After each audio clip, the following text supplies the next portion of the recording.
Way up. Right. That's so nice. Oh my. All right, good morning. Welcome to day two. Good morning. Welcome to day two of Yamhill County Budget Committee meetings. It is 9 a.m. And Ken, do you have anything to kick us off with before we get into the DA? Just really quickly, I dropped off a discretionary allocation table for each of you. It's a 11 by 17. It's a pretty big document. So if there's any questions about that or in preparation for deliberations tomorrow, that's ready.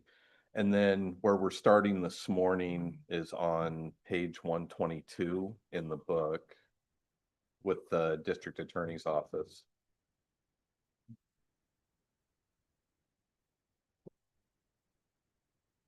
Everybody there?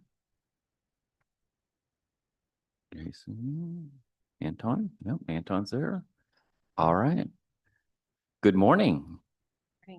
Morning. I think we're ready when you are. Thank you, Chair. Good morning. I don't think I know everyone at the table here, so I want to introduce myself. My name is Kate Lynch. I'm the district attorney here for Yamhill County. This is my first time presenting to you folks as department head. To my right is Cecilia Martinez. She is our office administrator and CVA director. She has been very helpful in helping me learn the budget. I've been district attorney now for just shy of 6 months. So I'll do my very best to answer any questions that you have. There might be a need for me to confer with Cecilia if I don't know the answer off the top of my head. We have two budgets to go over today. I'd like to start with the good news, and that's with support enforcement. That's the budget ending in 22. I'm not quite sure which page. 22, yes, that's the good news. Start with good news. Page 128.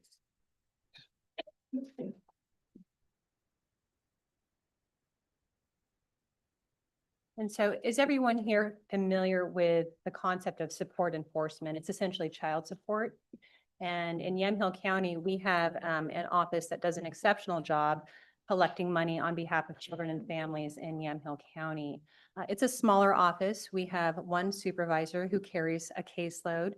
We have 3 caseworkers who have higher caseloads, and we have a senior office specialist as well as an assigned prosecutor for that position. Our prosecutor, who was previously in that position, left about June, July-ish of last year. So that position was technically vacant for a little bit of time. That being said, it wasn't as much of a cost savings as you might imagine, as for every dollar that the county contributes, the federal government contributes $2. So they cover 2/3 of all of our expenses for that department. It was a savings, but not as much as you might expect. Fortunately, we do have a prosecutor who's been in that position full-time now since January, and that department is just doing very, very well. I believe that at my department update some months ago, I let our commissioners know that SED collected $5,299,896,000 in 2024 on behalf of children and families in Yamhill County. That's really close to the year before, 23, when they collected $5,418,626. So they do a very good job. And we were able to submit a balanced budget without much issues. They're in great financial shape. I'm happy to answer any specific questions that folks might have about support enforcement, but I wasn't going to go into too much depth since we're in really good shape with that budget. Do folks have any questions that we can answer? I do. Prior year, 634 down to 140. Did we take some beginning fund balance for something else or no? Let me ask Cecilia. Can you answer that? We had, no, Very top line. 128. yeah, they're looking at this one. Okay. I mean, it was the prior year, it was down It was to the- 284. Than what we Just ended up wonder with, and what the discrepancy is. we couldn't really find the discrepancy as to what why it was significantly less for the next year. Okay. We did look into that. And that's not set in stone yet either, is it? The 634? Audited.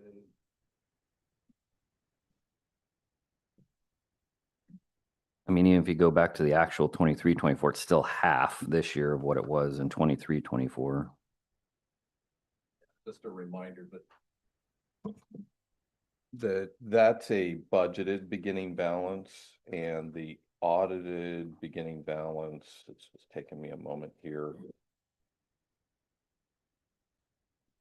Get to the right table. There's a, Hey, Ken, I have the audited beginning balance if you want me to. I got it right here. It's, is, 294,070. For 24, 25 audited balance? For 24, 25, Okay, correct? perfect. Still half, but not as bad as 634. Correct. And, you know, and again, a lot of times when we're budgeting beginning balances, you know, it's a, you know, it's not an exact science because a lot of times you're projecting, your year-end balance mid-year. Mhm. And so, and you know, sometimes it can be difficult to anticipate, maybe someone you were anticipating that was going to retire, they decided to extend for a little bit longer, or you have folks that you thought were going to work to the end of the year and they give you notice. Just a lot of different things, or you have a project for some of the other budgets that you were anticipating on having done by June 30th or not having done and carrying in the new fiscal year. So that's where you'll see a lot of times a difference between the budgeted beginning balance and what the actual audit is. And so it looks like the audited balance more accurately reflects the consistency, what's happened in 22, 23 and 23, 24. Perfect. Thank you. To your question. Yes. Are there other questions about the support enforcement budget? Do you have any details on the contracted services? Oh, sorry, that is, that was the total. Sorry, Total for Contracted services? yeah, no, The one that's I mean, 42? no, it's more like because it's going up by a factor like 4 compared to 2 years ago. So the difference, so are you looking at total for contracted services? Yeah, And Yeah. you're looking at, you're asking about the difference between 35,471 and 42,863? yeah, so the total is 42,863. That is on the page, around 3/4 of the page.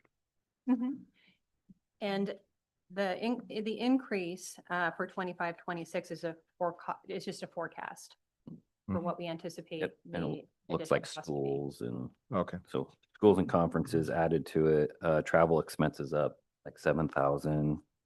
Mhm.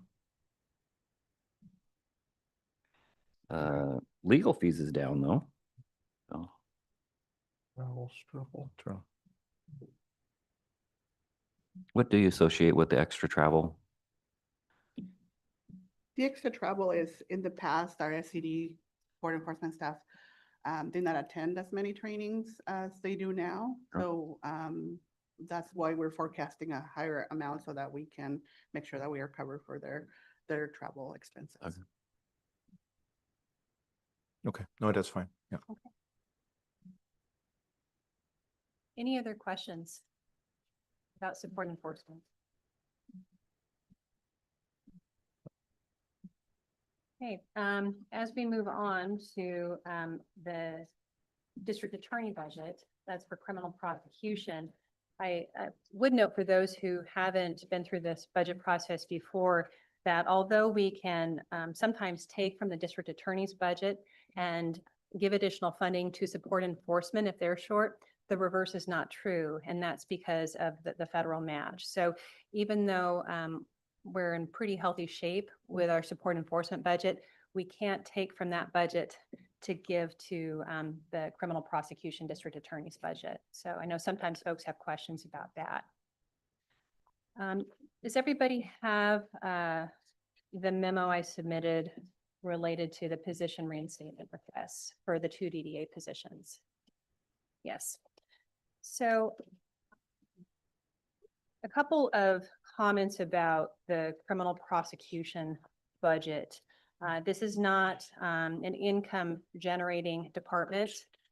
Really, most of our costs are personnel related overwhelmingly. The primary sources of revenue are, Oh, it was a handout. What was a handout? Sorry. it's okay, I can, Some were I can, handouts from yesterday. I've got it up front. Oh, thank you.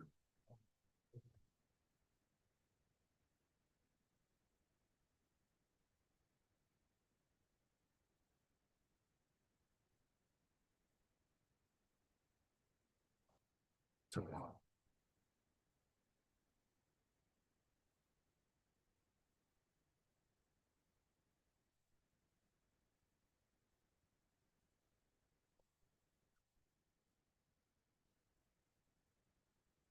and I can pause if you'd like a moment to read that, sir. No, please keep going. So I will be. And so our primary sources of revenue are through discovery. And you'll see in that line item that projected sum of 85,000, as well as some grants. And so I direct your attention to the 90,000 projected amount from it's called it's a penalty assessment, but really that's the called a CFA grant. And that, along with the VOCA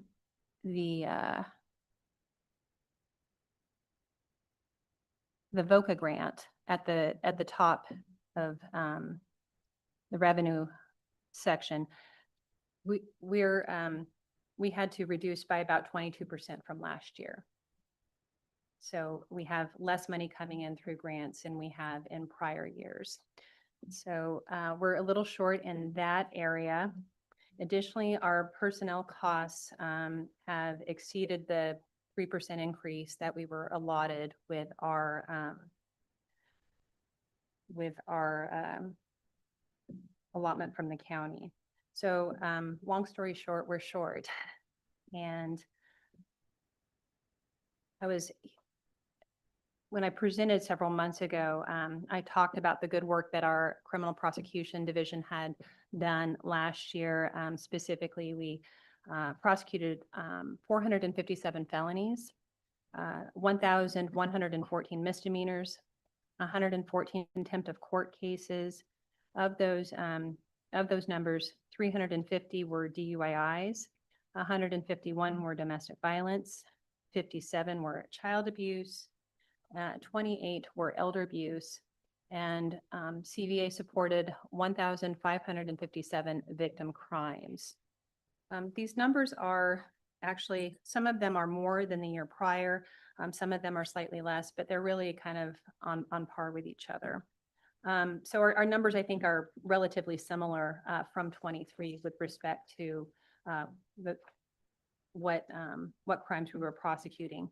I will share in this forum as well, and I was given permission to do so by the McMinnville's city attorney, that one of the options that the city of McMinnville is looking at to save on costs is discontinuation of state crimes in their municipal court.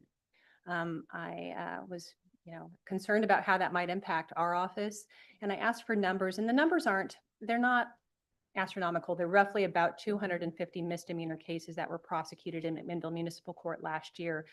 But that still is it's an added burden for our office if we were to absorb those cases, which it looks like that's on the table. I asked for a breakdown of crimes, and there were some DUIs, but a lot of them seemed to be theft related, candidly. And so it would certainly impact our department to have to absorb those cases from McMinnville Municipal Court. To submit about balanced budget, I looked at what we had. I know that Cecilia and I worked very hard to see if there's additional cuts that we can make without touching personnel, and that was just candidly impossible. We had to cut personnel. And we made the difficult decision to cut 2 positions that happened to be vacant. They hadn't been vacant that long when I cut them, but they were vacant, and so they would have the least impact to existing personnel.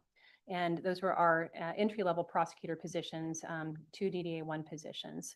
So it took us down essentially from 12 prosecutor positions down to 10 in our criminal division. And while our team has done a remarkable and valiant job in the short term of absorbing those cuts, it's just not tenable long term. I kind of think, so right now what we have is our felony DDAs taking on misdemeanors in addition to their felony cases. And while, again, the team has really rallied in the short term, it's not going to be sustainable, especially if we want to allocate the attention and resources that some of our more complex felony cases deserve. Law enforcement does a really good job. They bring us cases that are very well investigated. And I'm asking for these positions back so that we can give those cases the attention they deserve and continue our good work on behalf of victims in Yamhill County. I do have a question. Maybe now is not the time, a little premature, but I was looking Sure. at the salary and benefits for the DDA ones. Yes. Now, the benefits exceeding the salary, does that have to do with the PERS? Yes, we're police and fire now. So police and fire now, so the difference in prior to this and in terms of the cost because of that, Yes. do we have a breakdown of that? It was going to be significant, I think, from what I remember. I think and Commissioner, if we understand your question correctly, are you wanting to know how this would differ from prior to Prior PERS. prosecutors becoming police and fire Police and eligible? fire, right, okay, good. I think simply put, without actually doing the actual dollar amount, but I think most of the DDAs in the office were OPSERT employees. And so the tier 3, those are my words, which you're looking at, I think the rates are right around 24%. And then the move to police and fire puts it at a rate that's actually 30%. So, the difference when you're looking at the change, you're looking about a 5 to 6% increase in cost for the retirement for the move from general service to police and fire. Because I know we have very generous benefits here at the county, but it sort of exceeds the base salary and that's a big piece. Yes. So when I'm looking at line 49, 210 under retirement, 24, 25 adopted budget's 550, the year prior's 400. Is that when that PERS increase was during 24, 25, or is it now? Okay, so it would be this 550 number, or does that number going to go up after? No, that number is going to go up because I believe when this budget was adopted, I think that legislation I'm trying to remember the timing of things when I it went. believe it was January of this year. So really what we would be looking at it for a difference is what we're projecting for our initial budget at 603,000 and that's then with go those back to a 23, 24 actual. That's two positions That cut. doesn't include the 2 vacant positions, the Mhm. DDA ones. So the additional, what you're seeing, that 603,000 in that line doesn't include the 2 vacant. So you're another 200 grand on top of, so you're 800 and change versus 400, so you've doubled by adding the 2 positions in plus the PERS. It's also hard because I'm always cautious because I believe in 22, 23 and 23, 24, there was also vacancies within that would also have an influence on those numbers. Okay. The actuals would be lower because you've had a couple vacant attorney positions and support staff over that time and a vacant supervisor staff. We've had a Yeah. vacant supervisor position since November. Yeah. Maybe for the new committee members, you could describe the difference and what the addition of the DDAs to fire and police and fire in the PERS in terms of the comparison to PERS. And I'm going to turn to Cecilia for that. I mean, it is an additional cost.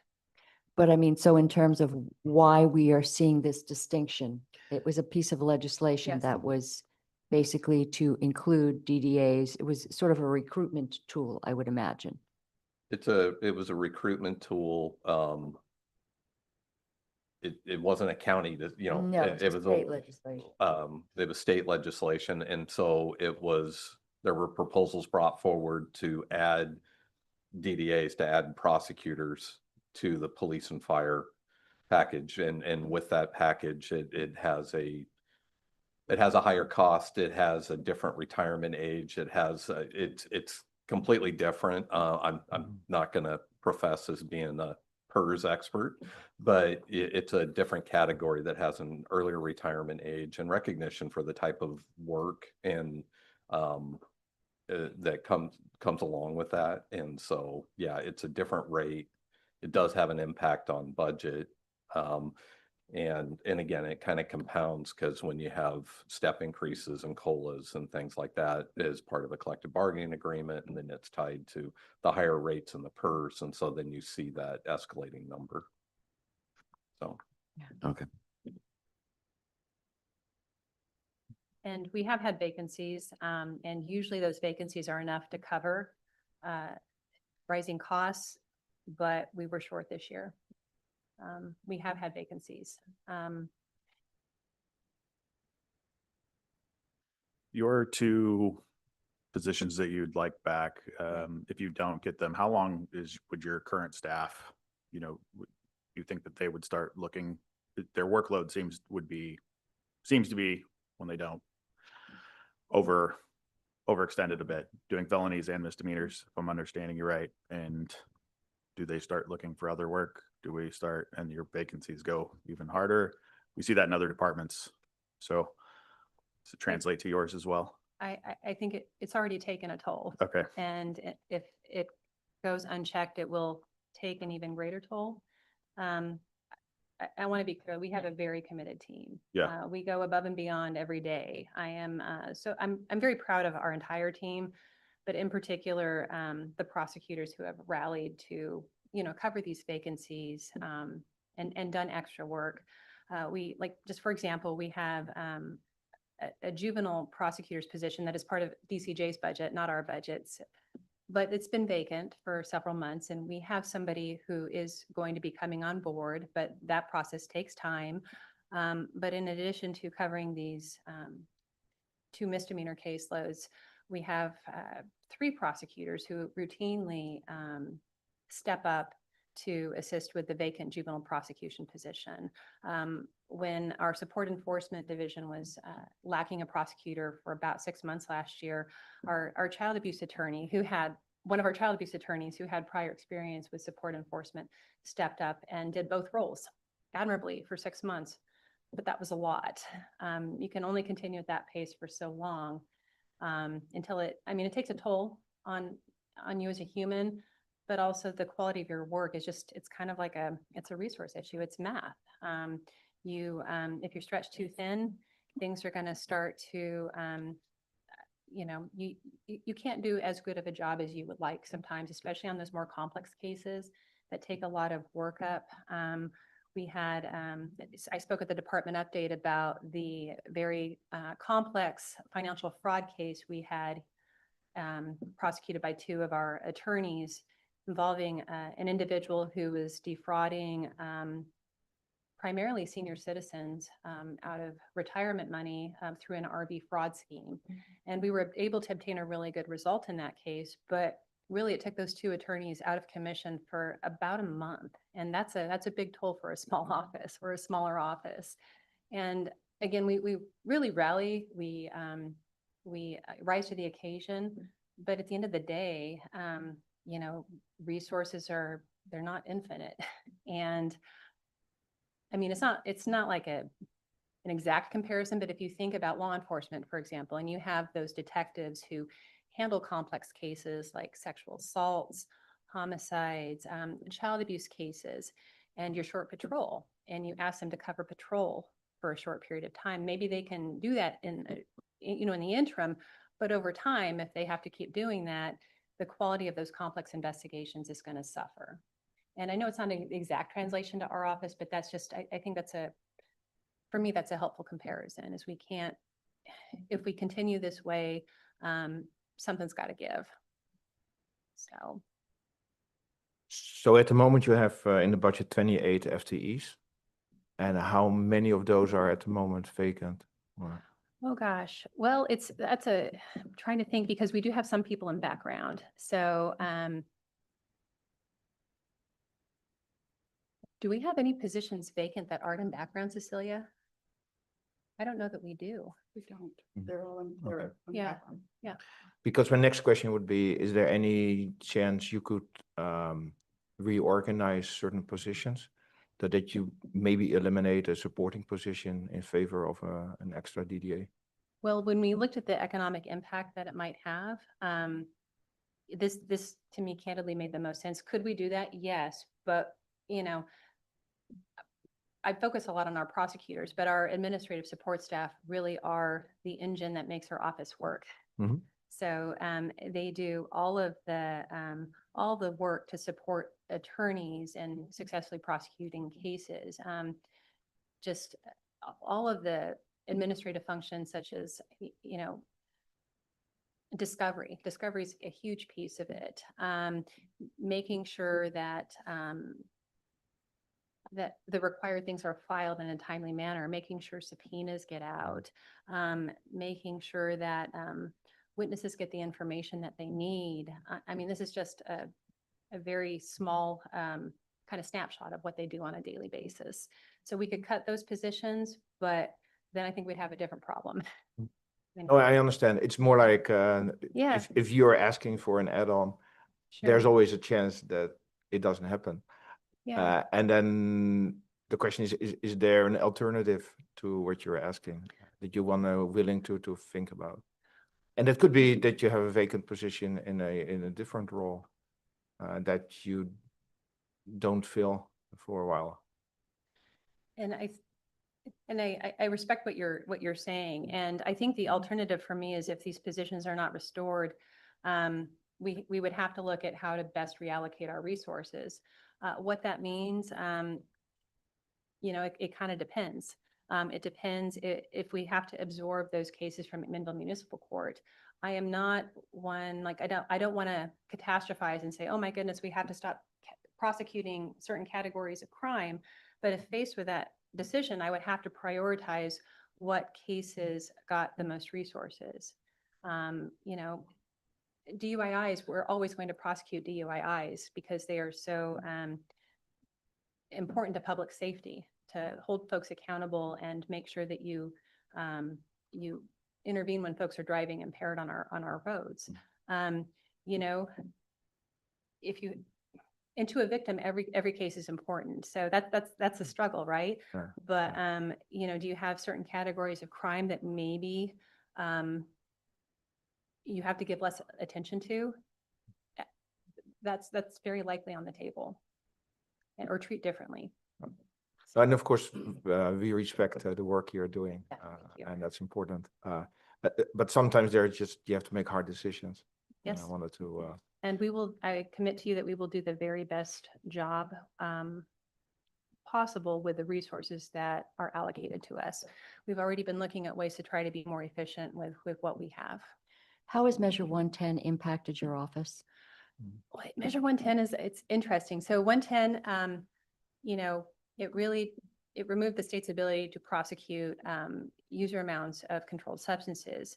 It resulted in, I think, some bigger issues, not just locally, but statewide. And now with House Bill 4002, which is a grant-funded position, so it doesn't come out of the general fund, it's a grant-funded position. We have an assigned prosecutor in our office to prosecute the drug enforcement misdemeanors or the user amounts of drugs. And I didn't know if folks wanted those stats, but the sheriff's office sends the stats every week. And we have had a total of 141 drug enforcement misdemeanor cases referred since September 1st. And some of those were qualified for deflection. Many who qualified for deflection did not successfully complete. And so most of those came our way for prosecution consideration. That position is reflected in our revenue line items, House Bill 4002 and marijuana enforcement grants. So, but to kind of go a step further, Commissioner, Measure 110, I think, the folks who drafted it and supported it were well-intentioned, but it really did, I think, result in an increase of crime, not just drug possession, but it really, I think, exacerbated an already existing opioid epidemic and led to a really tragic situation with overdose fatalities. We don't have the data from the last year, so I don't know if that's come down at all from 2024, but it really did, I think, just kind of throw gasoline on a fire with respect to crime, with respect to addiction. There's such a clear nexus between use of controlled substances and property crime. It was, I think it was really detrimental to public safety overall. Yeah, we're seeing that. Can you tell me what line that funded position is on? 4002 position? Yes, so that is 3499. 33499 other state grants.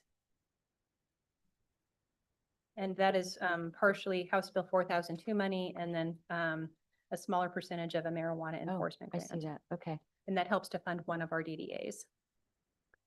We also have one other grant funded DDA, and that is for our Measure 57 cases. It's the JRI grant, and that's listed as state enhancement, and that's 33413.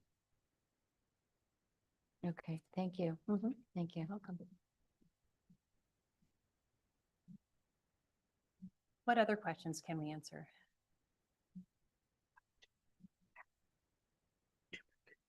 Just a little bit, it's obvious probably, but I just want to make sure. You mentioned that for every dollar you get from our budget, you get $2 from, is that also applicable to the two positions that you're asking for? Actually, that's just specific to support enforcement. So that doesn't affect the district attorney's budget at all. So it affects the budget ending in 22. And pardon me for just a moment.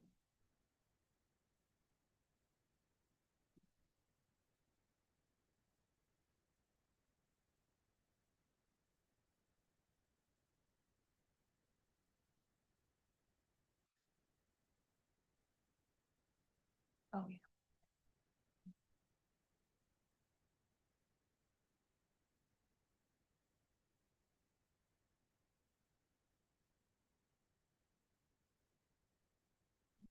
And what other questions can I answer for you folks?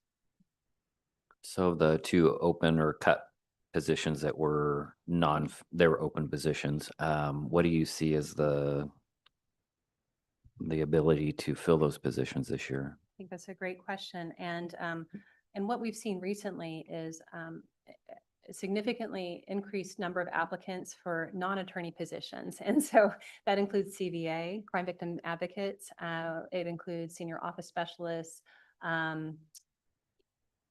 But we have had a challenge recruiting for prosecutors. And there's a variety of reasons for that. I think part of it, candidly, is pay. Part of it is also just fewer law school graduates are drawn to the field of criminal justice. So I don't think we had the same number of applicants that we did when I started prosecuting crimes 18 years ago. So the reasons for that it's not just one thing. There's multiple factors. That being said, we do have applicants, and we did have applicants for the DDA 1 position when it was open. We did extend a conditional job offer to someone that did not result in ultimately in a hire. We do get applicants for the prosecutor positions. They're just not as numerous as they are for our advocate positions and senior office specialist positions. and other positions with the office. So I do think, I'm optimistic that we can fill that. It might take a little bit longer. Have you had, been able to see if the PERS increase has affected that at all, or can you like pinpoint that exact? That's a good question. I don't know that I could respond to that well. I think what is actually very attractive to many prosecutor candidates is the public service loan forgiveness. And that's a federal program where, you make a certain number of payments towards your student loans. Most folks graduate from law school with student loans. And then the federal government historically has forgiven the remainder. So I think that is something that Perks. is a big benefit for folks pursuing prosecution careers. I'm not quite sure about the PERS. I would hope that they would be, That's fine. queued It's on still that, pretty but new. I was just seeing yeah. if you were able to pinpoint if that was actually effective or. it's a huge benefit. So I'm hopeful. Seeing as we heard yesterday, for instance, that behavioral health positions statewide, nationwide are really difficult to fill because it's very challenging work. Same in these positions. Yeah. We're seeing that at least with our neighboring counties, they're having significant issues trying to recruit and retain. They're also having budgetary issues. So that's a whole nother component. How do you see that impacting, or would you see that impacting hires here as to what's going on in other counties if they're able to pay significantly more and are still having a hard time recruiting? That's a tough question. And I think it's something we can't ignore. I think that our office has a reputation of being a good place to work. I think this community is attractive to folks who want to be prosecutors because we have a long history of excellent collaboration with law enforcement. I think we have excellent collaborative partnerships with, with other community agencies as well. And I think that our community is a really nice place to live and work. The candidates that we get, for example, we just we have a conditional job offer now to somebody who is coming from out of state, who did some research and really was attracted to our office for a variety of reasons. And I think that we have advantages that other counties do not. I'm sure people in the other counties feel the same way that I do, right? But it's a concern. It's a concern, but I think that despite that, we still have qualified, competent folks who are drawn to prosecution in our county. You're welcome. Isn't anybody have any other questions, or do we want to scan through this budget real quick? Or we?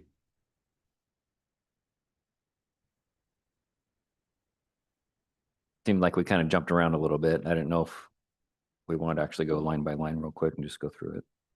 I do see where there's a program supervisor added, but it was probably deleted from another position, or? Yes.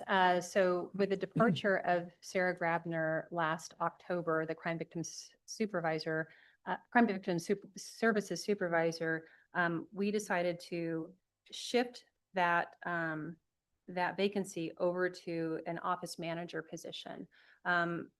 We have been in the hiring process. There is someone that we have a conditional job offer out to. That person's in background, but that position is technically vacant. So it wasn't an added position. It was just shifting from supervision of one department over to the other. And Ms. Martinez moved. She is the CVA director, so she basically assumed the responsibilities left that were left vacant by Ms. Grabner's departure.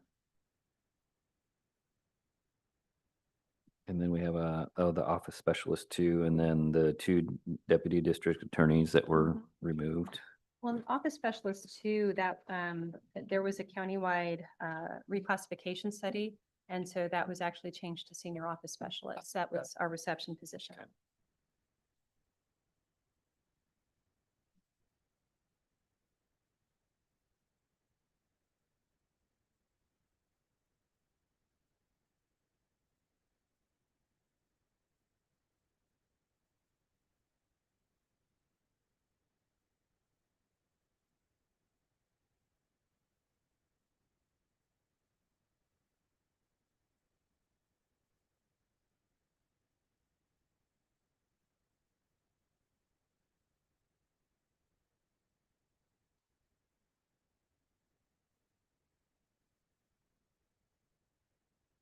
Any other questions? I don't have any. I think so. No. All right, fantastic. Thank you very much. Thank Appreciate you. your time and your Thank you consideration. very much.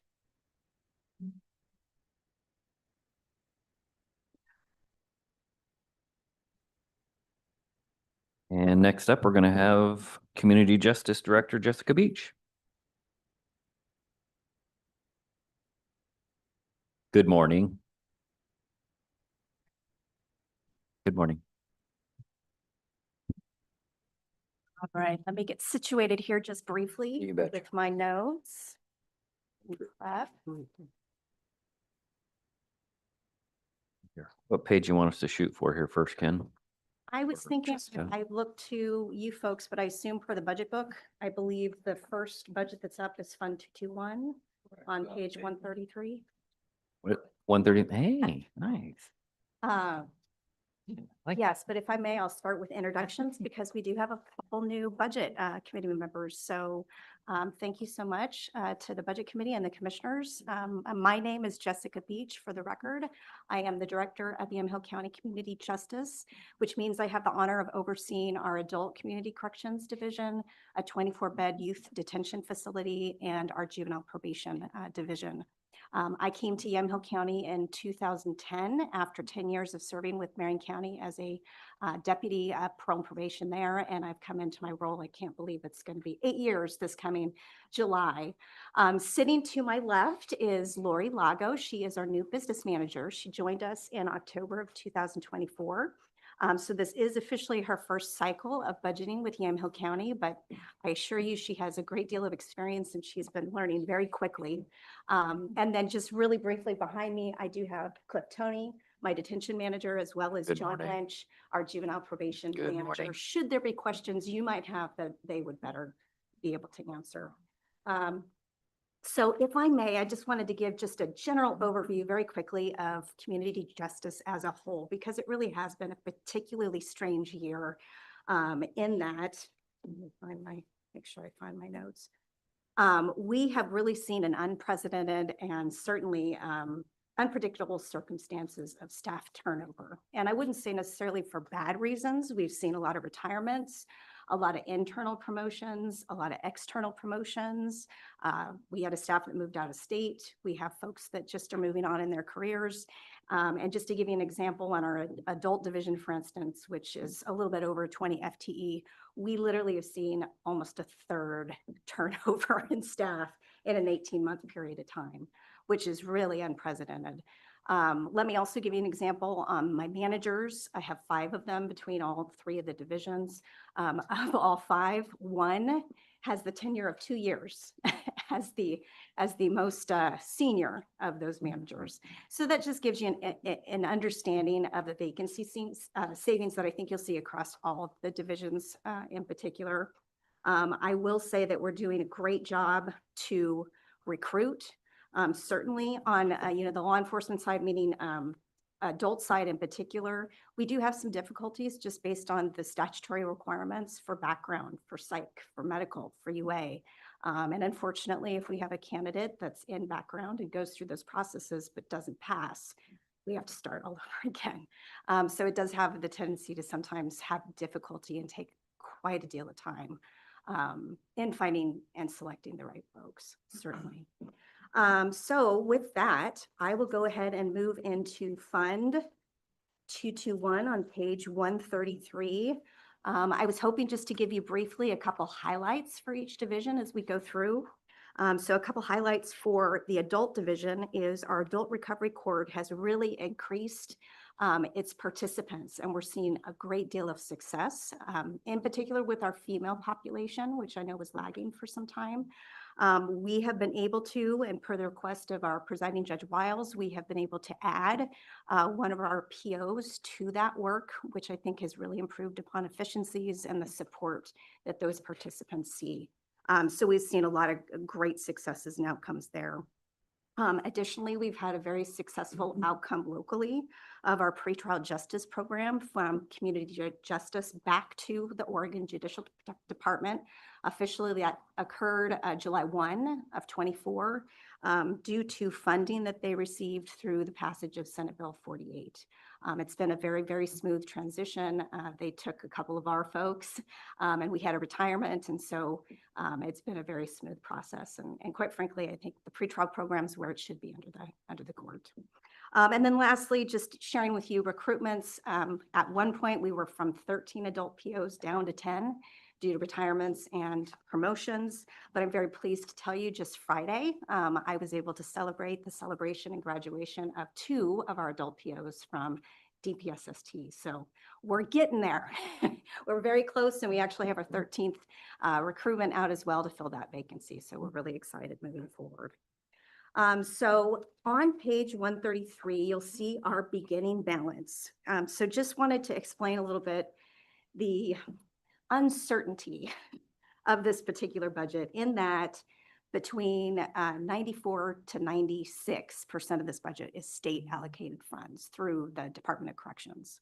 And of course, this is the period of time in the biennium where they're still planning to see what that actual amount is.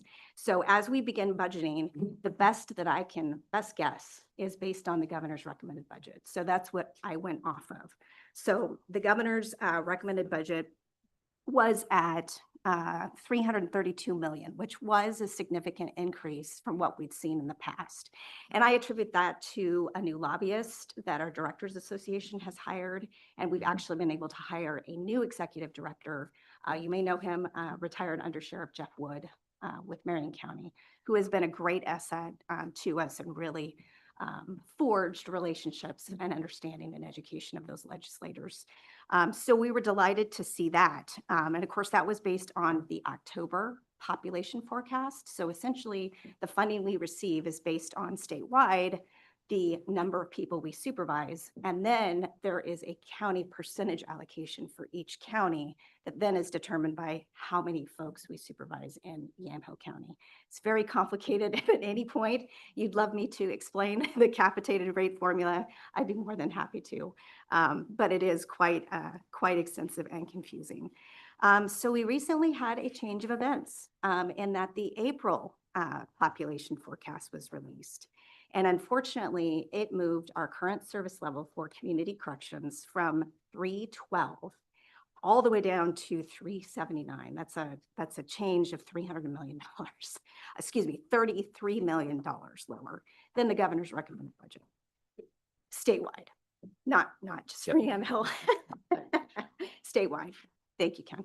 And in addition, it also moved the cost study from 68 million to a value of 60 million. So essentially, real briefly on that, the cost study is a statutory requirement that the Department of Corrections must complete every 6 years. It essentially captures every 5 minutes, no kidding. It's a very, very extensive project. Every 5 minutes of work that a PO does with the various risk levels, new cases, 1145 cases, which I'll talk to you about in a minute, and essentially comes up with this number that is the actual cost of doing business. However, the statute does not say that they must adhere to what the cost study says. So typically that's a negotiation that happens each biennium with what that is. And I believe this coming year will be coming into the cost study once again, which is always a big concerted effort and partnership between DUC and the directors. So with that being said, we have the same issue with regard to our Criminal Justice Commission's Justice Reinvestment Program and our treatment court grants. Again, the budget hasn't been set. And of course, we don't know what grant amount, if any, we'll actually receive. So again, I did it based on best guess, governor's recommended budget, and then I just plugged in numbers for the funds we had been awarded last year from these grants. So again, I apologize for the uncertainty of that beginning balance, but wanted you to know why. It's just really at a fluctuation at this point. We'll know by the end of June, but unfortunately, I think it'll be after your budget has been finalized. So I have a quick question. Yeah. The ARC money, the grant, the Adult Recovery Court, because I know in the past there's been funding, then there was no funding to fund a position. Where are we with that? Absolutely. Thank you for the question, Commissioner Chair. So we are really delighted in the middle of the biennium. So in 2024, there was funding, and I believe it was through a House bill that was essentially working with that House Bill 4002 that provided additional funding to the state specifically for the specialty court coordinators, which originally was the main intent and purpose of those grants. So in the second year, the counties were offered the opportunity to use those additional funds that now the state was covering. And I'm pleased to share with you that in the 2025-27, that same process has continued. So the state is continuing to fund all those coordinators so we can really focus our local resources on what we really need to support that adult recovery court. Thank you. Absolutely. Okay, moving on to page 134. That's our ending budget. We can go back to that if you like, but I would recommend we move on to page 136, which is the first budget in Fund 221. So I do have some additional changes to share with you today. So this is the budget in community corrections that helps support the 1145 population that the jail houses for us. So just a little bit about that. House Bill 1140, Senate Bill 1145 was enacted in 1995. And essentially the state was faced with the possibility of having to build a new DOC institution. Instead, they passed this bill that would allow adults in custody under DOC to serve a year or less in the local jail. It's been hugely successful. And in fact, the funds that we received back in the mid-90s actually built our current jail restitution center to allow and accommodate the extra space they would need for that population. So I will say, so when all this work was done in Yamhill County long before my time, not to age myself, but back in 1996, there was this miraculous decision that 24.5% of the DOC community corrections budget would be allocated to 1145. Unfortunately, despite my attempts, despite my previous director's attempts, there is no written record as to where that number came from. And so it has just continued on since that year, since 1996, and never actually been looked at again until recently. And I say that because there has been, I should step back, 17% of that 24.5 allocation goes to the sheriff's office jail budget to support the deputies that oversee that 1145 population. However, due to COVID, ballot measure 110, various legislative changes, we've seen a drastic drop in the population, the 1145 population. And in fact, in a 5-year period between 2019 and 2023, dropped by 50%. So, and just to give you an idea, when I came back in 2010, it was typical that we'd have an average of 40 daily 1145 population in the jail. When the sheriff and I looked at the data for 2024, it was 6. During COVID, it was down to 0, quite frankly. And yet we've never re-examined the actual amount that's allocated. So I reached out to the sheriff, as we do each year during budget time, to negotiate and discuss this particular budget and what would be allocated in fairness between the two. And we discussed moving to a daily allocation or daily cost allocation, which has been pretty common throughout the state.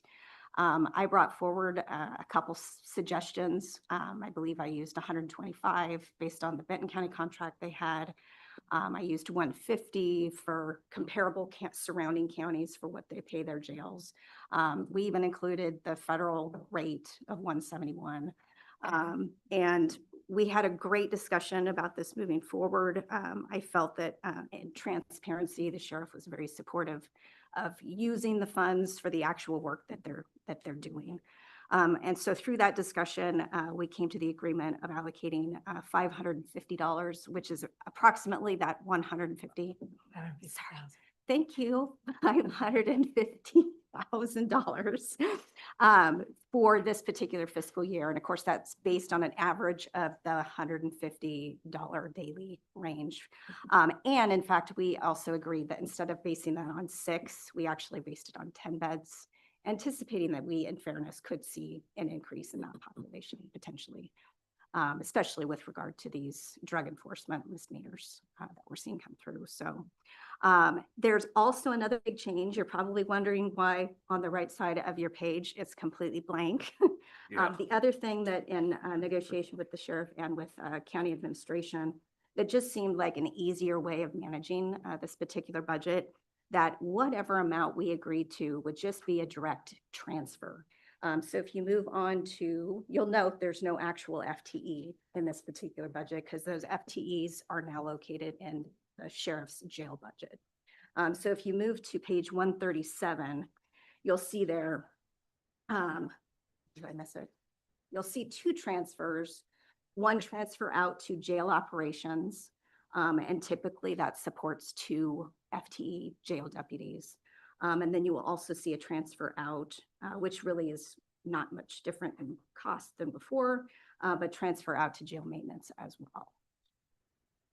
So that was a lot of information I provided you. Any questions on that before we move forward to the next division? So that transfer out to jail capital comes from your budget as well as the sheriff's budget. That is my understanding, that this money specifically is from DOC Community Corrections budget. It's twofold. There's a general fund transfer that goes to jail maintenance and a general fund transfer that goes to jail capital, directly to capital. And then Through there's, this of course, fund? no, not No. through this fund. It was the transfer budget that I went over late in the day yesterday. So when you look at your discretionary allocation worksheet, you'll see general fund transfers to jail maintenance and jail capital directly from the general fund to Fund 440, which we'll go over later today. And so there's 2 transfers that support jail maintenance and capital. One is from the 1145 funds from here, and then the other portion is general fund. Does that make sense? Can you just go over so I'm just kind of stuck on the capital piece of that. That's Mhm. coming, that's a direct transfer, is that what you're saying? No, I Yeah, mean, these are 2 funds. no, I know that. If you Mhm. could just focus on the capital piece of that, because I want to make sure it's coming from community justice. Well, in this budget, there's none going to jail capital. It's all going to jail. It's split between jail maintenance and jail operations. And so the funds going into jail capital now are exclusively general fund. Okay, got it. Thank you. And I'll be able to point that out and share that when we go through Fund 440. Okay, thank you. Any other questions? Okay, moving on to the next budget on page 139. And this is our community justice misdemeanor allocation that we received from the county. I just want to share with you, this supports supervision of individuals that are on supervision for a misdemeanor crime that the state does not necessarily and won't support. We are very fortunate. In my tenure, Yamhill County has always been committed to the supervision of this non-funded population, essentially, because they can be your DUIs, they can be your DV, domestic violence crimes, nuance crimes. And so, you know, in the light of community safety in that lens, it certainly is important, although not all counties have that luxury. Some counties and directors have to make a terrible decision to not supervise those cases at all because they don't receive a general county allocation. So with that, you'll see no change to the dedication there of 1.6 FTE. Typically, we put our newest staff in this particular budget.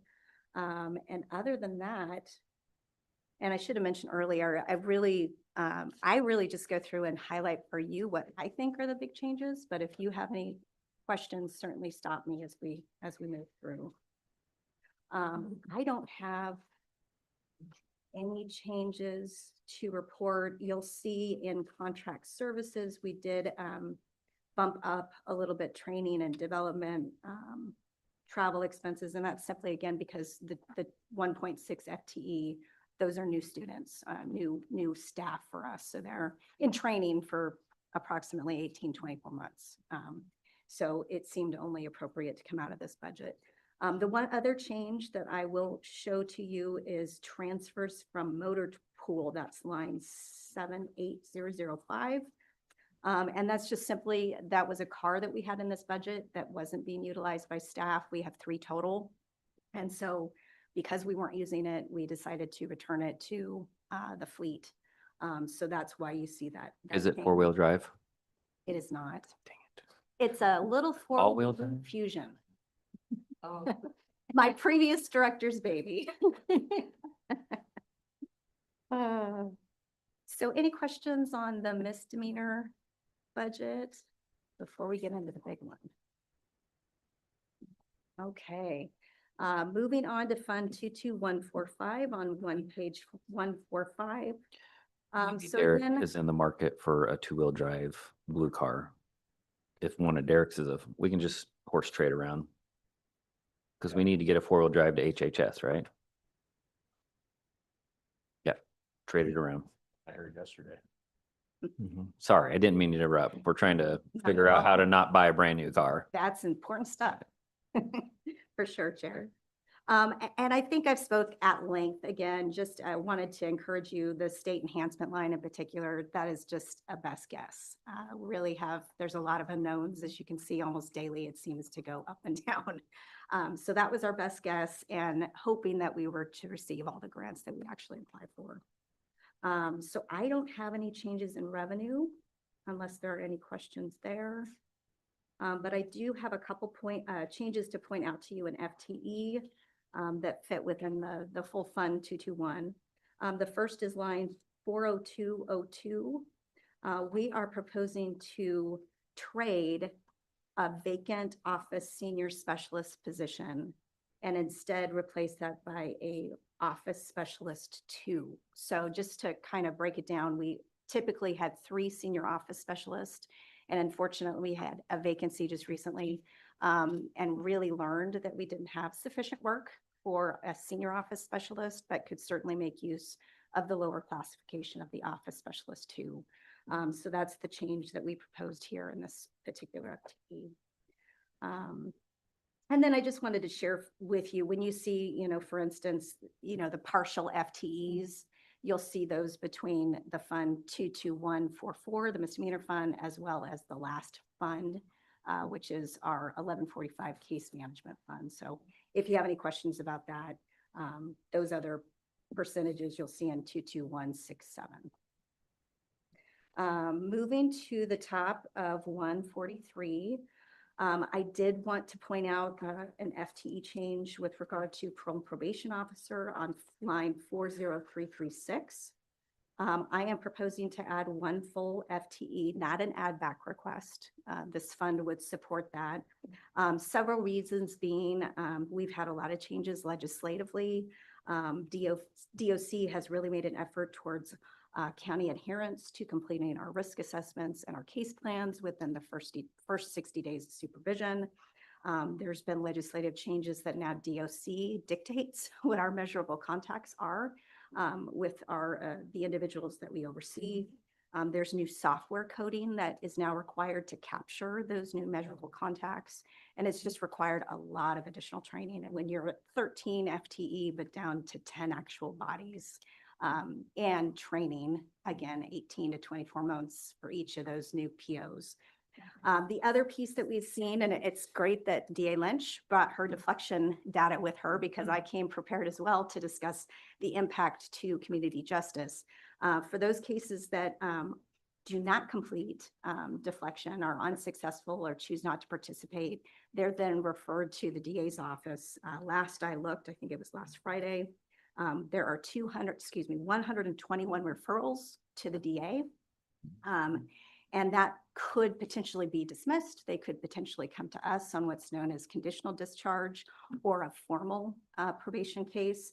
And I will just share with you as of September 1, when that deflection program and the law changed, now criminalizing drug possession, we already have seen 21 conditional discharges and 10 probation cases. So that's 31 cases. So that's almost a full additional caseload in additional to all the requirements that DOC has.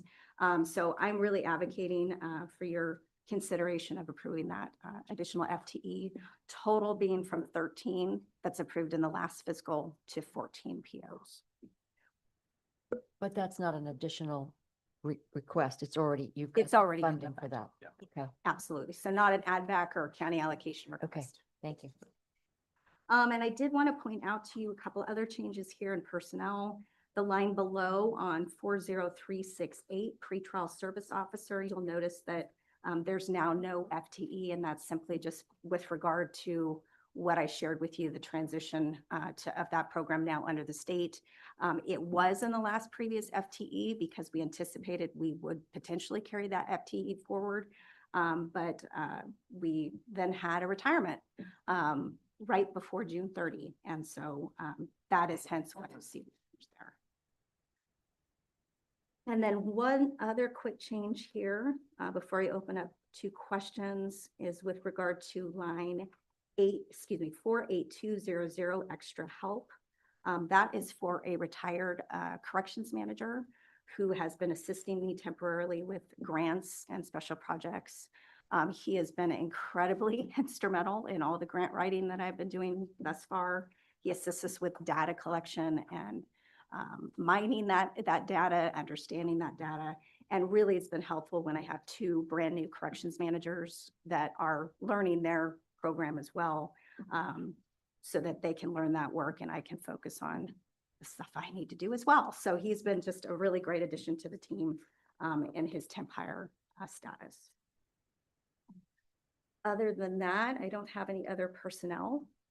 So not on a contract basis, if it's extra help, will then that reflect in all the extras down below from retirement to medical, no. paid leave, It- benefits? It shouldn't. Or is it a Retirement con- only kicks in if you work a certain number of hours, or depends on, how many hours are worked during the year. Okay. And then. So that this position doesn't 45 come is with a true medical or- 45,000 cost or And I would, within, well, yeah. And it is I'd call it just a not to exceed. not to exceed 19 Yeah, hours. but so a lot of our agreements will like that. If we have a contractor, it all depends if there's work to be done and how it's being assigned. And so Okay. that's an hourly person. And I will just share, there are some weeks he has no hours and some weeks that, he's closer to 17 hours. Okay. But not to exceed 20, so Cool. at 19. The only other thing that I would just mention, without necessarily getting into the details, but the numbers that we have here are subject to change because we're currently in negotiations with this bargaining unit that's for FAPO. So, it's something that it can be difficult to kind of plan and budget for when you're in open negotiations, but we're at the table right now. Moving on to the next page, 144. I don't have any changes to highlight for materials or services unless there are questions. Moving on to contract services, I did have a line I'd like to highlight for you, 68307. You'll see a pretty significant change and less cost. Simply that's due to no longer needing to pay for Ottoman, which was our pretrial software that we paid for and stored that data in when we had our pretrial program. They now use software through their Odyssey court information system. So that explains that change as well. And then on to page 145. I didn't have any other line items to highlight unless you all had questions. I had a question. The HHS transfer for the mental health counseling services. So that comes out of your budget, goes to HHS. I'm wondering if there is a way that in the existing HHS budget, that could be covered without having to take it from your budget? And that's certainly something up for discussion at some point. I think it's typically always came out of this budget because it supervise, this person works directly with our clients that we supervise. And it makes sense to be a Health and Human Services employee simply for the clinical licensing that's required, because there's certain oversight and training requirements that I don't know that I would have No, the what- ability to. I mean,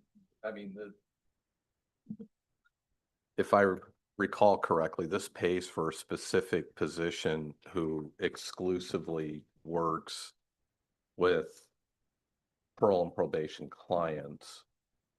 Whereas if HHS, we would just be sending them down to Evans Street and they would see whichever counselor is available. So, and this has been set up for quite some time. Well, I understand the question. I can talk to Lindsay and Jessica and No. about that. I don't, no, I'm not questioning what I'm wondering is if, in order to preserve this 58,000 in your budget, if there is existing mental health funding that we can use without taking it from your budget to give to their budget, that they are going to be carrying this expense.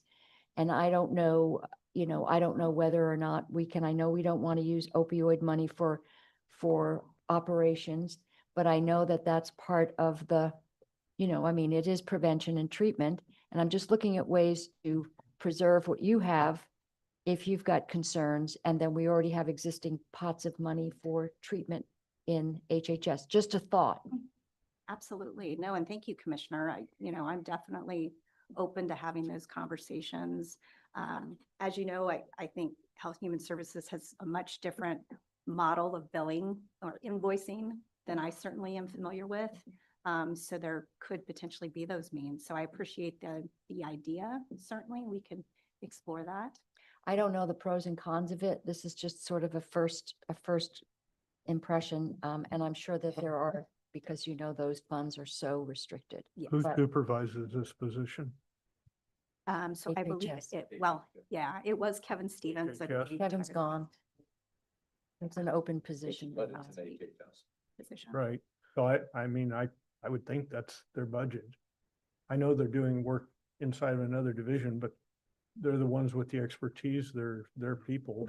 And that's already happening. What this is this is a transfer of funds, the 58,000 to offset the costs of that position in the HHS to then exclusively deliver services for the clientele within her office. Right. Exactly.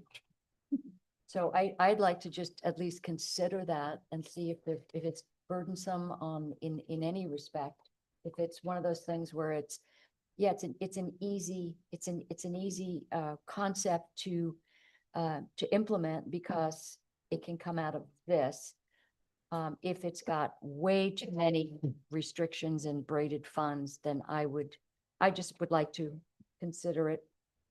Is there any, I'm looking at the income portion of this budget, seeing if any general fund come into it. I don't see any, No, because that would be the only savings that I would think, besides departmental, is if it could save on the general fund. yeah, the only general fund that comes into Fund 221 was some misdemeanor supervision that Jessica covered in the previous fund.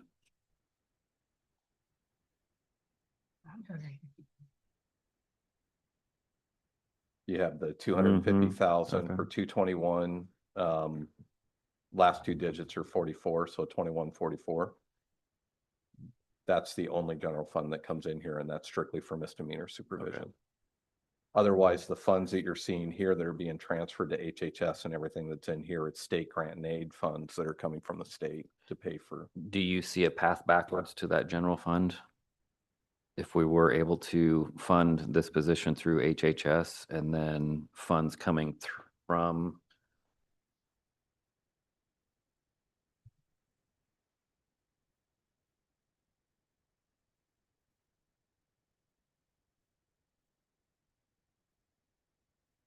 the misdemeanor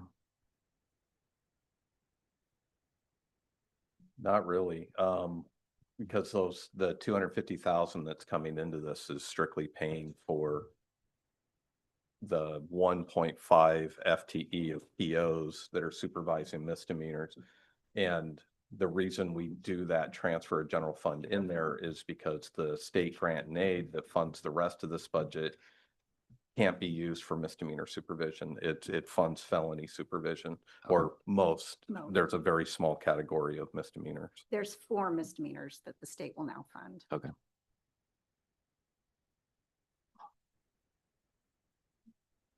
Any other questions on this particular division?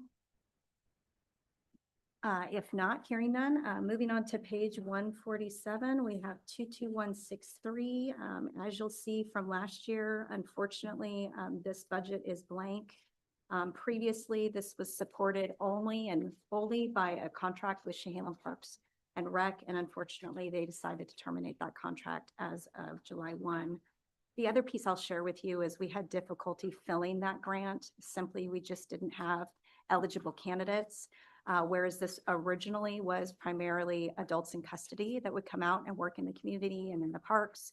We hadn't had any eligible folks, whether it's due to population or just eligibility requirements, for over 2 years. And so unfortunately, that was a really tough decision. I know particularly for Ken to support, because that was really his baby. But we just didn't have a way of continuing that. I am pleased to say that despite the end of our in-custody community service and work crew program, we continue with our out-of-custody work crew in partnership with our fairgrounds here locally in Yamhill County. And they actually have the capability of having workers come to them 7 days a week. So that's been a great partnership with Gary Wirt and his team, and has kept the judges very pleased to have that program still in place, although it looks different. And you still have it for juvenile. Yes, we sure do. And going strong, I'll talk about that a little bit. Okay. Thank you, Commissioner. And then moving on to our last budget in Fund 221 on page 150, this is 22167. So this is the portion of our 1145 Department of Corrections Community Corrections Funds that's used for the support staff and the PO that's actually doing the case management and release planning of these folks once they are released back into the community. If you see any changes in FTE, that's just simply because it's reflecting the actual 1145 workload that we've seen a bit of a dump in. And all the other portions of the FTE are reflected equally throughout Fund 22144, 22145. So no changes to report. This in, grant is a state grant. Yes, yes, Department of Corrections Community. So with that, no other changes to point out to you in this particular fund unless there are questions.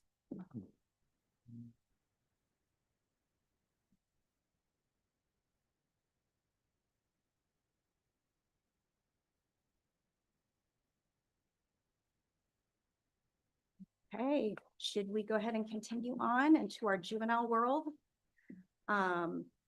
So moving to page 153, which is our juvenile probation budget. I did have just a couple great highlights to share with you of the work of our probation team in the last year. Our Yamhill County Prevention Program was implemented last biennium and has been hugely successful. We actually reached 122 participants when we anticipated between 80 to 100. And of those 122, we've had only 3 recidivate with new crimes. So that is huge. And this program is primarily to divert kids from the criminal justice system with that first referral that we received from law enforcement. Secondly, our Juvenile Recovery Court has really done tremendous work. We received our CJC Juvenile Recovery Court grant for the first time last biennium, and that has really allowed us to focus in on the participants' efforts. And we've just seen a lot of success. Currently, we have a 67% success rate, which I like to brag, and is true, is the best success rate that you'll see of the 4 juvenile drug courts in Oregon. I'm very pleased that Yamhill County is one of those 4. So And then lastly, I just wanted to share with you per JAGIS, which is our state software system, that Yamhill County has a recidivism rate of 24%, which is the third lowest in Northwest region, which also includes Tillamook and Columbia counties with combined 46 less youth that they oversee than we do here. So we're pretty proud of those rates. I do have an FTE change request. I got the permission of Ken to develop a memo with your permission to hand out.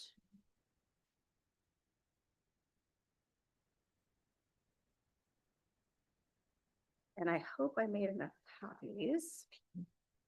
This is not an add back request, but it is a request to add position authority.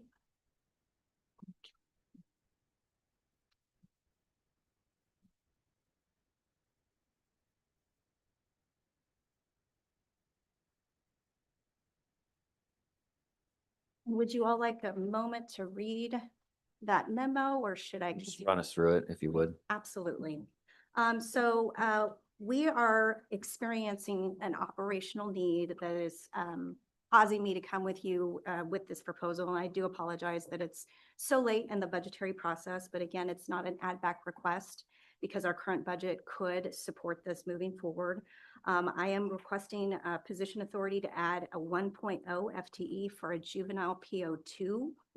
Specifically, that classification will allow us to focus on high-risk youth and provide, improve upon our service delivery of our local youth and family. We're just seeing a big shift with the kids that we're working with most recently. Very, very high risk, very high needs, and that classification of the PO2 is really what is required for that type of work and an experienced PO. Additionally, I'm also asking for a bilingual certification and incentive pay, hoping that we find a candidate. Currently, we're just down to one staff member in our juvenile probation office that speaks Spanish. And so that person is not always available to provide that service. So you'll see there the cost that I indicate for the salary, the benefits, and the bilingual incentive pay. Moving down to the second portion of the memo, and again, forgive the tardiness of this request, but this isn't a position authority request so much as a request to trade a juvenile legal assistant and instead replace that FTE with a lower classification of a senior office specialist. I'll just share with you, we had an individual that had been with Yamhill County for 26 years, and she retired 2 weeks ago. And it was unplanned, but we're really excited for her. But being there in that position for 26 years, we realized that there really had been a shift in our operational needs and felt that we didn't have sufficient work for 2 full legal assistants, and so that a senior office specialist could better assist that legal assistant in that particular role. So with that, I also included the cost and benefits of the office senior specialist and also listed there the legal assistant savings that we would see.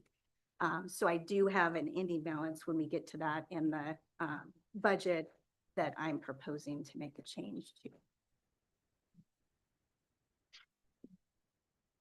With that, unless there's any questions, I can actually go through the budget. I have questions, but I'll let you go first. So beginning on page 153, so similarly to the adult budget, although I'd say over 50% of this budget is supported by county allocation. We do also rely on state grants.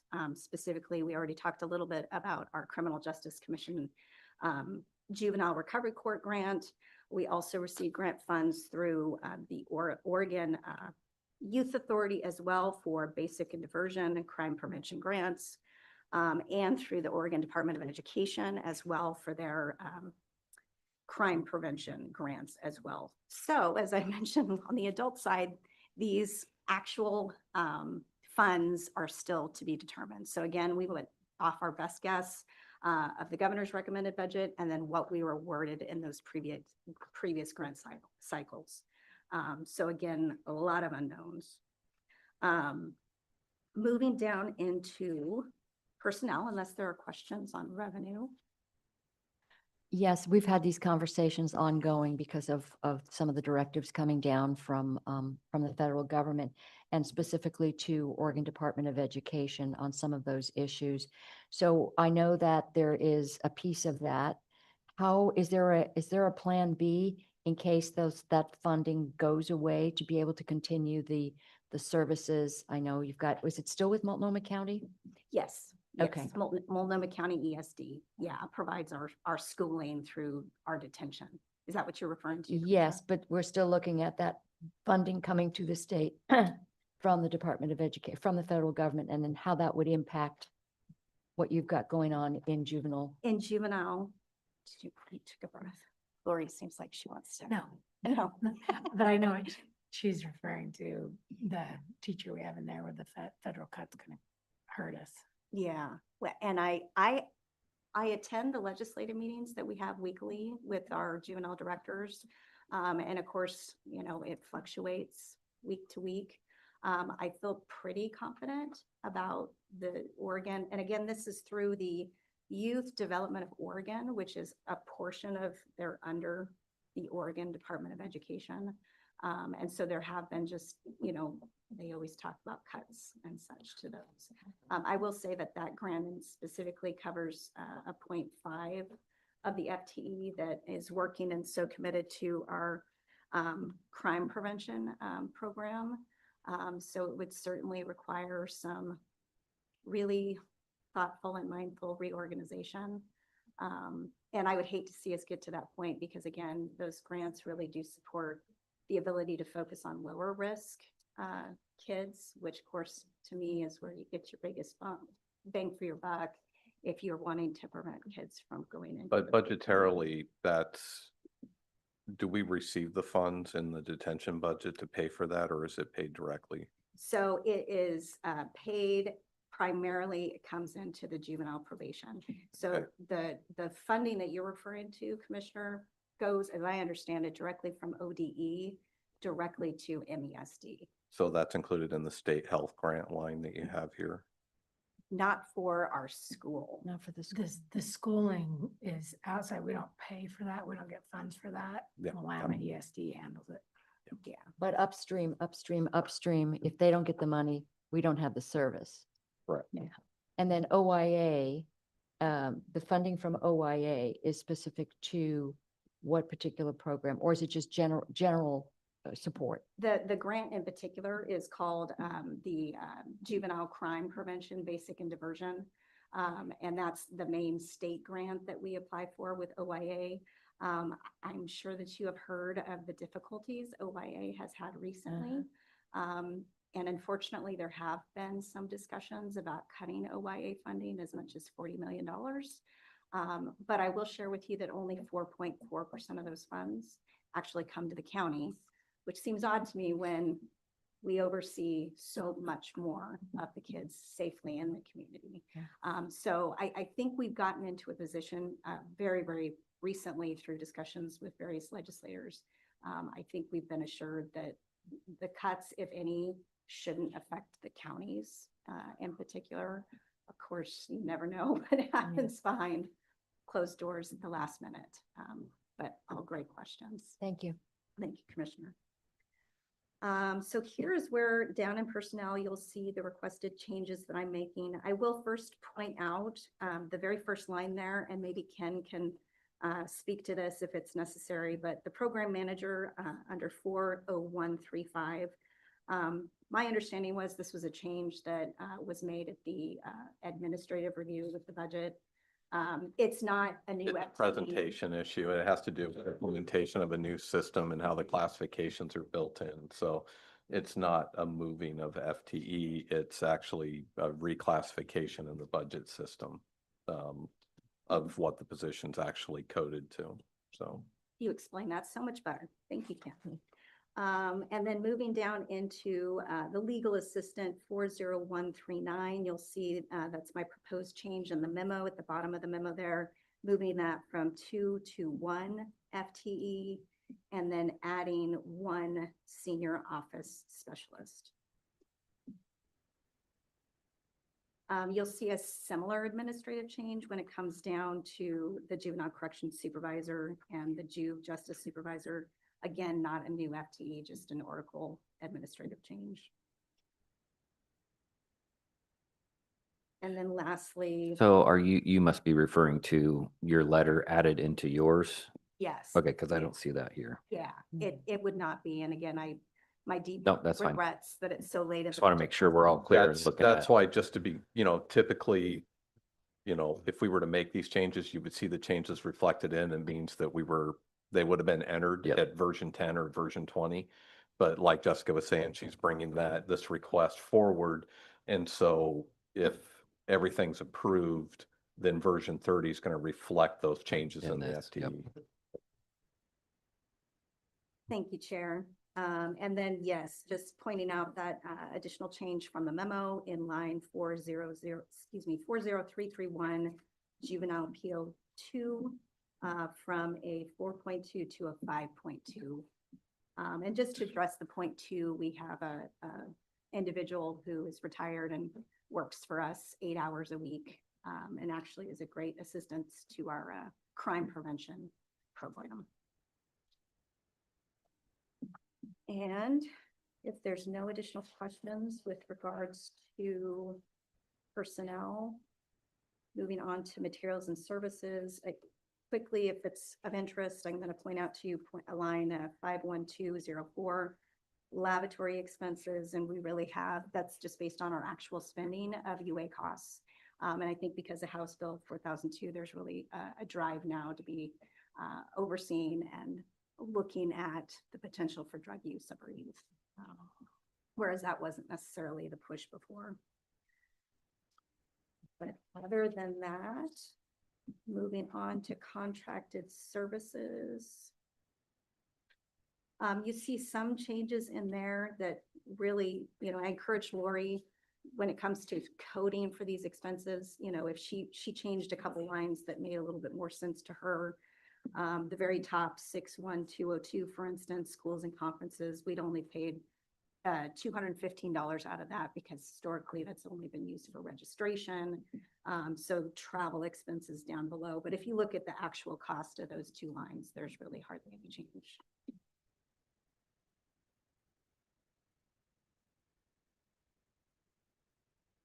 And I don't think I have anything else to point out to you other than down in our ending fund balance. And per the memo there, the change would be 275,529. Childcare resources, 7002. Yes, absolutely. Just asking what that is, Commissioner? Yeah, absolutely. So this actually resulted several years ago when we had 2 youth defendants, co-defendants, that we did not feel we could care for in the same detention facility. So we actually sent them to a local. It's a terrible name for a line because it does. looks like it says we're paying for childcare, which we are, but it's for housing juveniles in other facilities. And it occasionally comes up and we just find that it assists with keeping the case Right. as Clean. transparent and honest. Yeah. Okay, I remember that one. Yeah, Thank you. we had this flag. We're gonna try to work on retitling this one because we're not paying for a slot of the local daycare. But So it's a little more secure daycare. Well said. Well said. Oh. Well, unless there are any other questions, moving on to the last budget. I know we're running short on time and the sheriff has a lot more budgets than I do. So we'll move on to page 157, which is our juvenile detention, which is 11077. Just a couple highlights here because I just want to give both of my managers tons of kudos. They've been in their positions 2 years or less, and they have just both hit the ground running. Cliff came in with some particularly exciting ideas that we were able to implement because of a brand new Washington County rental bed contract, which I'll get to in a moment. So as of this fiscal, we have purchased, installed, and trained our staff on a new body scanner that has really allowed us to become more trauma informed with our youth during the intake process. We also did so with a fingerprint machine. As our fingerprint machine, I think the sheriff's office may be having something similar, but they no longer provide the service moving forward. And so we actually invested, we got a grant for $25,000 to assist us with the purchase. But we're able to, it's also portable. So we're able to take it from juvenile detention to probation over to the adult side as well. So we can use it as needed for compact cases on the adult side, for instance, or brand new employees that come in.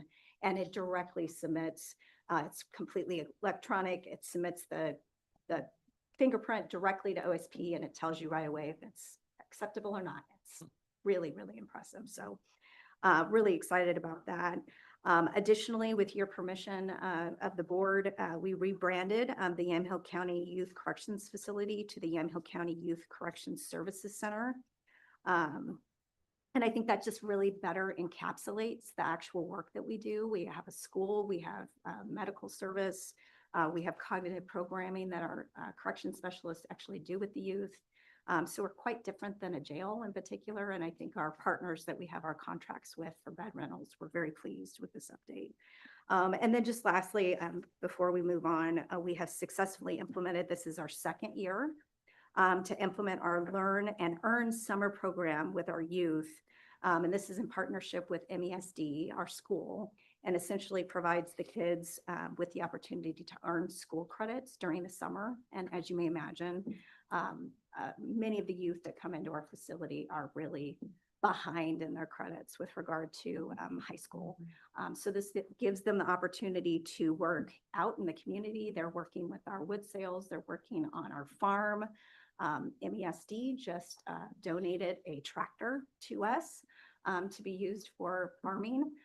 So we're just really excited about that. And I want to say it was several hundred pounds of food that we were able to donate to YCAP last year. So, and given those kids' experiences, not just sitting in those cells all day long during the summer and earn credit. So we're very, very delighted and pleased with that. My team has done just a great job. Moving into our budget. So with regard to revenue, unfortunately, I do have to point out a pretty significant change. Third line down on 34202 room and board. We really depend on these contracts with various counties. And I will say, after several years ago, having comments from Chair Johnston about really working hard to get those contracts to the actual cost per day, we have done extensive work. My team has done extensive work, and we really have done a good job of incentivizing guaranteed beds. So for instance, 4 beds is cheaper per day than 1 bed. So currently we have 4 contracts. We have 3 beds with Washington, 4 beds with Polk, and 1 with Tillamook and 1 with Clackamas, excuse me. Unfortunately, we were just notified that Washington County plans to terminate their contract, which, as you see there by the numbers, constitutes around $150,000. Pretty significant loss for sure. I am pleased to say they did reach out and they do have interest, and we're working currently on a as needed bed, which in my mind is significantly higher in cost. But I know between Washington County and Marion County, who I understand is going to be their primary facility at this point, that they'll probably continue to drop kids off at our facility on occasion just because of the commute. But my understanding is it wasn't for lack of being pleased with the services we provided. They just got into negotiation, I think, of either 16 or 18 beds with Marion County, and we just didn't have the ability to offer any. So unfortunately, that is what it is, but you will see some changes as we go through the rest of the budget as a result of that. Moving into personnel, unless there's any questions. Similar to what we discussed in Fund 11074, you'll see here a change per Oracle, administrative change just with regard to program manager. No actual change in FTE or cost. And then highlighting for you to line 40329, unfortunately, we are having to shift from 14 to 13 juvenile correction specialists due to the loss of the Washington County contract. I will share with you, this position is vacant. So it comes at a good time, although it hurts me to say that. Certainly this will be a loss for us. And then you'll see down below, there's some increased costs in overtime and extra help due to the further reliance on our on-call staff due to the lack of that FTE. Is that the only open position you have?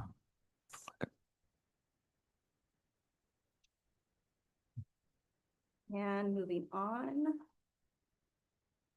No changes, no other changes in personnel or in materials or services, but just a couple quick line items to point out for the budget committee down in contracted services. So second line there, 61102 contracted services, you will see a pretty significant jump there simply because we have contract services for the body scanner, for the fingerprint machine.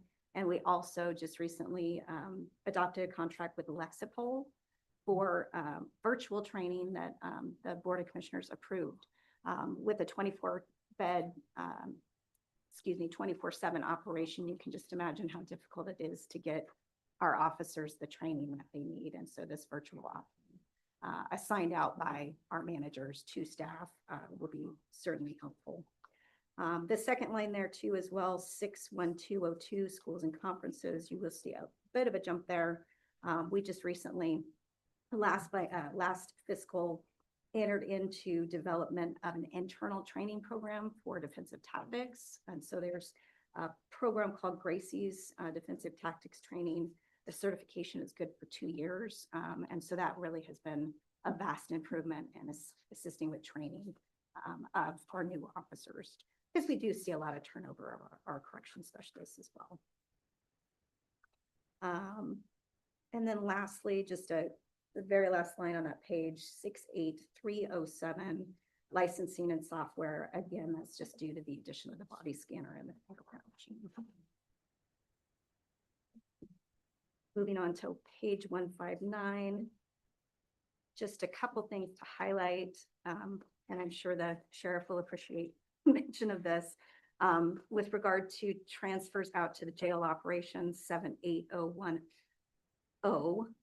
that is with our food and medical contracts that we share with the sheriff.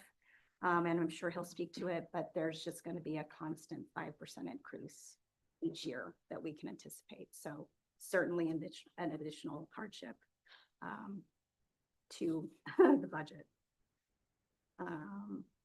Excuse me, did you say that that line was an additional 5% each year? It will be, yes, per those contracts. So this year, it's 15,000.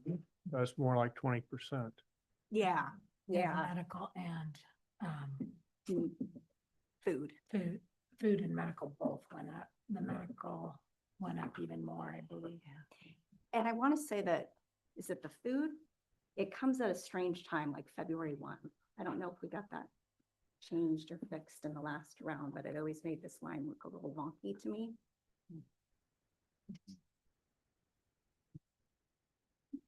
The sheriff can probably better answer that, perhaps. And just one last change to share with you down in Capital Department Equipment, 80080.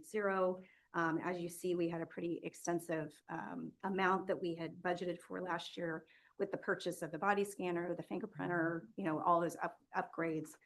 We were really trying to make use of that Washington County contract. And so as you see, we have not put funds in that. We have several projects still pending that I am so certainly hope that we complete by the end of this fiscal, such as our control panels and doors and in detention that just need to be fixed. But wanted to explain that change to you as well. So with that, you'll see our ending fund balance. And I'd be happy to entertain any questions. Yeah, so I see again that the trends out to HSS. Is that the same mental health person? It is not. So this is a different, again, Health and Human Services employee. And he works with us 20 hours in our facility to provide mental health services to our youth. As I've mentioned, similar to juvenile detention, probation, our detention is seeing a real high increase in the needs and risk of these kids that are coming in. And so he has really made, this particular individual has really made a huge difference for the kids. I will sadly report, and I'm happy for him. He just retired, I believe, last week. And so we're currently working with HHS to see who might be a good placement for him, although I think it's going to be really hard to replace the Health and Human Service staff we got. So the 85K reflects a halftime. A halftime position. Because he was 20 hours, this does include his salary. So it was so late in the game, and not knowing who they're going to replace this person with, I didn't seek out any change. Salary, roll-ups, everything. But half. So yeah, just maybe overall a general question to HHS about what that would look like and what buckets exist that we might not be thinking about in terms of covering this. So you're asking if HHS can cover these people instead of, Well, they're their people. yeah, but- but I'm just clarifying. Yeah, so That- what I'm asking, so I was wondering whether or not some of the opioid money that we don't want to use for operations, obviously. But if we get in a pinch, we can obviously think in terms of what, if it is applicable, or what other buckets exist in HHS that have funding that would come under this purview. So if that exists, what would that look like? So it's not coming out of your budget, it's coming out of their budget. Again, it's a question to see how that would impact them. And would it be a significant impact to where it hamstrings another function or another operation over there? Does that answer your question? Yeah. Okay. Yeah. I think- They're already supervising them. I mean, Justice is not supervising them. HHS is supervising them. So it's not like there's additional resources they have to apply to it.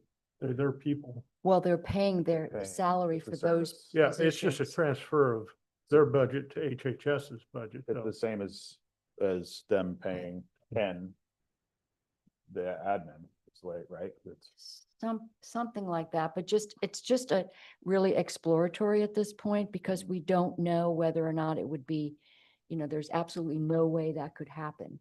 And it just posing the question to see if that's something that could be absorbed in any of their buckets of money. And if it is a significant hit, I mean, these are no small amounts, obviously, but I would like to ask that question. Thank you, Commissioner. I will definitely look into that with Ken and Lindsay. Right. And just really look at sort of where, tying that back and seeing, what we could do. And maybe it's not even, maybe it's a non-starter, but I'd like to at least explore it. Absolutely. Thank you, Commissioner. So that is all I have for you today, unless there are questions about these three particular budgets. I sincerely appreciate your time and all the efforts that you are going through in your 3 or 4 straight days of budget presentations. I'm certainly not jealous of that, but wish you all the best of luck. Thank you. Any other questions? No. Okay, cool. Thank Thank you. Let's take a 10-minute break, 15-minute, 10-minute, Bye. 10 minutes. Okay. That's why you're the boss.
starting on 160? Or are you in your, Mhm. okay, cool. Yeah, 160 will be the start of the sheriff's budget. Okay. All right. Buckle up, let's go. Thank you, Chair, members of the committee. I was told I had 3 hours, so let's buckle up and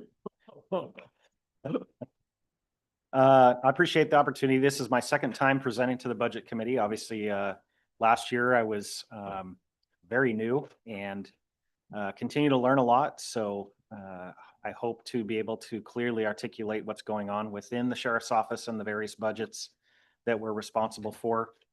Just some general comments to open us up this morning. I recognize, and I did have the opportunity last night, I was able to review about half of the committee yesterday. So I got to hear a lot of Mr. Huffer's budget officer comments to you.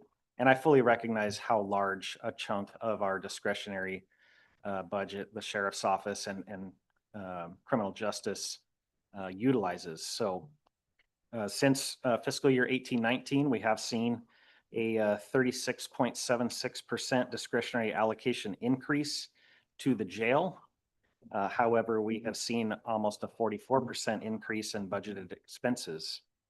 We have seen an almost 50% increase in jail personnel cost, and that was with the elimination of 3 positions 2 budget years ago. We lost actually 3 deputies and a sergeant out of the corrections division. And we have had a 31.66% increase in our jail materials and services. That same time period, we've seen about a 69.25% increase in our discretionary allocation for patrol, with a 54.55% increase in budgeted expenses and a 77.3% increase to our patrol personnel cost, and a almost 20% increase in our patrol materials and services. So clearly the costs continue to outpace the revenues and the discretionary allocation ability to absorb some of these increases. Our collective bargaining agreement for the deputies was finalized in November of 2024. And we did see across the board increases that affect the salaries, as well as some incentive increases and changes to some insurance obligations. This collective bargaining agreement runs through June 30 of 27. So we do have some predictability with our personnel costs, at least with the deputy level collective bargaining agreement. We do have a new, as Mr. Huffer mentioned yesterday, bargaining unit that represents the sergeants within the Sheriff's Office. We are currently in bargaining, and so we are doing our best to anticipate based off of how far we are, or in reality are not, into our bargaining for that unit. So we have little to no vacancy savings to absorb any unexpected or overextended costs. We have continuously invested in hiring, and that goes back a number of years and a number of budget cycles, working diligently to fill vacancies and to create an environment that allows us to attract and retain qualified personnel. We have seen the increases to salaries through the last 2 bargaining contracts have the desired intended effect, which is that we are recruiting and attracting a lot of very qualified applicants. And we are appreciative of that support to get us to a point where we have just slightly more depth to absorb the workload and disperse that. Jessica talked about the change in the transfer from community justice to the jail with the $1145. And so you'll see that as we work through the jail budget itself. If our current searches for employees to fill any vacancy result in hiring, which I will tell you that I expect that they will, we will be fully staffed in all divisions by the end of this fiscal year. And we have not been in that position since 2020. We've been fully staffed in the jail since late 2024. About a month ago, we were able to fill our last vacancy in support services, and we are working to fill our last vacancies in the patrol division right now. This is in large part, again, as I mentioned, due to the salary adjustments that were made through the last two collective bargaining agreements to keep us competitive in the marketplace. Once again, most of our accounts that we'll be talking about today have a budgeted ending balance of less than $15,000. So we do have some ending balance in emergency management, but jail is 6,500. Rate patrol is 0. Patrol is 300,000 thereabouts. The radio system 0. Court security 0, and dog control 0. So we have found that intersection where vacancy savings and costs have met, and we have utilized essentially all of our reserves and carryover to bridge some of those gaps in prior years. We currently have one deputy vacancy in the corrections division with an identified individual that will be starting on May 9th and coming to us with prior experience from the Federal Bureau of Prisons. We do expect to have a couple of vacancies later in the summer when 2 of our current corrections deputies will transfer to the enforcement division. And we already have people in the pipeline to backfill those corrections vacancies. And we currently have 4 vacancies in enforcement, 1 that will be filled here very soon with a lateral, 2 that will be filled by the corrections deputies transferring down that I mentioned. And we also have 1 position that I'll be talking about today that is essentially an additional position to backfill a grant opportunity that we currently have before us. So the one thing I would like to impress upon you today as we go through these budgets is the need for long-term sustainability. I know that you all know this already, but we do need to have the ability to both predict and plan for not just immediate needs, but long-term needs within the sheriff's office, and to address the fact that personnel costs continue to outpace the discretionary allocation that we receive. I don't see that changing anytime soon. A lot of those costs that come from PERS and roll-ups, health insurance, those aren't things that I really can control. And as you've seen with prior budgets, the way that we make up for those increases is through the loss of personnel. And that's not a sustainable model for service delivery. I do not have page numbers, so I think you said 160. I'm gonna guess emergency management is where I have. Okay. Just a few things as we go through the emergency management budget. We have budgeted to receive a slightly higher amount of the FEMA Oregon Department of Emergency Management award for the year based on some revised EMPG funds that were received, but they have not yet finalized the grant numbers for the coming year. So these are just our best prediction based off of current year and what we have received. In the 36299 expense line of emergency management, we had the mobile EOC grant that we received. I do expect that that will be fully expended in the current fiscal year, so that is not something that will carry over into next year. In the 61001,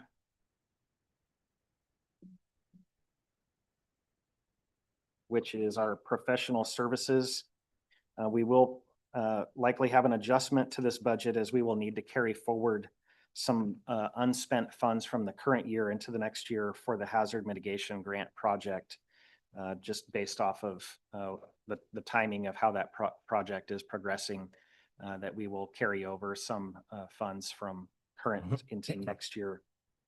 And as with most of my budgets, we will need to look at ways to maintain sustainability and add revenue to the emergency management budget. There's been a lot of discussion at the state level about an increasing demand for those EMPG dollars for the state. There's been some work being done within the State Sheriff's Association with the Emergency Managers Group to try to come up with a more predictable formula so that we have a greater ability to know what our piece of that particular pie will be in any given year.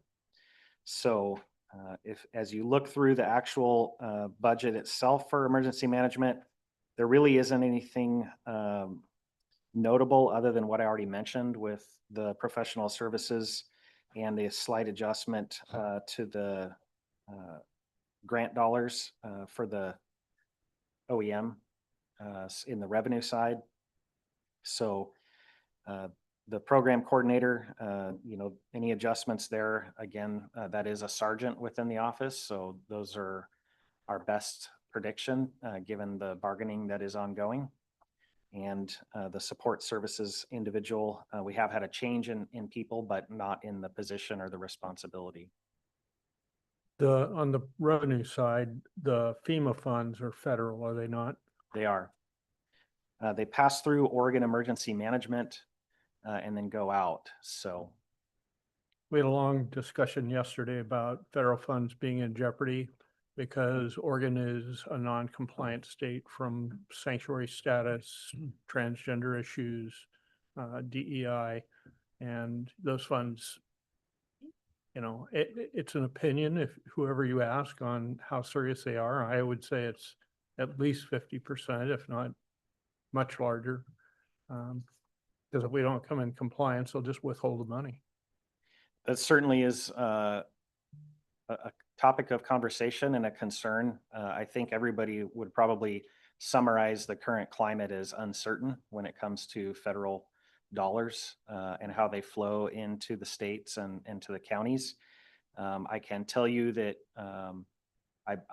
it is my personal opinion that the responsibility and the intent of FEMA would be something that would rank higher on the priority list because of some of the more notable natural disasters that you've seen across the country and the response to some of those events. I think Sergeant Young does a really good job of keeping us up to speed on some of the trends and some of the areas, topics of interest when it comes to both federal dollars and emergency management in and of itself. And so it is definitely something that we're going to have to continue to watch and pay attention to and see if there is an anticipation of disruption to those dollars. Overall, what would you say the percentage of federal dollars coming into the sheriff's department is compared to state or local? Very low. Very low, okay. Yeah, we don't receive much in the way of federal funding, just a couple of grant opportunities that have some federal nexus, typically through NHTSA or the Department of Transportation, and then emergency management. But as by and large, our operations are just local dollars coming from you all.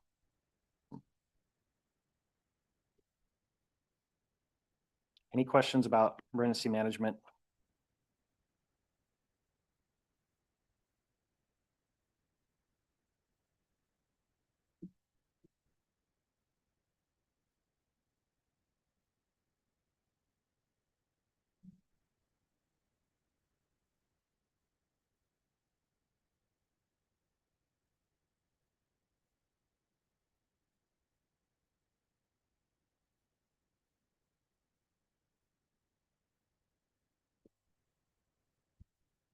Marine is what I have next.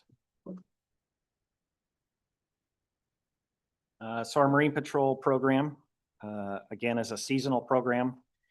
We have taken what we project for revenue, and that equates to 800 patrol hours on the waterways. That might seem like a lot, but when you're talking about, and those are boat hours, not individual personnel hours. So those are hours for the boat. And when you, we try to typically have the boat out on the water for 8 to 10 hours a day. So you can see how quickly we can go through 800 hours of time on the water. Our season runs 110 days. So Memorial Day to Labor Day. We're ramping up already and getting ready for that to start the end of next month with the boat races down on the river at Rogers Landing. And that's always been a great event and a great kickoff to our Marine season. Our allocation from the Oregon State Marine Board, this again is an area where there is probably some federal dollars mixed in with the money coming from the Marine Board through the Coast Guard. But the vast majority of State Marine Board dollars are from boat registrations in the state of Oregon. It's actually fairly flat. It technically was a tiny increase. I want to say it was like $19 or something, but we didn't see a decrease, which is, I think, a testament both to the improvements that we've done with our program and the support that we're getting from the Marine Board, as well as a recognition of the high demand that we have. Our stretch of water, which runs from roughly the Wheatland Ferry to Willow Island on the other side of I-5, is 50 some miles of water that we patrol, and plus we go up the Yamhill from the mouth to the Lafayette Locks.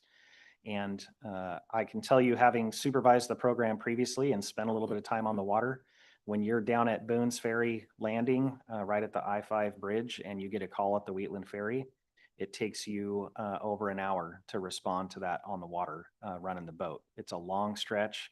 You can There's actually some- get up there? You can. It is a little bit hair raising at times, depending on what part of the summer and what the water level is, but there are definitely some stretches where you're in less than a foot of water. Yeah. So the demands continue to increase as we see a significant amount of non-motorized usage of our stretch of the water. The paddle sports have got very popular, and on any given day, the safety and compliance checks, you could do 4-to-1 non-motorized versus motorized, just based off of the number of folks that are out there on kayaks and paddle boards and all kind of interesting watercraft that get launched, inflatable rafts.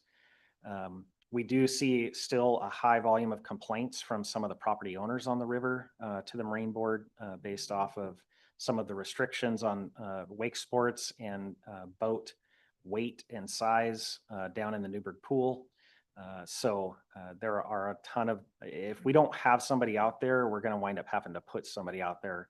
If it gets over 80 degrees, we're getting calls on the water. So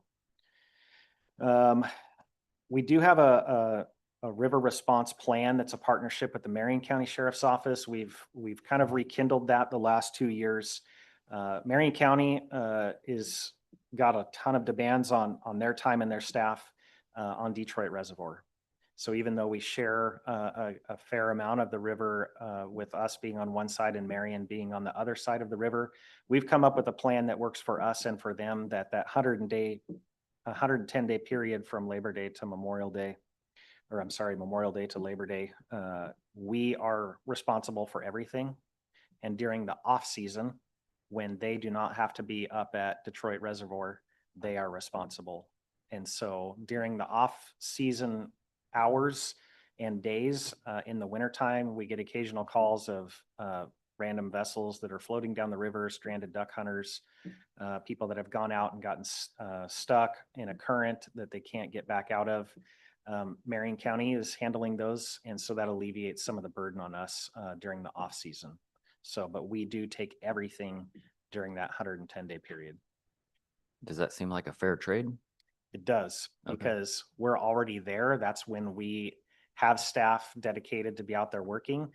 During the off season, that would necessitate us finding one of our staff that is marine certified. We have to go get the boat out. We have to launch it. We have to get a second person to be on the boat with them. And so the logistical demands for off-season deployment are significantly higher for us. How does TVFNR integrate with that far as response times that we have to engage with somebody that is running into issues on the river? Do we always have to be there? Does TVFNR take some of those calls to where we don't have to? So they will go if there's anything medical related. So they are a water rescue function. They're there to essentially support life and safety and medical issues. But if there is anything that is something that is reportable to the Marine Board, that is any sort of an accident, an injury involving a boat on the water, it requires law enforcement to be there They do not have the capability of reporting those incidents through the mechanism to the State Marine Board and the Coast Guard. We have certain cases we're required to investigate. We have to draw numbers through the State Marine Board that are trackable and report within a certain time frame, kind of like a DMV crash report. So would there be times where both TVFNR and the sheriff, whether Marion or Yamhill County, have to be deployed? Yes.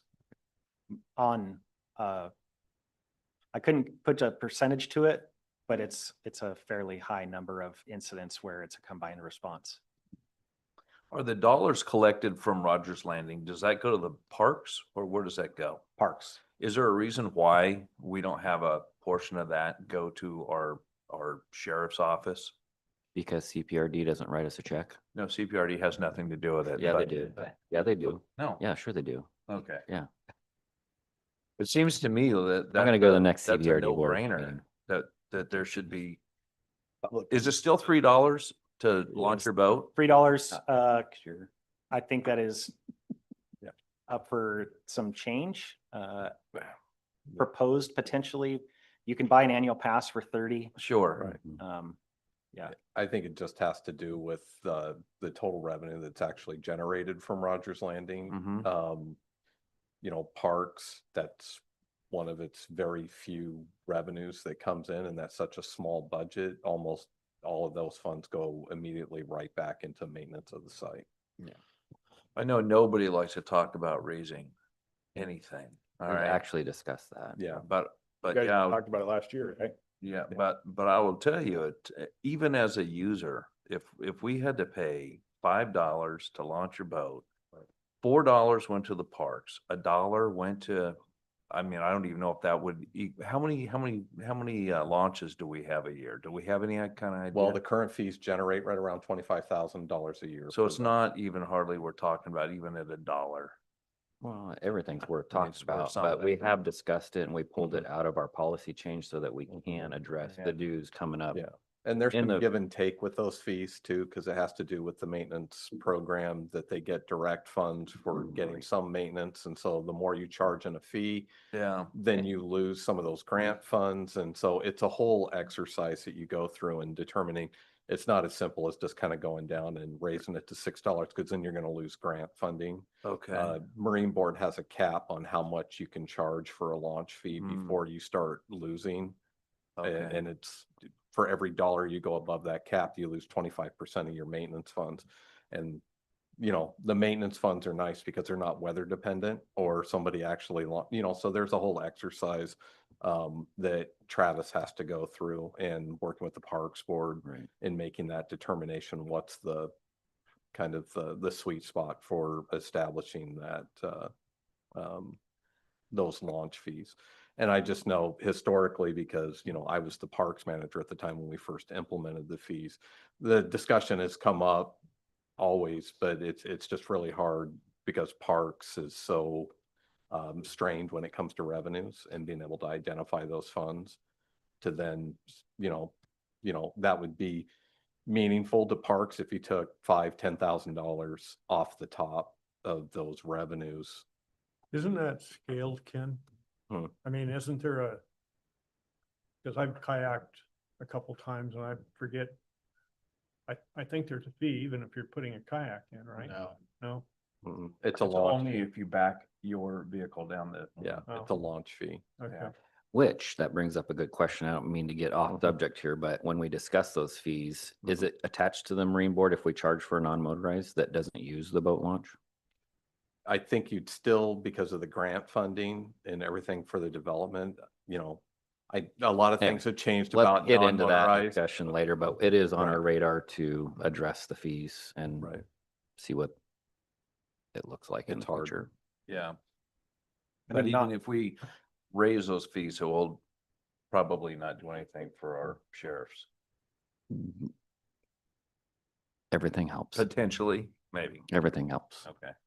I think addressing the non-motorized usage, it's fairly easy for the deputies that go down there and work to identify that a vehicle doesn't have a launch pass on the dashboard when it's got a boat trailer hooked behind it. When it's a Subaru with nothing that indicates that they've actually launched some sort of a watercraft, you can't say.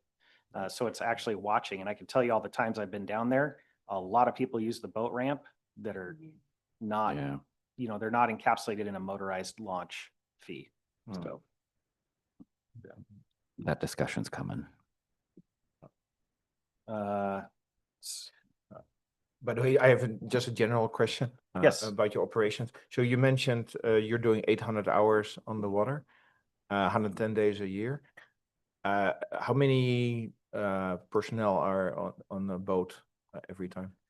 So we have to have 2 people on the boat for safety purposes. Mhm. Historically, that has been a boat captain and what we call a marine safety officer. The boat captain is paid a higher rate than a marine safety officer. We currently have 3 individuals who serve as boat captains. We only have 1 marine safety officer that's returning this year. We were not very successful this year in advertising that program. We do have a couple of interns that are going to be joining the office this summer. One's a Chemeketa student, one's a Western Oregon University student. We're hoping to capitalize on those opportunities to have the second person on the boat. But they do have to have 2 on the boat at all times if they're on the water. Okay. And these are not full-time. Historically, they're not full-time deputies. These are folks that are reserve deputies that are performing just that seasonal function. We do have to put full-time folks on the boat when we don't have somebody out already and we have an emergency call. So anytime we don't have dedicated Marine staff on duty, that does draw from our patrol resources to field a boat on the water. But we do have reserves that perform the majority of that function. And there's no ideas or putting, say, something like interns in there or? Well, we do have those 2 interns this year that's kind of new that we're getting back into having interns in the office. And I think that there is some opportunities to utilize interns potentially to have the second person, as long as they're willing and they have to go through the swim test and make sure that they meet the criteria to be out on the boat. Have you guys got a place to park the boat? We do. Local? We No. we have a facility that we rent over on 14th Street off of River in Newburgh. Okay. It's about $10,000 a year to rent that facility. CTR, do you want to donate a spot? What do you got? No, I'm good. Oh. After hours session, got it, okay. Oh, well, anyway, yeah, can we address this at some point? Because we've talked about this in the past and that's a chunk of money. Would it be possible? Because I think we did that, wasn't it?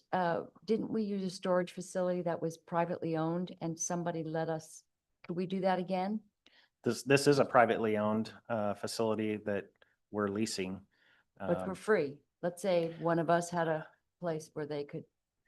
As long as it's within a reasonable distance to the water, I mean, that is a concern is getting deployed onto the water quickly. That facility that we have now is literally just a block away from the entrance to the park. Well, That's we pretty good. we have a Newburgh landfill that's a block away too that we No, can, it was good. That's $10,000. A year Yeah. yeah, for a lot of years. yeah. We need to discuss that. Okay.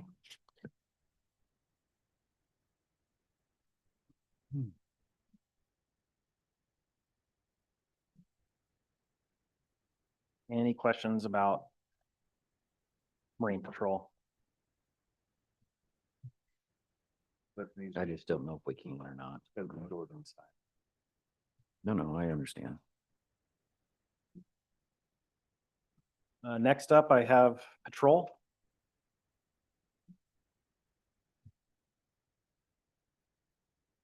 This is a fairly large budget. I do have a request that I'll cover at the end after going through everything, but just some talking points with respect to the patrol budget. It has been a topic of conversation for several years and one that you guys addressed with me last year, and that is our policing services contracts in the cities. So we still currently have the 5 cities that contract with us, Lafayette, Dayton, Amity, Sheridan, Willamina. Those contracts fund 10 FTE within the patrol division, so 10 deputy positions. However, in an effort to try to balance true cost of those personnel with what we are charging to the cities for those policing services contracts, I have gone through and have made several adjustments to all of the contracts and standardized them to where it's basically scaled off the number of personnel. So the city of Dayton is our smallest. That's a one position, one FTE contract for 40 hours of dedicated coverage. Sheridan is the largest, and that is 3 FTE. So all the others, which is Lafayette, Amity, and Willamina, they're all a 2 position, and it doesn't matter which city you are, the contracting cost for a 2 position is the same. We've tried to standardize it and account for our true costs. So that has resulted in some significant adjustments to those contracts that I know is somewhat of a burden to those cities, but at the same time, we cannot lose money on providing that service. So they all are expected to remain status quo. I did make some suggestions to 2 of the cities, that being Lafayette and Sheridan, to look at expanding their contracts to add additional personnel. The call volumes in those 2 cities are substantially higher than the others, and their populations continue to grow. There's been huge development in the city of Lafayette. Sheridan's on the verge of another large development on the northwest part of town. And so, you know, their call volume and their population, certainly I can articulate the need. However, I do believe at this point that both of those are going to remain status quo through the next year. What are the potential cuts from McMinnville? How are those going to affect you? So I did go through the published proposal, or the what they published yesterday, the city of McMinnville. We have seen already a substantial increase in the demands for support from the sheriff's office in the city of McMinnville. I think it's a 55% increase in our call activity in the city of McMinnville, where we're providing assistance to them. With the reduction in personnel that they're facing, I believe it is 5 FTE in the police department, 3 police officers, a school resource officer, and a detective. I believe that there's no way that will not result in additional demand for sheriff's office support in the city of McMinnville. When we went through the 23-24 budget process, one of the 5 positions that we lost that year was our civil support services person that worked in our civil division, processing all the subpoenas and paperwork that came from the courts. Right about the same time, both Newburgh and McMinnville indicated that they were going to turn over all civil function back to the sheriff, because it is something that is required of the sheriff in ORS to serve civil paperwork. So we took on a tremendous increase in workload volume when those 2 cities, the 2 largest cities, said we are no longer going to be doing civil service in our cities. With the reduction of the 1 person in our civil division, which there was 2, and so we now have 1. I don't see any way that reductions in the ability to spread calls out over the police department in McMinnville will not result in increased demands for the sheriff's office in the city of McMinnville. And there's no charge to them for that. We currently do not charge anything to the municipalities that have their own police departments, which is McMinnville, Newburgh, Dundee, Carlton, and Yamhill. And we provide after-hours call response in Carlton and Yamhill on a regular basis. They're not 24-hour agencies. So we end up with those emergency calls in the middle of the night. And I don't even know how they can really qualify those as police departments. I mean, I live in one of them, so I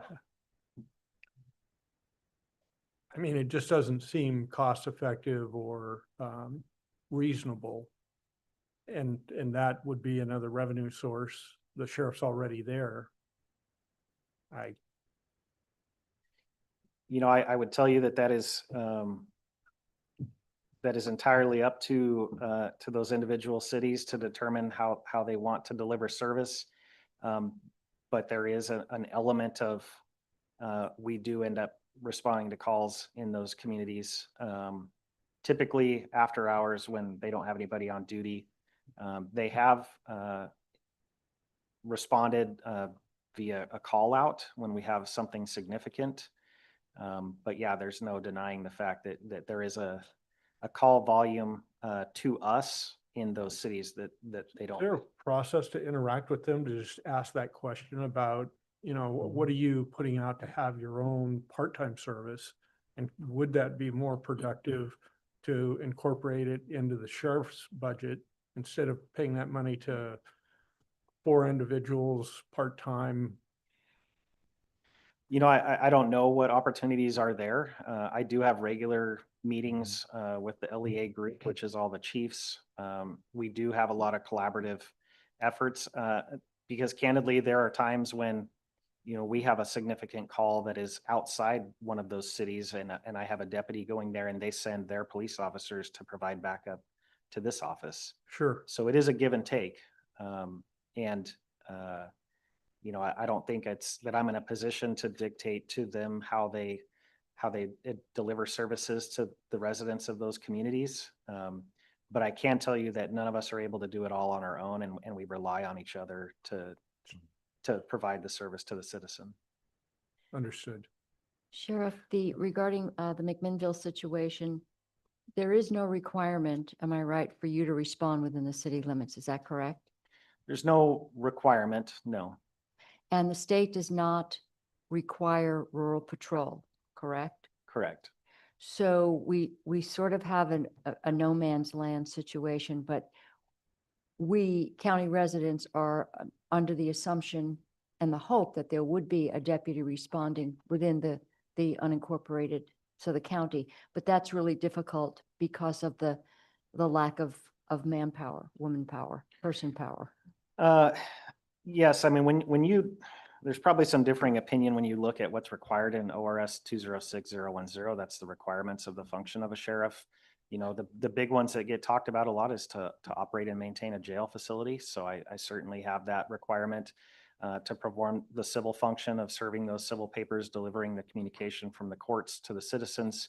Are required to have search and rescue in every county, and that is something that is required of the sheriff. It does talk about keeping the peace and protecting the county against people that would threaten other individuals or property. That's what I think it kind of incorporates or traditionally has been looked at as the patrol function. But I will tell you that just given where we've been with our staffing and trying to meet all of the demands that we have, you've heard me talk about our policy and the revision of all of our policy. And I just pushed out an update to our policy that says that we have to have 3 deputy sheriffs on the road. And that is going from a historical past practice of 2. We routinely do have more than that, but I'm saying 3 is the minimum that we can have. And 3 that's a tall order for those 3 individuals with 718 square miles and you know, the unknowns of, you know, a typical 2-officer response call of a domestic violence and 1 deputy's in the jail, and then you don't have anybody. So I think that we do a very thorough job of prioritizing, and the supervisors and the deputies are looking at what's pending and where the call volume is. But I can tell you that it doesn't matter if it's at the top of Willamina Creek Road or if it is downtown city of Newburgh. If somebody says we need help, we're going to go. Have you had conversations with McMinnville about the impact and how this is going to reflect on your ability? I haven't. I was intending to go and actually probably address the budget committee and the council, but I was waiting for them to publish. I was hearing a lot of rumor. So now that they've actually published it, I have concrete information to work from. Real quick, do you know how many OSP are on duty during like the evening hours? I couldn't tell you with any degree of certainty. I can tell you that it is often that we are told that there is nobody on. I think that when they're fully staffed, they have 7 troopers out of the McMinnville office, and that goes all the way, north of Gaston, south into Polk County. It goes out Highway 18 into the Van Duzer, Hebo Road, all the way up 219 up to the top of Mountaintop. So they have a large area. They never have, I think, more than 2 people on, and it is very common that, we have a significant crash and they tell us there's nobody on duty. And I mean, there was one yesterday at 18 and Lafayette Highway again. And so, we do pick up a lot of OSP what calls that really should be theirs because they're on the state highway, but they just don't have anybody on. We are the only, they don't run 24 hours in Yamhill County. I think when they have people working, I think they go home at either midnight or 2 a.m. So we always pick up that gap between then and like 7 in the morning. Thank you. A quick question also. So you mentioned you have contracts with the 5 cities Yes. in Yamhill County. Do you charge them based on population or call volume? We charge them based off of what they elect to contract for dedicated personnel. So those contracts are all based off of 1, 2, or 3 full-time positions. We try to scale that based off of call volume and population. That was my attempt with the 2 cities that, hey, you've kind of exceeded call volume and population for what you have contracted. But I can tell you that we rely on those deputies to come out of those cities to provide emergency backup to the rural deputy that's working. And we pick up the call 24/7. So City of Dayton contracts for 1 FTE. That covers 40 hours a week. There's 168 hours in a work week. So we're still picking up the calls. We're just looking at ways to probably right size whether that call gets handled right in the moment. If it's something that's not in progress and cold, that there's maybe something to follow up on later and wait until their individual deputy comes back to work the next shift, or whether we're asking the folks on duty right now to go into the city and pick that up.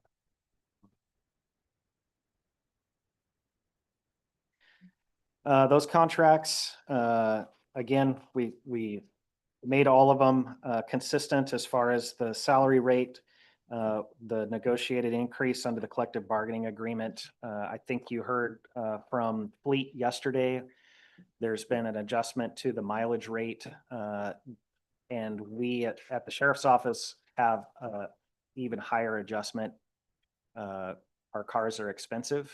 They take a lot of, you can't just go to the dealership and buy a car and put it on the road. We have to go and spend about $20,000 to upfit them with all the additional equipment. So you have the cost of the vehicle plus all the upfitting. So our mileage rate is adjusted for this coming year to be 75 cents a mile. We have passed that through to all of the cities in their contracts and what we bill them for mileage that goes towards our fuel, maintenance, insurance, and vehicle replacement. So we captured some of the larger expenses for us and have depreciated those over a schedule for the cities. And those are things like the mobile data terminals or the computer in the car, the body cameras, uniforms, body armor. Those are costs that continue and have to be renewed because those items all have a shelf life. And so we are amortizing those over a 5-year period for those cities to recoup our costs in investing in that equipment. We also added an administrative overhead because you're talking about supervision, records, evidence, detectives, support, all of the work that goes into their monthly stat reports. We put a ton of time into some administrative functions for those city contracts. We were awarded last year the Criminal Justice Commission illegal marijuana market enforcement grant. That is our own, no longer a shared program with Polk County. That terms out at the end of this calendar year. I do expect that program will be funded again based off of meetings that I've had. I went and testified in front of the legislature in support of continuing that program. We will be seeking to continue that here in Yamhill County. You'll see that there is an addition of the 1.0 FTE, and that is essentially to offset assigning somebody to do commercial motor vehicle enforcement through a grant program with ODOT. We'll talk about that. We continue our partnership with Oregon Parks and Recreation Department and Bureau of Land Management. That funds probably in reality about half of the position that is dedicated and assigned to work up in the forest. You guys have heard me talk about the impacts of the houseless community migrating up into the forested part of the county, up typically in the west part of the county. We have very large encampments. We have motorhome communities up there, RVs, dealing with a ton of public lands issues, littering, abandoning vehicles. And so that has been very, very successful, having that constant presence up there and addressing some of those problematic criminal behaviors in the unincorporated and very rural parts of the county. We're supplemented with that work by one of our reserve deputies who spends consistently a couple of days a week up there supporting our full-time individual. And I would tell you that it's taken us a long time to get back to where we have some even footing with our presence in the forest. It's been very, very successful, and having that support from Bureau of Land Management with funding allows us to continue that. Something I constantly have to remind myself, and we'll see it as we go through the lines 34237 and 69537. That's a $2 million revenue and a $2 million expense, and that is just the placeholder to address foreclosure sales. They've been relatively stagnant. We didn't quite see the increase. They are up a little bit, but obviously part of our function through our civil division is when there are foreclosures, that those take place in an auction off the courthouse steps. We have to have the ability to take those funds in for a sale and then to send them back out through that civil function of sheriff sales. So that's that $2 million in and out. Because, as I mentioned, we lost that one position in our support services in 23-24 that primarily worked with our civil unit. We have had to split that work up with the rest of our support services folks. So they're trying to accomplish that amidst all of the work of normal support services, which is concealed handgun licensing, records requests, state and federal reporting, freedom of information requests, processing the normal reports every day, distributing those to the partners like the DA's office, community justice, health and human services, DHS. So they are very, very, very busy. We've seen a tremendous increase in the courts giving what are called set-asides. So it's kind of like an expungement where references to certain types of offenses have to be completely removed. At one point, we had over 1,000 set-asides up front in the front office, and they have been diligently working on trying to address those to be in compliance with those set-asides that are being ordered.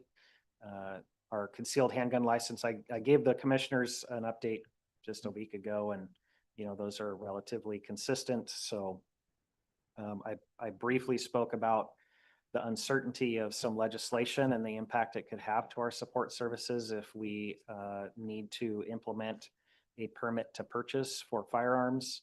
Our initial very rough, very conservative estimate is that would generate 2.5 FTE worth of work to be able to turn around those permits within the statutorily allowed timeframe. I don't have. Did you just say a permit to purchase a firearm? Correct. That would be the measure 114 or the House Bill 3075. So we don't have an add back request because we don't know where things are at, but that could happen. And so we are trying to prepare in a way that allows us to be responsive, to not be that impediment to law-abiding individuals that are seeking a permit to go be able to purchase. It's a big unknown for us, especially in this coming year, and what that workload could be and how we would absorb that given our limitations that we currently have. So do you have a dollar figure to that? Because, barring a miracle, I don't see the legislature not moving on those bills. So we know it's going to have an impact on your office, on your staff, in addition to some of the other issues that you have in terms of staffing and funding. I think it would be wise for us to look at that and have it in our back pocket, because it's imminent. So I don't want us to do what we've been doing with some of the other federal concerns, is to say, well, we hope it doesn't happen. I think there's some certainty that this is going to happen. And I want to make sure that you're able to, address that. Because what else do we do short of a supplemental budget if we're not going to address it here? And that might be a question for Ken. And I'm hoping, we don't, let's get ahead of that is what I'm suggesting. I did have a meeting with all of the police chiefs in the county, including Chief McKnight with Grand Ronde Tribal last week, just to strategize, because depending on if it's 114 or if it's 3075, the resident can go to the police department of the jurisdiction where they live, or to the sheriff if it's unincorporated. 3075 kind of gives them a little bit of an option. It says either or. So it could be, something that all the police departments have to stand up that ability as well, which, just to be candid, is wildly inefficient, that we would have to have separate processes and procedures depending on if you're going to Newburgh Police Department, or if you're going to Carlton Police Department, or you're coming to the sheriff's office. So we had a conversation, and we're exploring looking at having that be a collaborative effort, kind of like a task force model, where those individual cities could help do some of the preliminary work, but then they would turn everything over to the sheriff's office for final processing, and trying to evenly distribute as much as possible some of the workload burden. I think we're going to be very, very collaborative and a little bit strategic in how we're going to accomplish this work if we do have to do it. But there is no denying that there will be a fiscal impact, because we just cannot do it with the current personnel, and we would need more workstations. We would need more fingerprinting capability. We have to submit everything to OSP for fingerprinting. So there would be, our initial, I think, workup was 490,000. Oof. So does that take away from the retailers, because they're already doing all that work and submitting it? But does No. it move it all? No, it doesn't move it all. They will go through that whole process to get a permit, and then when they go to the retailer, they will have to start the regular OSP background. And when that they goes get there. through it all again, Correct. fingerprints and the whole thing. Correct. I would imagine that most of that burden lies on you regardless of which one, because, I have a concealed weapons permit. So naturally I come here. This is just where I know to Yep. go. So I wouldn't go to a city.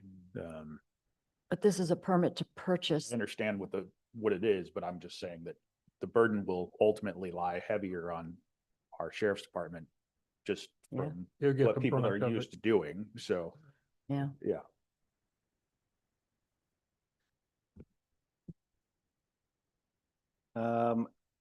Just to follow up on that, Yes, sir. there is an education piece that's supposed to happen before that's issued. Is the sheriff going to be responsible for that?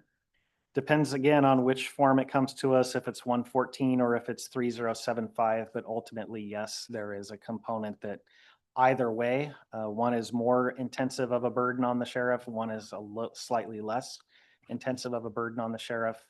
But part of getting that permit is completion of an approved training. That could be incredibly complicated. So you have a range for pistols and rifles, and a guy shows up wanting to buy a shotgun, and he's never shot a pistol or rifle. He's never going to own one. And you guys have to train him but you don't have the facility for the shotgun. We're still trying to determine exactly what the requirements will be for us, as far as some of those demonstrations of, safe handling. There's not been a, curriculum or an outline for what has to be demonstrated.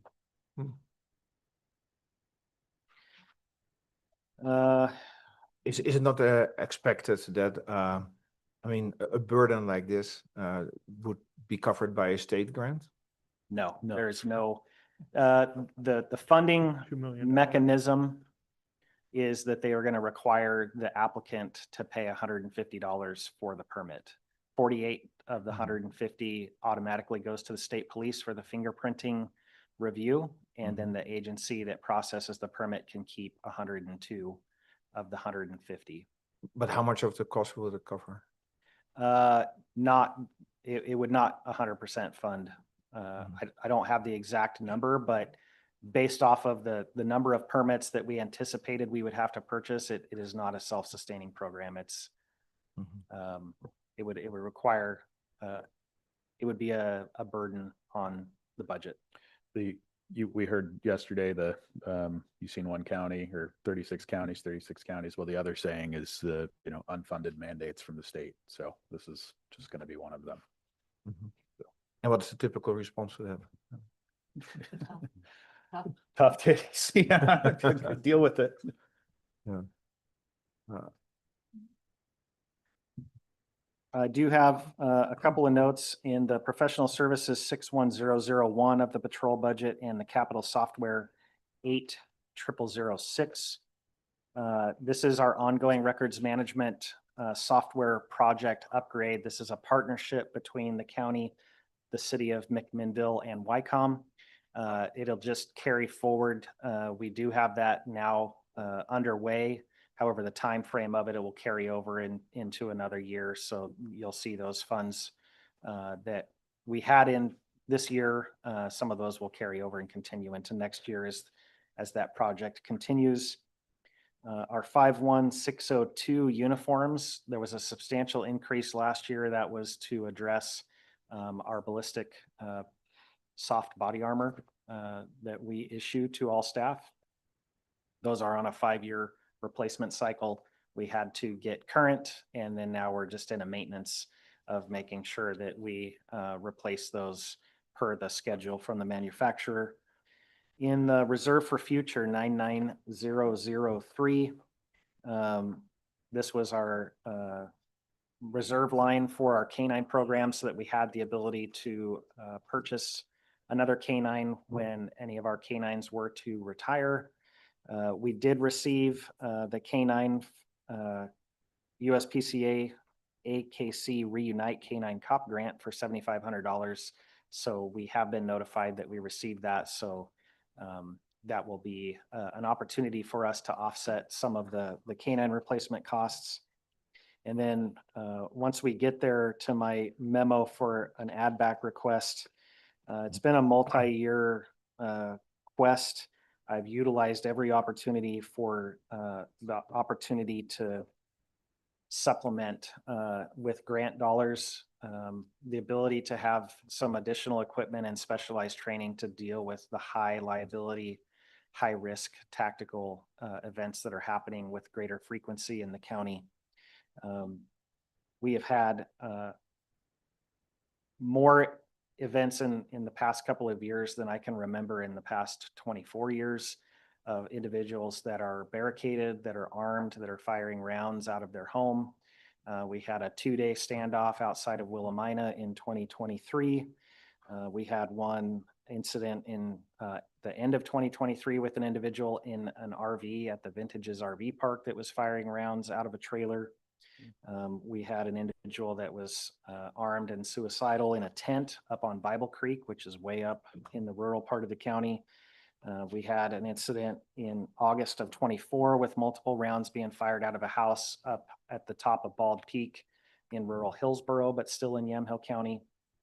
We've had several incidents of pursuits with wanted armed subjects where they've barricaded and had expressed their intent to cause harm to the deputies that are there. And then our continued work with the illegal marijuana grows. We have a very clear articulable nexus to cartel activity. Every single one of these individuals are armed.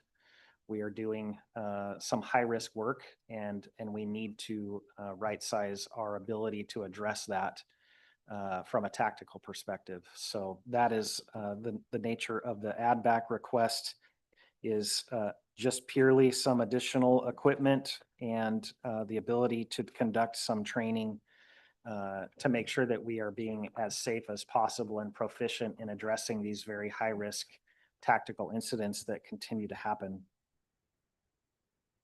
Sheriff, just a clarifying question Yeah. on your overtime line here. Typically, as you get closer to being fully staffed, I would assume that that number should go down.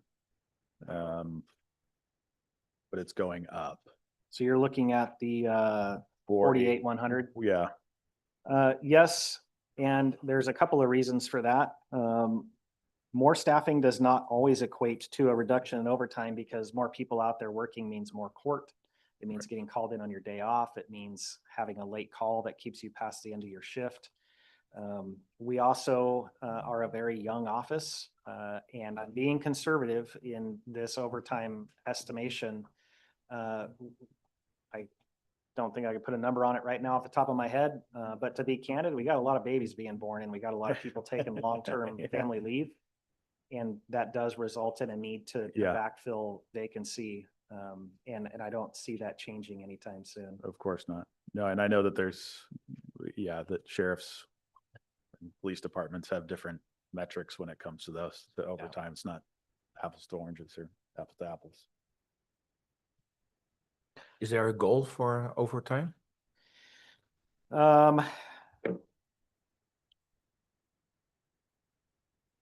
I'm going to tell you that I would not want to put a goal on it, because we have not yet realized what full staffing means in establishing a baseline. As we fill the last of our vacancies and we can develop kind of a baseline to get a frame of reference, I would be more comfortable in putting a number. This number has increased quite a bit over the last couple of years, and it's just purely because of staffing issues and vacancies and the need to maintain a bare minimum number of folks out working.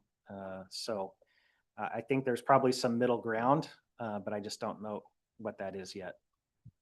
Because overtime is significantly more expensive than just regular FTEs, I assume. There is a tipping point. Certainly when you're talking under a certain amount, the overtime is cheaper than a full FTE.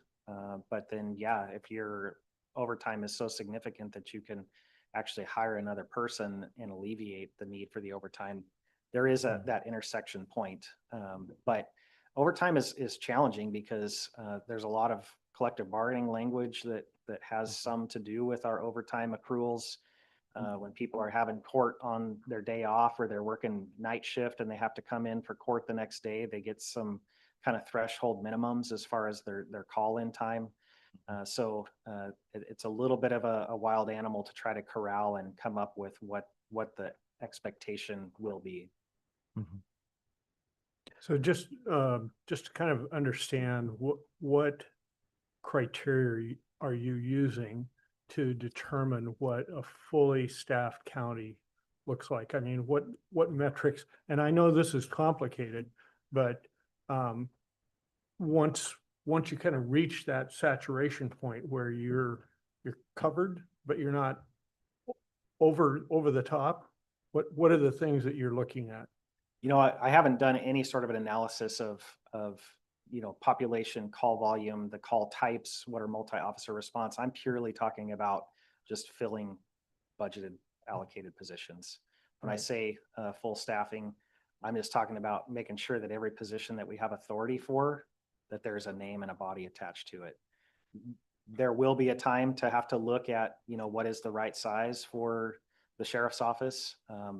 But all my metrics right now are just based off of having people in the positions that I already have budget authority for. Okay.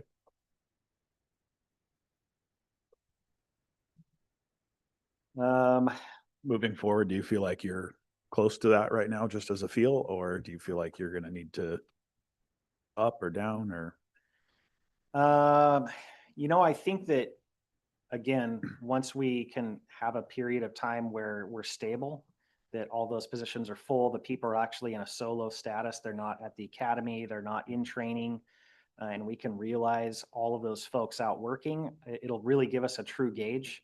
I'm not going to tell you that I think that things are quite right sized, but I honestly, I don't think I could tell you that we have a significant gap either. Right. If all those positions were full and those folks were working, that is a vastly different outlook than what we've had the last 5 years. And I think that has a very different feel to the folks that are out there working, to know that all those positions are full. You don't have an analyst on staff that could start running some data for you, do you? I do not have an analyst.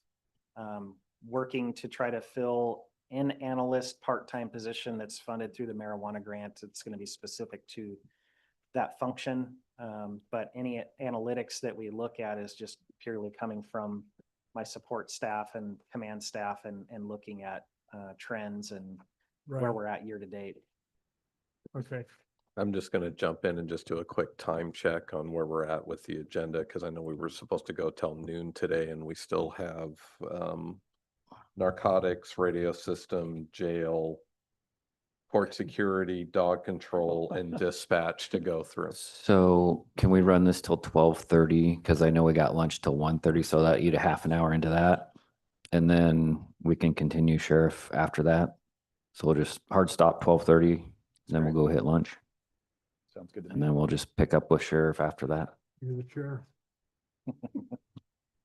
You'll see the addition of the sheriff services coordinator position. That's the measure or the House Bill 4002. The deflection program that we are running out of the sheriff's office. That was a change over prior years. Other than just the typical stuff you're hearing from everybody about increases to PERS and health insurance.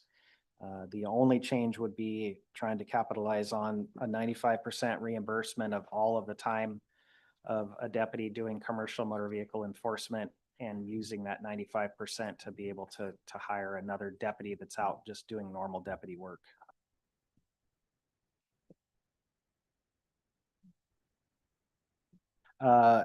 One change also is in the detective.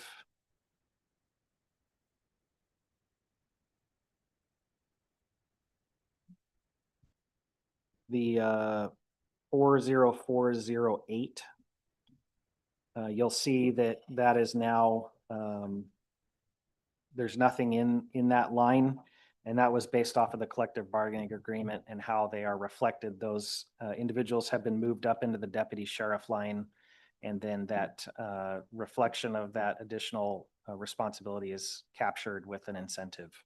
So you'll see some adjustment to the incentive pay as well as the deputy sheriff line versus just detective. But overall, we're only up a half FTE.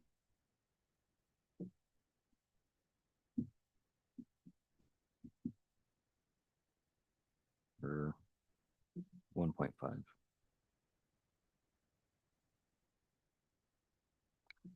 For a budget No. the size of this patrol budget, or It's a half FTE.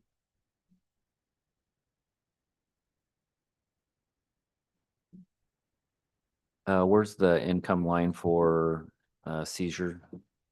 that's in the personal- narcotics budget. Okay. There is one in this patrol budget. It is reflected in both the 35016 and the 35017. We don't anticipate anything in this particular budget. All of the rest of it is reflected in the narcotics budget. So like the tractor that sold yesterday, what kind of percentage does the county end up, or the sheriff's department end up keeping out of that? About 60%. Oh, okay. 40% gets shared out Okay. the state. Can we send out an invoice to back bill against that for extra patrol covering for intersections that they didn't make Yeah. it to? Or I like where your head's at. you can put per Commissioner Johnston, I suppose, on it. Just keep a running Put my phone tally. number.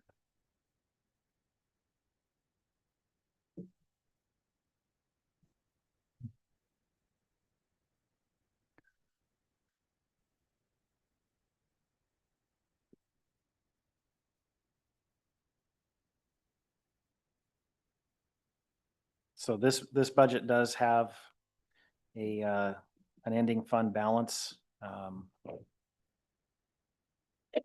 In the grand scheme of things, it's not a significant percentage, but it is something, so. Just to be clear, we've moved on to narcotics, right? Let's So see. the beginning balance in narcotics, $500,000. What was, and it's been very, basically non-existent in the past. What was the causal of that?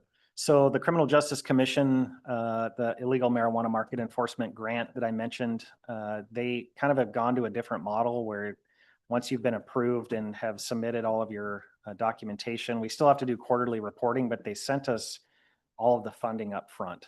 And so it ended Oh. up basically front loading this. And so we will continue to draw down from that funding as we expense some of the costs associated with that program. That sounds wonderful. What about other expenses? It's 69901.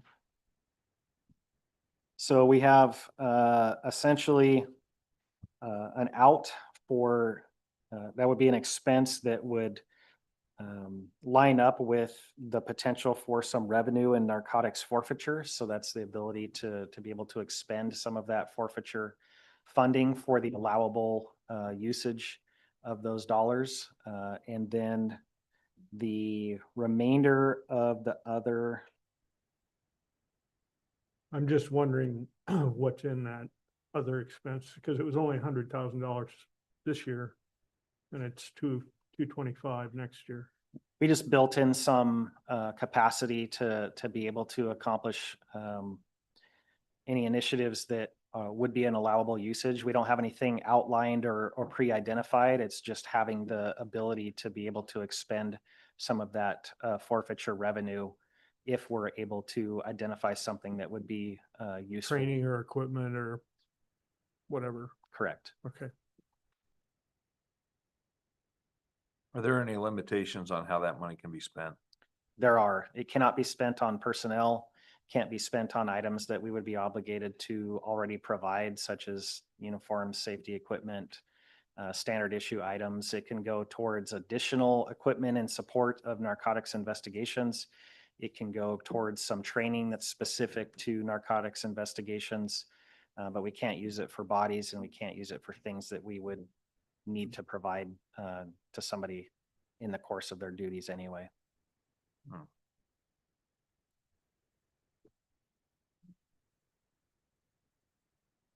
Any other questions on narcotics?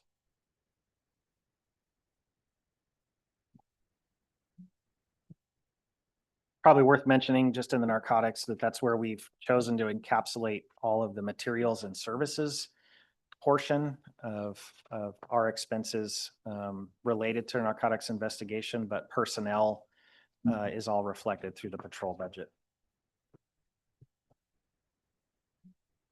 Radio system.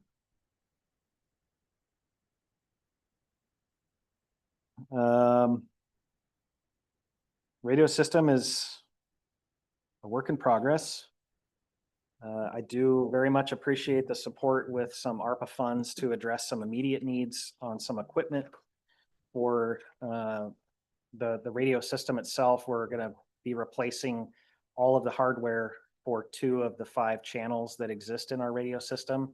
And that's not something that is just a sheriff's office related item that benefits community justice when the probation officers are out and utilizing the radio. It benefits the fire districts. It benefits public works because they're using the radio system. And so that is something that I would call a significant win for the sustainability of the radio system to have some current infrastructure. We do have an ongoing agreement and contract with a vendor to do the maintenance of the system and keep it in operational condition. We did apply for a federal grant, community improvement program, to be able to tackle one of the looming large capital expenses, which is the microwave portion of the radio system. That's the system that allows all the towers to talk to each other and be linked together. The last update we got is that's probably not likely to happen, at least this year, just based on what's going on the federal front. We are looking at ways to continue to address some of the urgent needs. The majority of the revenue for the radio system comes through from WICOM as WICOM payment for radio towers. We do have a decent beginning fund balance and a reserve for the radio system itself. We have increased some of the revenue for the system with some agreements with partners. So we have an agreement now with the Mountaintop West Tower site. We're in the home stretch of an agreement with the High Heaven Tower site for some of the AI smoke detection cameras through the Oregon Hazards Lab. So these are ways to generate a little bit of revenue that essentially offsets some of the operating costs of those sites on an annual basis. We do continue to allocate or authorize the ability to spend the majority of our capital dollars just in the event that we need to tackle a very large project. I'm trying to scale those and be cognizant of maintaining a balance in there so that we have some contingency. But it is a strategy to try to walk the fine line of urgency of replacing equipment versus spending all the dollars that you have. So. And we appreciate that.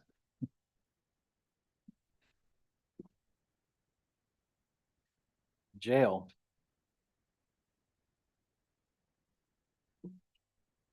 I will point out that we had a lower beginning balance for the current fiscal year, about $156,000.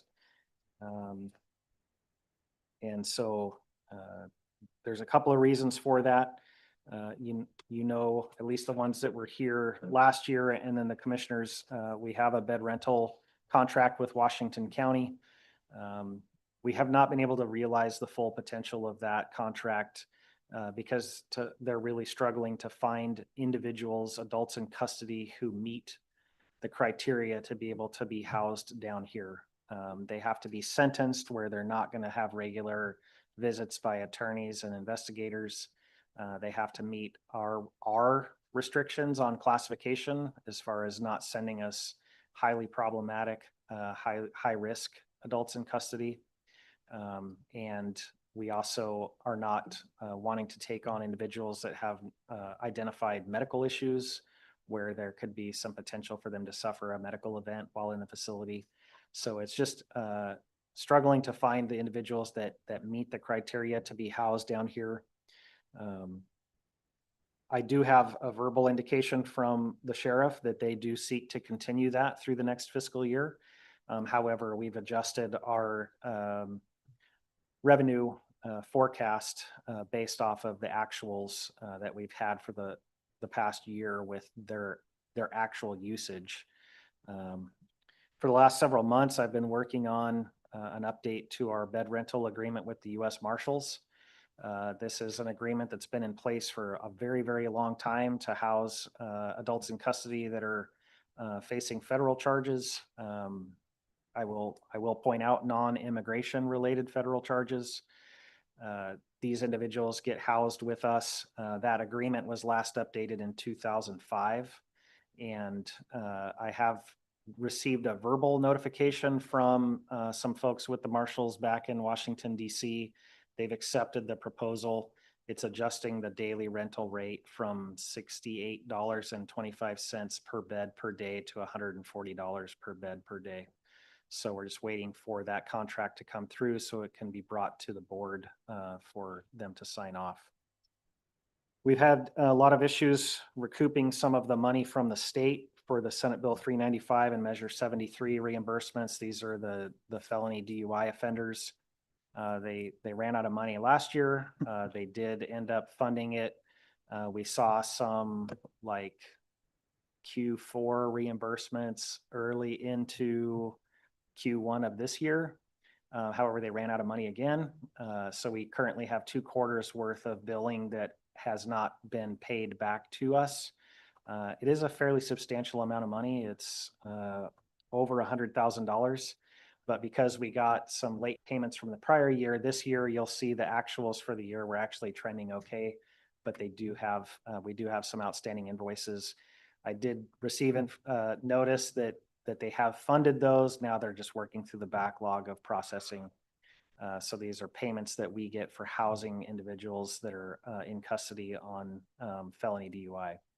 So our overtime, we have done a really good job of moderating our overtime usage in the jail as we've reached full staffing. So you'll see that we do have quite a bit of savings currently in our overtime.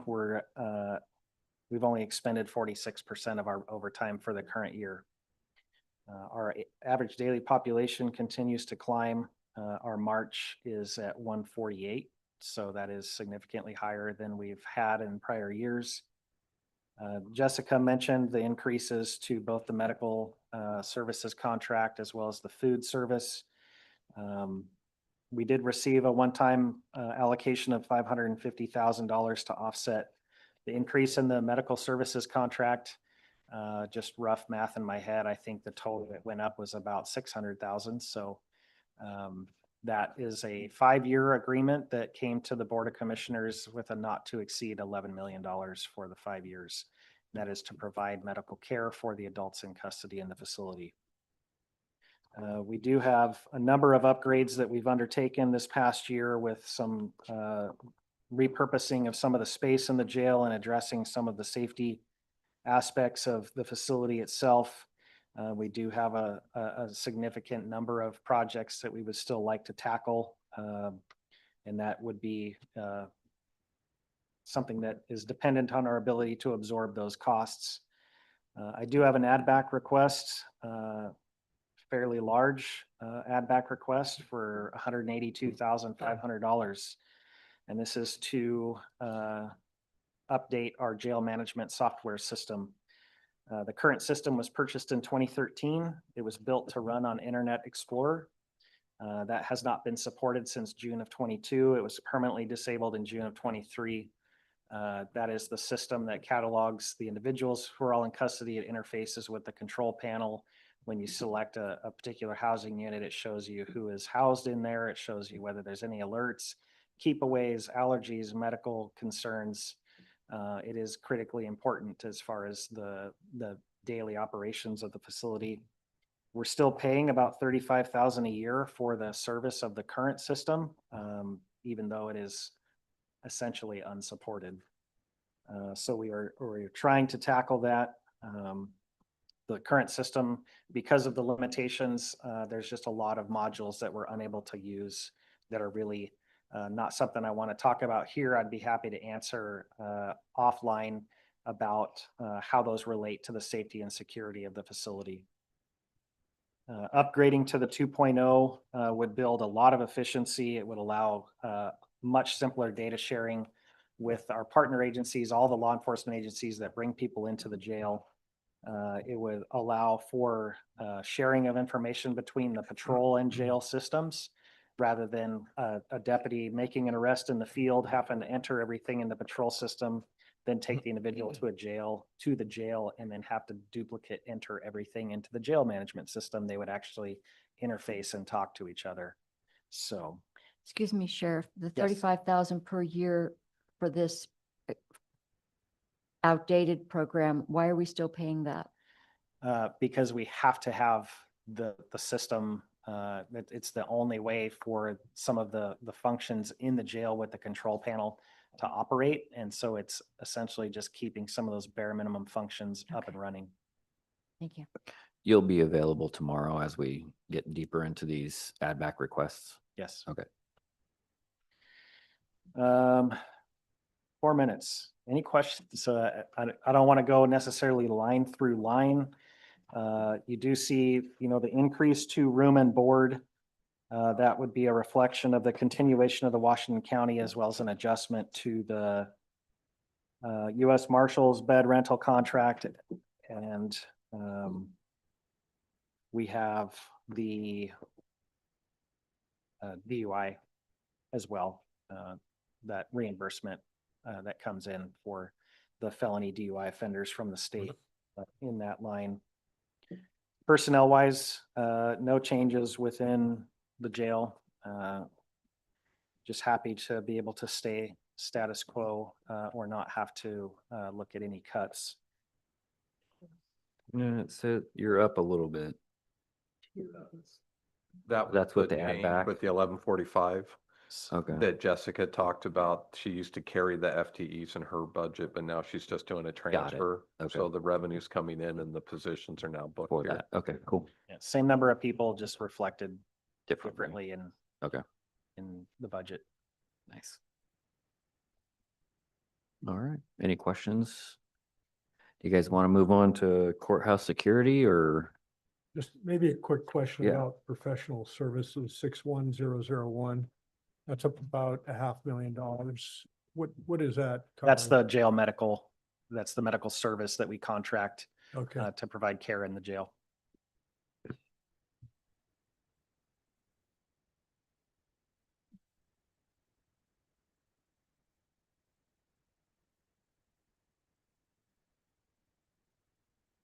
Good. All right. You want to tackle Let's do one more. court security? Yep. Bless. sorry. This has been a challenge for a couple of years, just because of the continued fluctuation in the demands from the court system.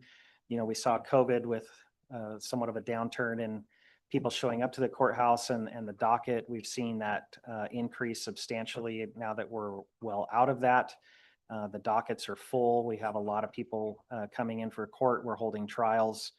I do have an add back request in the amount of $40,574 to be able to cover the court security reserves. We have continued to utilize them every single week. We eliminated them from the budget last year. We essentially absorbed those costs this current year through some vacancy savings. However, it is clear that we are unable to meet the demands of the court security function without those court security reserves. And so that's why that has been added back. The continued need for the service that they provide really surrounds transports. So we did 49 medical transports last year, 52 special transports of folks either going out to the federal prison, going to directly to the state prison system after a sentencing. We had 26 court-ordered transports to the Oregon State Hospital as a result of either civil commitments or the need to take folks for trial readiness or fitness for trial examinations. And then every week, twice a week, we have our regular transports down to the hub where we take the people that have warrants from other counties and pick up our people that have been picked up elsewhere on Yamhill County warrants. The other portion of the add back request relates to the screening with DPI security. In order to make this balance, I did have to take essentially dollars from that contract in order to maintain just the four personnel that we have in court security. And so that's why it was split up that way. I will mention that in calendar year 2024, that front security screening portal scanned 66,162 individuals coming into the courthouse. Not all of them for court, obviously, because you have the assessor's office and other county functions here, the DA's office, crime victim advocate's office. They recovered or screened 859 knives, 3 firearms, and 1,951 other weapons from being brought into the courthouse. I assume there's a definition somewhere for other weapons. It would be anything from pepper spray to mini batons to Hmm. brass knuckles. Brass knuckles, okay. I'd be curious to see if there was a SAP included in there. But with the continued discussions about addition of another courtroom to the facility with all the moves that have gone on, that will just increase the demand. When we have a trial of an individual who is actually in custody, that requires 2 deputies to be present in the courtroom during those court proceedings. We have the arraignments every single day. We don't have a secure courtroom where we can stage people and allow them to appear. We have to have staff with those folks at all times.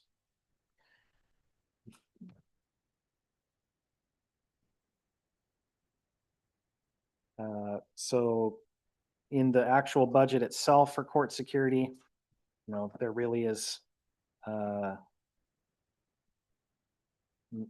no notable other revenue, $50,000 court security assessment. This is a challenging function as far as budgetarily. There's just, it requires us to invest into the personnel to be able to perform this function. All of the changes that would be reflected in the individual roll-up lines are just the things that get passed along. Again, not changing anything with personnel other than adding back in those court security reserves. They are the ones that do a lot of those transports, as well as the weekly runs. And then they help to supplement when we have multiple. If you had 2 trials going on at the same time within custody individuals, you've depleted all of our resource, because you have to have 2 deputies and we only have 4. And so then to have somebody available to respond to calls on the campus in the courthouse, we have to have somebody else here. And so it's much cheaper to utilize them in that reserve capacity than to pay overtime for a deputy to come in and backfill.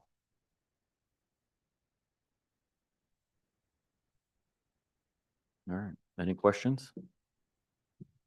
Let's pause there. Let's go hit lunch, and then is everybody okay to come back at our scheduled time, which is 1:30?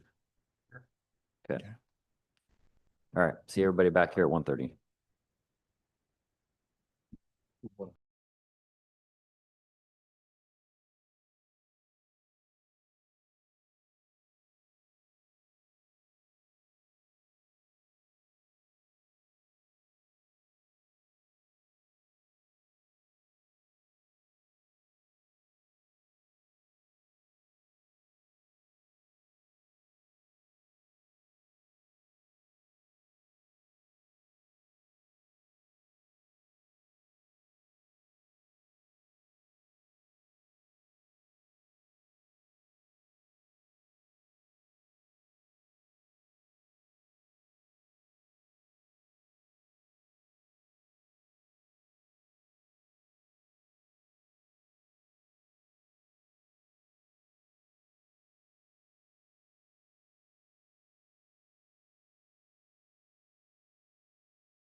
continue on after lunch break here at 1. We're going to continue on after lunch break at 1:28. Sorry. Said you wouldn't have to remind me. No, I told her she would have to remind me. You looked at your. She did. Stare down. I think there might have been a little eye roll there too, like, just told the chair. Sorry. All right, we're into dog control. All right, so you'll see a memo that it's just kind of a formalization of the fact that we've completely expended the Hewitt Trust. That was a requirement that we report on the status of that, so it's completely exhausted.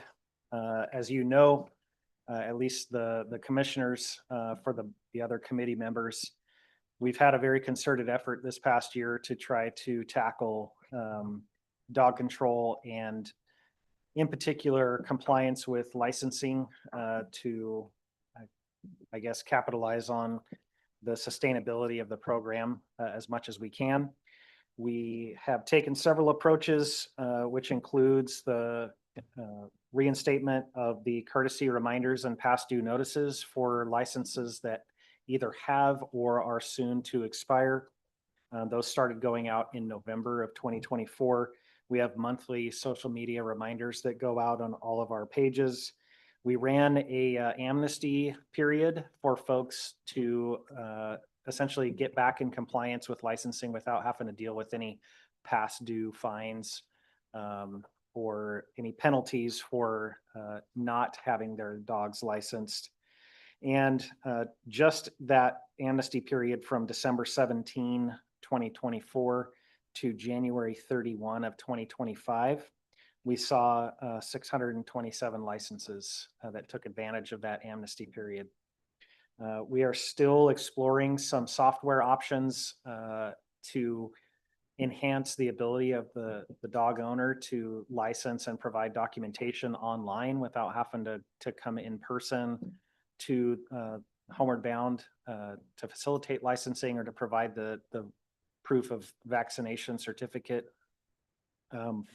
We are testing one option currently with a vendor that is promising. So license compliance is up. So if you look at November 2024, we had 97 licenses. April of 2025, we had 205. So we are seeing licensing increase. I will tell you that it is my firm belief that we still have way more dogs unlicensed than we have licensed in the county. It's actually a little bit, I don't want to use the word entertaining, but it is a little bit entertaining when we have social media because people will comment right on there, I've never licensed my dog. You know, we've had people talk about openly that, you know, they have a large number of dogs. They've never licensed their dogs. So that is the challenge is trying to gain that compliance to make this more self-sustaining. But obviously with additional licensing and the revenue that would come with that, we have greater expense in the sharing out to the cities because of the way that it is distributed. The city, if somebody comes and licenses their dog that lives in the city of McMinnville, we give 75% of that licensing back to the city of McMinnville. We retain 25% for the overhead of the licensing and clerical contract that we currently have with Homeward Bound. So as licensing increases and we see that, so will the distribution of the sharing going back out to the cities where that dog owner lives. And that was to help them with enforcement efforts in those communities when we went away from a centralized enforcement model back in 2017. And that also covers them to then find a kennel. So it's just admin costs on ours, 75% goes to them to then enforce and kennel. Correct. Okay. Administer their program in whatever way they see appropriate. You saw the updates to the code, the fines and fees have been adjusted. All of this has resulted in us currently being at 95% of budgeted revenue for the current fiscal year for regular licenses, as well as 93% of budgeted revenue for current fiscal year for kennel licenses. So we have seen a significant uptick. However, those budgeted dollar amounts were based off of very low expectations of compliance. I'm not by any stretch saying that 93% of dog owners have licensed. I'm just saying we're at 93% of projected revenue for the current year based off of what we'd seen with our trending and historical compliance rate. What this means is for the current fiscal year, even with those revenues, we are going to be short in both the licensing and clerical contract to Homeward Bound, which runs through June 30 of 2026, as well as our current kenneling contract, which runs through June 30 of this year. I do have some preliminary information that they are interested in continuing that. However, I do expect there would be some adjustments to the rate for the kenneling amount, the dollar amount for each individual kennel. And that's yet to be determined, as we will have to have some negotiations with the vendor on kenneling. So in short, even with the revenues right now, to maintain our existing contracts at the rates that they're currently at, we'd be $107,000 short for next fiscal year. And that does not allow for any adjustment in the kenneling contract pricing, nor does that allow for any discretionary funds to address urgent medical care for an animal that we would take custody of, for other needs that we may have with the program, dealing with problematic or potentially even court-ordered destruction.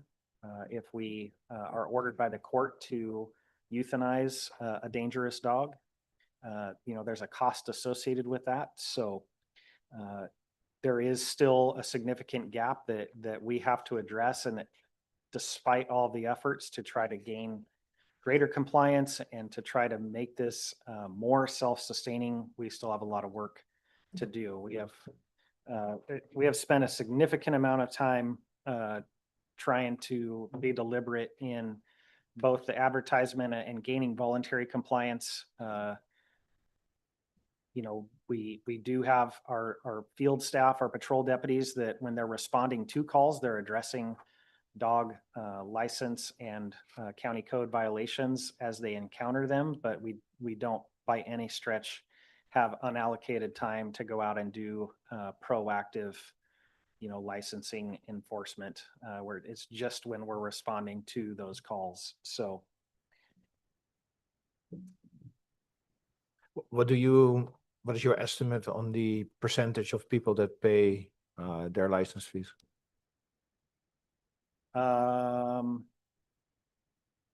well, let me look at, I can tell you that I was just looking at some of these numbers for something else. And so we're projecting $60,000 in dog license revenue for the next fiscal year. 2010, it was probably close to 10 times that. So I'd say we probably have a 10 to 20%,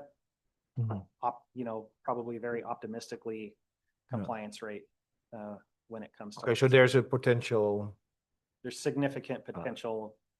It's just how do you bring about realizing that potential? Sorry to ask this question. Is a dog license a one-time deal?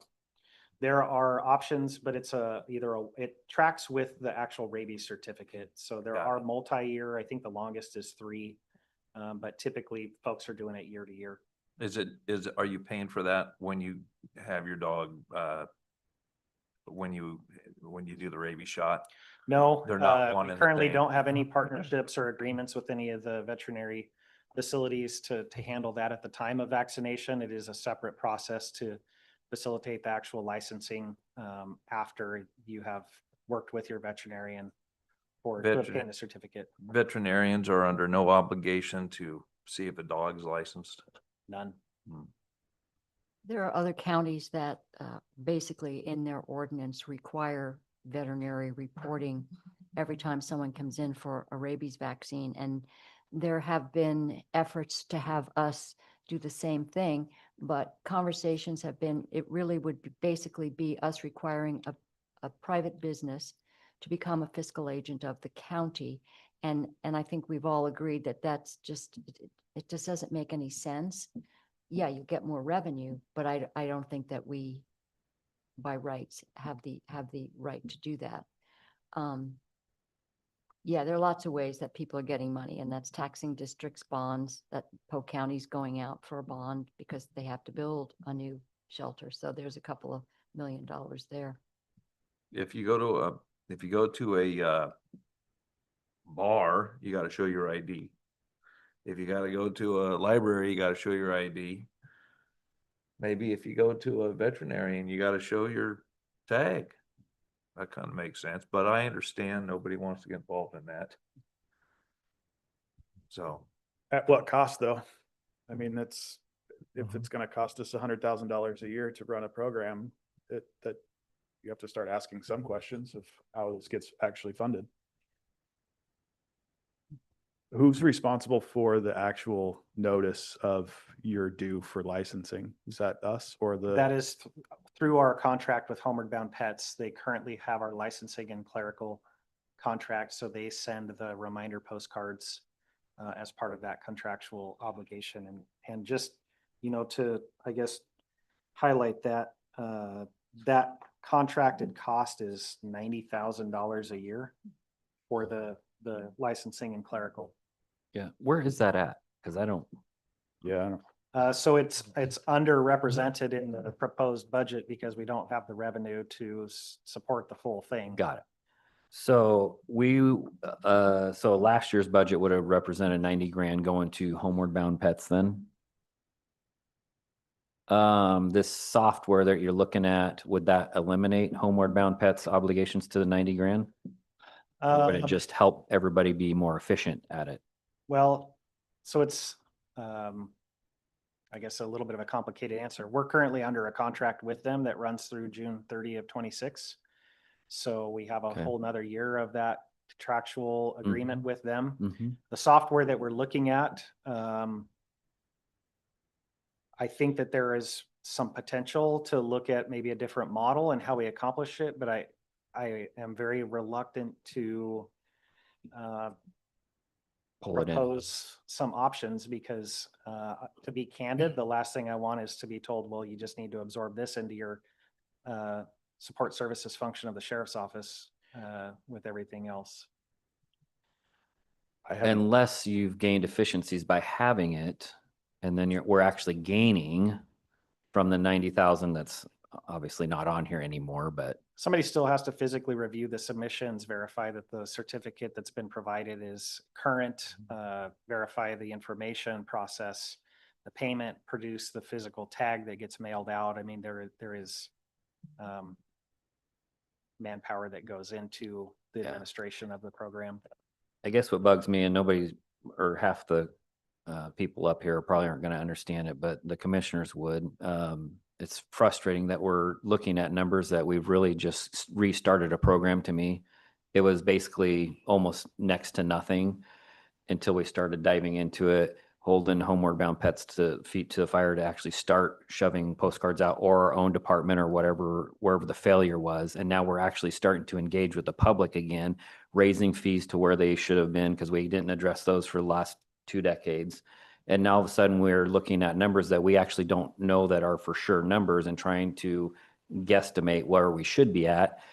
It'd almost be nice to have one more set of numbers before we decide how much is going to have to go into this program.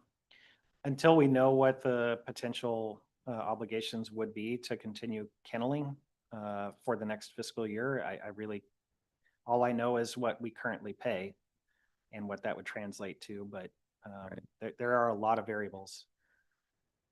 We know that our kenneling partner is very engaged and very interested in continuing the contract. What their concerns are is that they wound up with a whole nother element to this with dangerous dogs. and with dogs that have to be impounded, have to be kept for. So I think we need to make sure we hang on to them. We did reduce it by $23,000, which they really have worked with us. I want to make sure we can keep them because I don't think we're going to do better, but we don't have a number, yet they're very interested in continuing this. So, and I want to make sure I'm clear, I'm talking about specifically the admin or the licensing costs of this. The kenneling, I think we're pretty happy because Newburgh came in and lowered all those costs. Does Homeward Bound do kenneling for us also still? No. It's just Newburgh, right? Yeah. But Newburgh, we didn't do an overflow kennel. And so that reduced it. And there have been times, rare, but there have been times when there was need for an overflow. So that cost was reduced by not having the overflow. But then also they're looking at this saying, okay, this is what we said we would do and we're happy to do it. But yikes, you guys throw a couple of dangerous dogs at us that we can't even have staff interact with. So I think we have to keep that in mind. They're not asking for, we don't know, but I think what we can do is work with them. I want to make sure that, so at least for me, I'm addressing the clerical end of this to make sure that it's the licensing. The kenneling I'm happy with. I mean, Newburgh stepped up and reduced rates to where I thought it was pretty reasonable compared to what we were paying. Yeah. So I just want to make sure that we're clear on that. And depending on where we land, obviously I'll have to bring the board options with the software, and see what capabilities and efficiencies that does built in. And then we'll have to look at what that would translate into with respect to the continuation or adjustments of the clerical contract. I mean, I'm even thinking like at every vet office, if we got their approval, you could have a 18x24 sign with a QR code that takes you right to whatever website you're talking about or platform to do licensing. So I think Well, there's we- definitely other avenues to. We have had in vet offices, we have had the ability to license there or go through that process there. But again, it was strictly voluntary and a convenience thing. We weren't requiring reporting, but that's been fairly easy. We haven't actually even been doing that as of late. We did have some, I think Newburgh and Sheridan were the last ones. And it really is complicated when you start. I think we've clarified a lot of it with the new schedule because it got complicated when you're looking at senior versus super senior, multi-year, fertile, spayed. Kennels. And so then having it very simple as far as compliance with licensing and which license you need helps with that. And I think that if we especially do land with a product that is a web-based where, they could log in from a QR code right in the vet office and submit everything. There is a lot of opportunity to make it more easy User friendly. for an owner Yeah. to be in compliance. Because to be fair, long term, a 20% compliance rate is not acceptable. No. I think if we did that to speeding limits, that would be not acceptable either. So I think I assume you wanna get to 70-80%.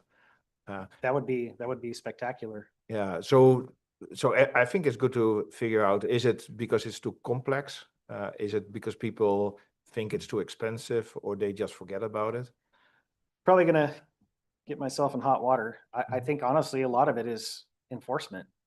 We haven't Mhm. had dedicated enforcement in any respect in any of the cities or in the rural county.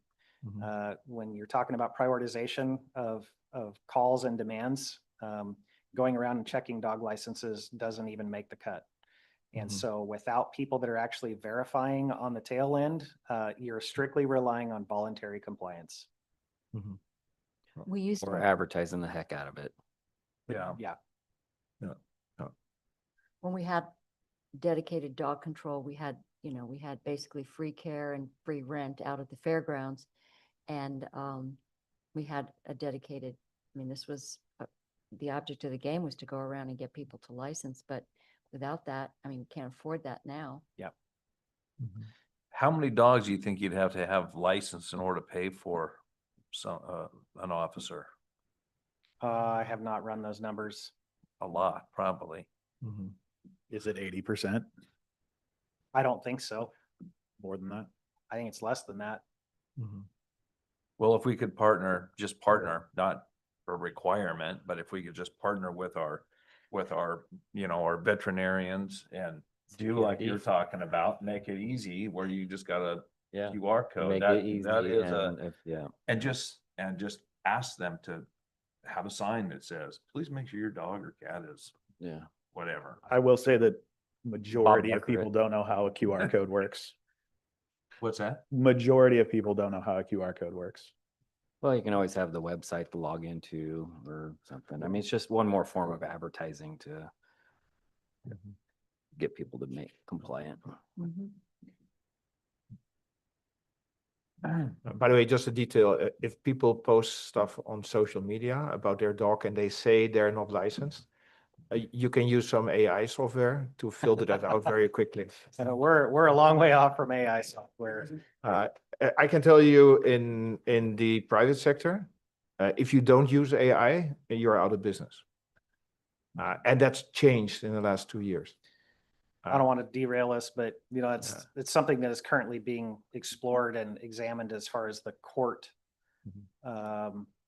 upholding AI involvement in official police reports and documentation. So it's being explored, but on the legal side, there's more considerations. I understand, I just wanted to bring it up.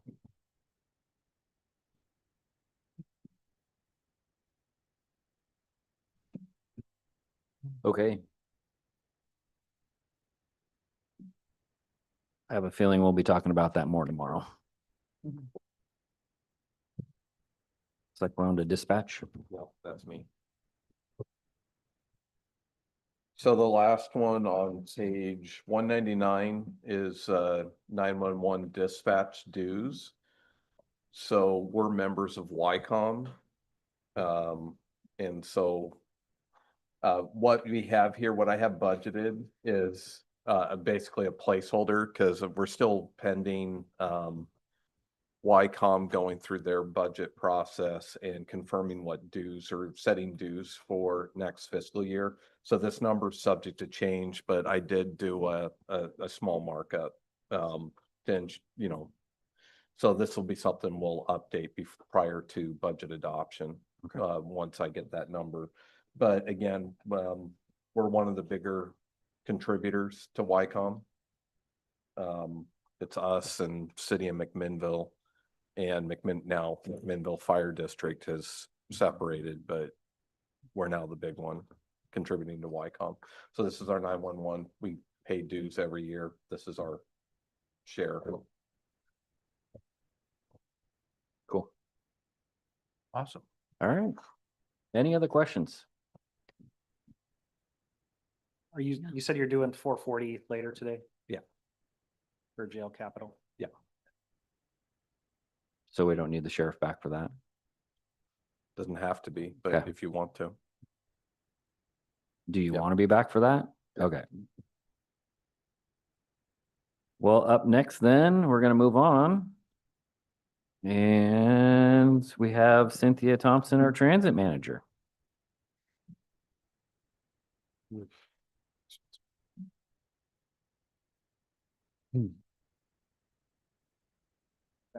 Good afternoon, Cynthia. Good Good afternoon.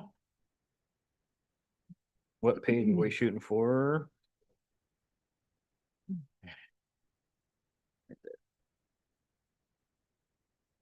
Good afternoon, commissioners and budget committee members. It's a pleasure to meet with you today, and I think I covered the high points in the narrative, and hopefully you had a chance to read it in the budget document. And it provides a pretty good overview of kind of a little bit about the system and what we're dealing with and things that, are happening in the near future. And so I thought, I know you're a little behind, so I'm just going to go through the high points, the significant changes in our budget line items from last fiscal year to this fiscal year. I just want to touch on a couple things before I start. You probably have noticed that the budget is quite a bit larger than it has been in the past. And the reason for this is, it's over $9 million. Typically, it's in the $5 to $6 million range. And it's because we have had several bus grants that have sort of been they've all culminated to land in this year's budget. They've been around, some of them for a while, and even were in previous budgets, and then we've had to have amendments. There's been kind of a lot of things happening. So in this budget, almost $4 million in capital funds is for buses and vehicles. And we also have a pilot project that's also been around for quite some time, and it's also in this budget for service between McMinnville and Junction City. So there's about $4.5 million that is sort of one-time thing, not regular operating. Also, it's the beginning of a new biennium. So the commissioners were part of the process of adopting the 25 to 27 State Transportation Improvement Fund plan. And so that whenever that happens, there's, you know, some changes related to that. And a significant portion of our funding comes from the STIF funding, nearly $3 million in operating and about 600,000 in capital funds are in this particular budget. So one other thing I'm just going to mention briefly is I've talked about this so much that it's almost embarrassing, but I think we're actually seeing the light at the end of the tunnel for the bus stop projects and permits. We actually have some in hand and they're rolling in rather consistently now. The temporary signs will be at all the bus stops in the next 2 weeks. And we only have a few more permits and we'll have the ODOT's permits on the highways. So that's exciting to me. So I just wanted to mention that. The transit budget actually begins on page 201 with the budget message, and then the line items start on 202. So I've neglected to get my footnotes to the finance department in time. So like I should have, and I might have answered some of your questions before having to say anything. But I think this will go fairly quickly. What I usually do, I'm going to start with the revenue section on page 202, and I'm going to use the last 5 numbers so you can identify what I'm highlighting. So if we start on 202, last 5 numbers of 33402, it just says Department of Transportation. You'll notice it was around 700 last year. This time it's 1.2. That is where we place our federal, what we call 5310 operating funds, and that is included in that number, 370,995. The rest is a 5310 discretionary grant we got that is for 3 vehicles and for some operating dollars to augment our services for older adults, people with disabilities. So that's why that number is a little larger. And then if you go to and I will give you opportunity to ask questions at each section, so I won't make you wait till the very end. 33418 is State Transportation Improvement Fund. It's a little larger than last year, and that's because it's, as I said, a significant resource for Yamaha County Transit, and includes what ODOT gives us an estimate of what they think our funds will be annually. And so almost 2.2 million is the STIF funding for the year. And then it also includes a discretionary grant we got through STIF, and it has some carryover funds. So that's why it's a little bit larger. There's bus money, some STIF carryover, the pilot project funding as well. That was a STIF discretionary. And then 33476, Small City Rural, that's our regular federal 5311 operating funds, and it's 1,010,686. And then there's also almost 600,000 that's for a capital bus funding. And let's see, what's the next one? 33499, other state grants. Typically that is where a lot of the bus grants are located. So we have federal money by 5339. We have a couple of those. We have others. So this year, I think in this budget, there is bus funding for 5 category A buses and 3 mid-sized buses. And then the charges for services, 34002, that's typically all the funding we receive from the cities. There's 10 cities in Yamhill County. Some of them contribute to Yamhill County Transit. And then we also have Grand Ron. And Grand Ron's rates, we increase them as our rates increase from our service provider. So there's a little more there. And then also the other additional item we have in there is some funding we're going to receive from Washington County to augment our Route 33. So that's why the number's a little higher than last year. And then last but not, no, not last yet, almost last, 3403 fair revenue. We anticipate if the board approves the new fare structure, we do the public outreach, we anticipate to implement that this summer. And so that's our estimate of what we think we'll collect in fair revenue with the new fare structure. Cynthia, what is that structure? Have we? Well, approved you're that? going to learn all about it at the May 8th meeting. Okay. So because- the Yamhill County Transit Advisory Committee has gone through quite a process, and then they've landed on a proposal, and that's what we're going to talk about at the May 8th meeting. Unless you want me to, I didn't really bring all that information, so it might take too long if I try to go into it into too much I detail. was just looking at where the number came from. Yeah. Okay. And to be honest, it's an educated It's a guess. placeholder. Yeah. Yeah, how much really, I do it typically based on what is our ridership, what I expect our ridership to be, and then what is the Okay. Thank you. revenue I think we'll get. And it won't be a full year because I'm guessing we will probably get it implemented after public outreach by the end of summer. So it'll be not quite 12 months of revenue. And then there are some cities that are paying and some cities Yeah. that are not. So is there a plan in the works to get everybody to pay something? I try every year, but I can't make them because it's not in the rules and it's not in the ordinance. So all I can do is go and ask. And I did do two I have Yeah. to say over the years, it's growing. I did a presentation to the Sheridan, I did a presentation to Wilmina and Dundee, and Dayton called. That's the most in a long time. And so I think every one of them are going to, but the small cities only contribute. We ask for around $5,000. So it's not a huge I amount of can money, tell but you that every time I see Cynthia give her presentation at the cities, she brings an invoice with her. She does, Well, yes. essentially, I'm asking for Yeah, money. yeah.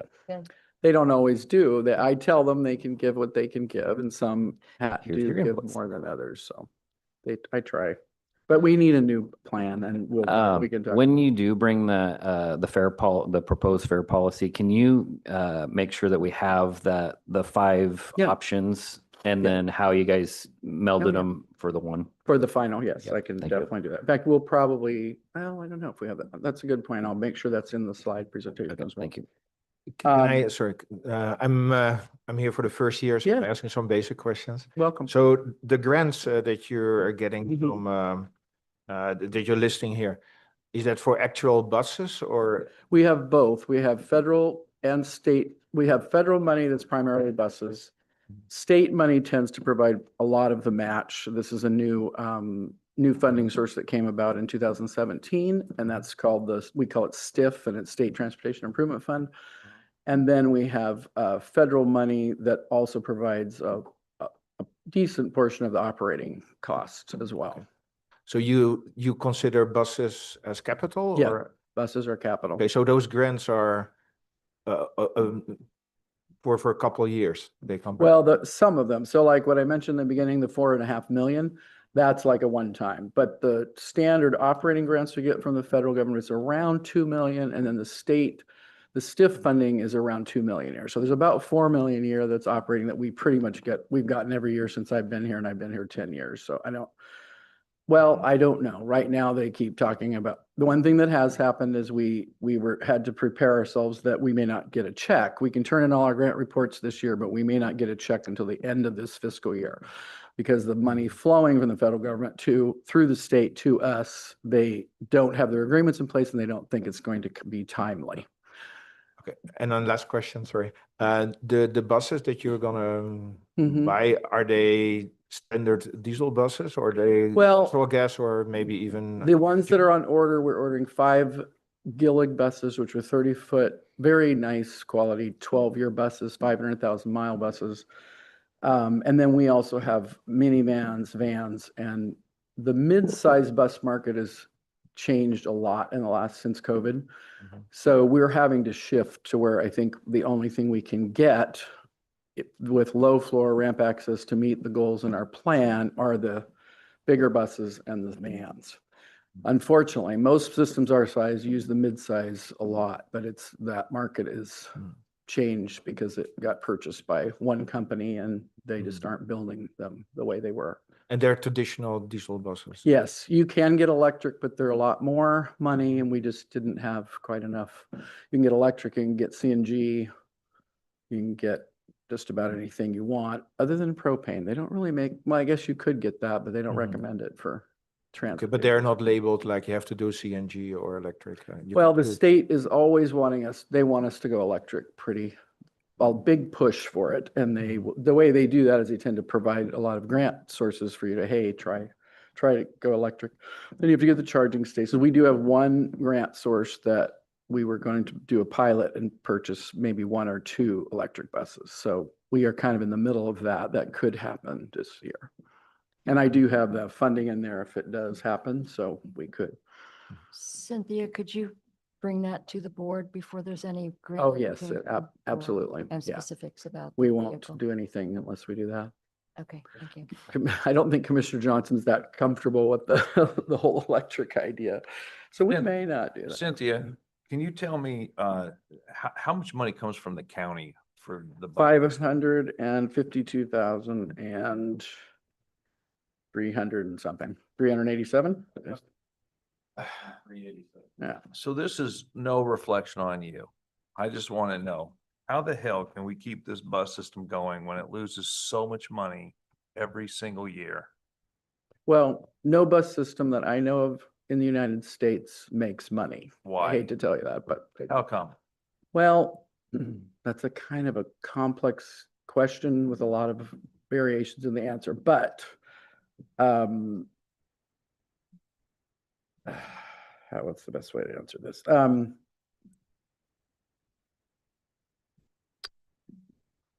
Well, let's take Uber.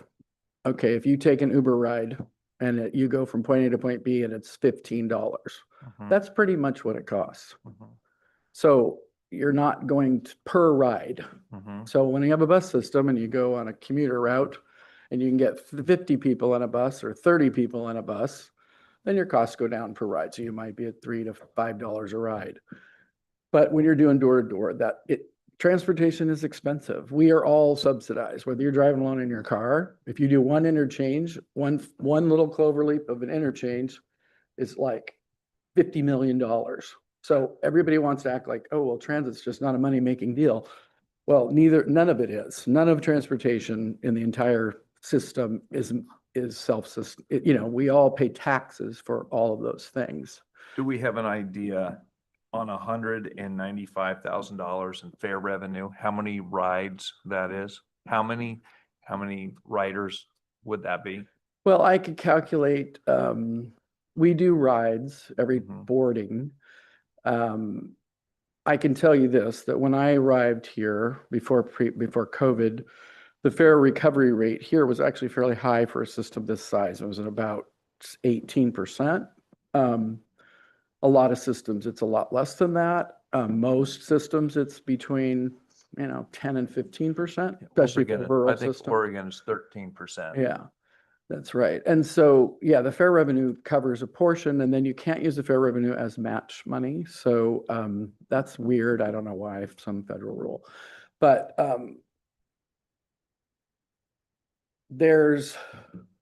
I'm trying to think what would be the best.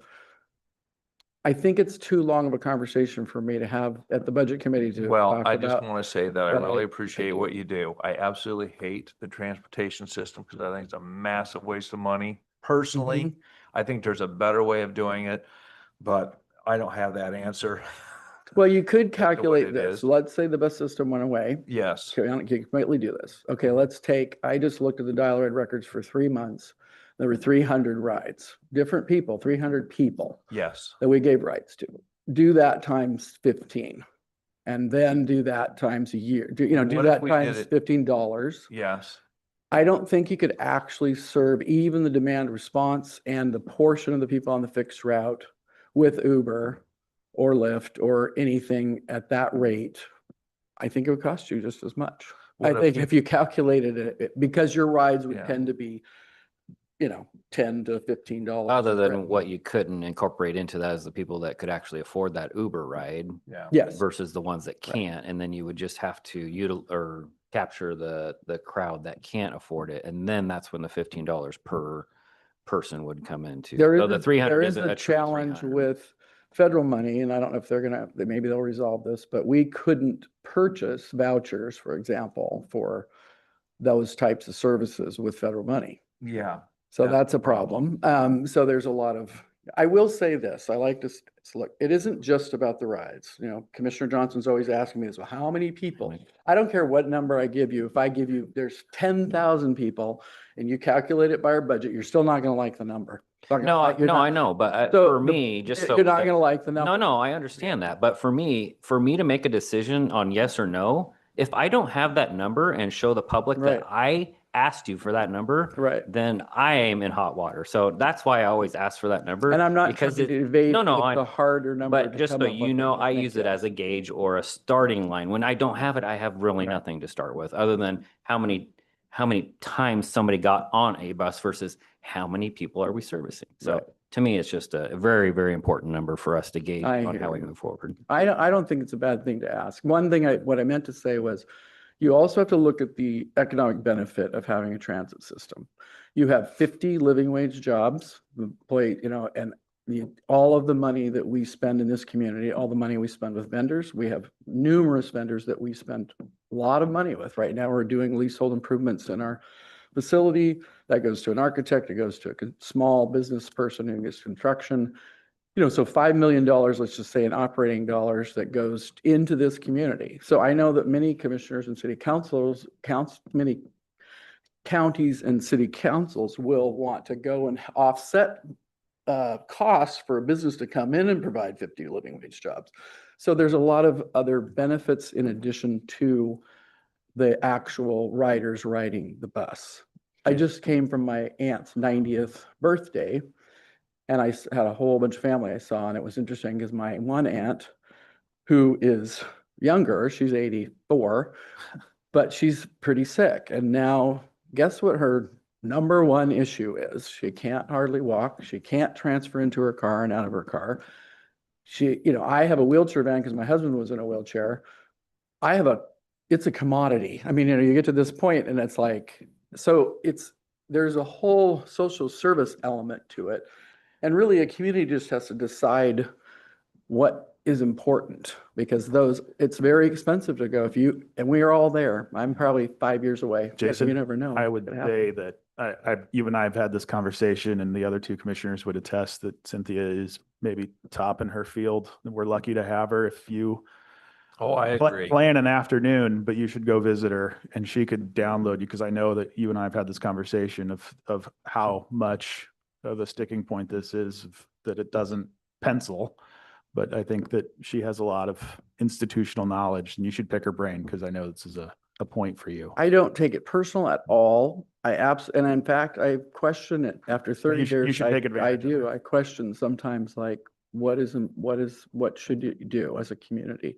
She might talk your ear off, though, so plan That's an right. afternoon. And it is important. So I think actually community just has to decide, and sometimes I've tried to look at so many different ideas and solutions, and in the end, I think the cost is just always not where we really want it to be. And then lately, because of COVID, everything has doubled, everything.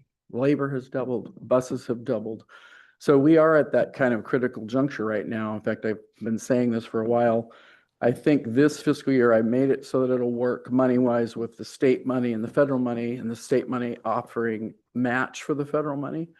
And that's a good thing. But as of next year, I think we're looking at some service changes that I think will help ridership, but it's still not going to help ridership to the level that you have been talking about. Like, what would be enough if it was $1 a ride? I don't think rural systems with a population of our size and the density we have, you won't get there. So it's going to be a subsidized service no matter what format you put it in.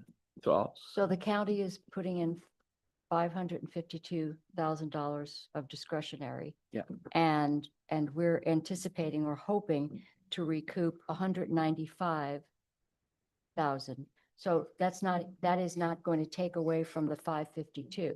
No. That's, in other words, that would be in addition to that fare system.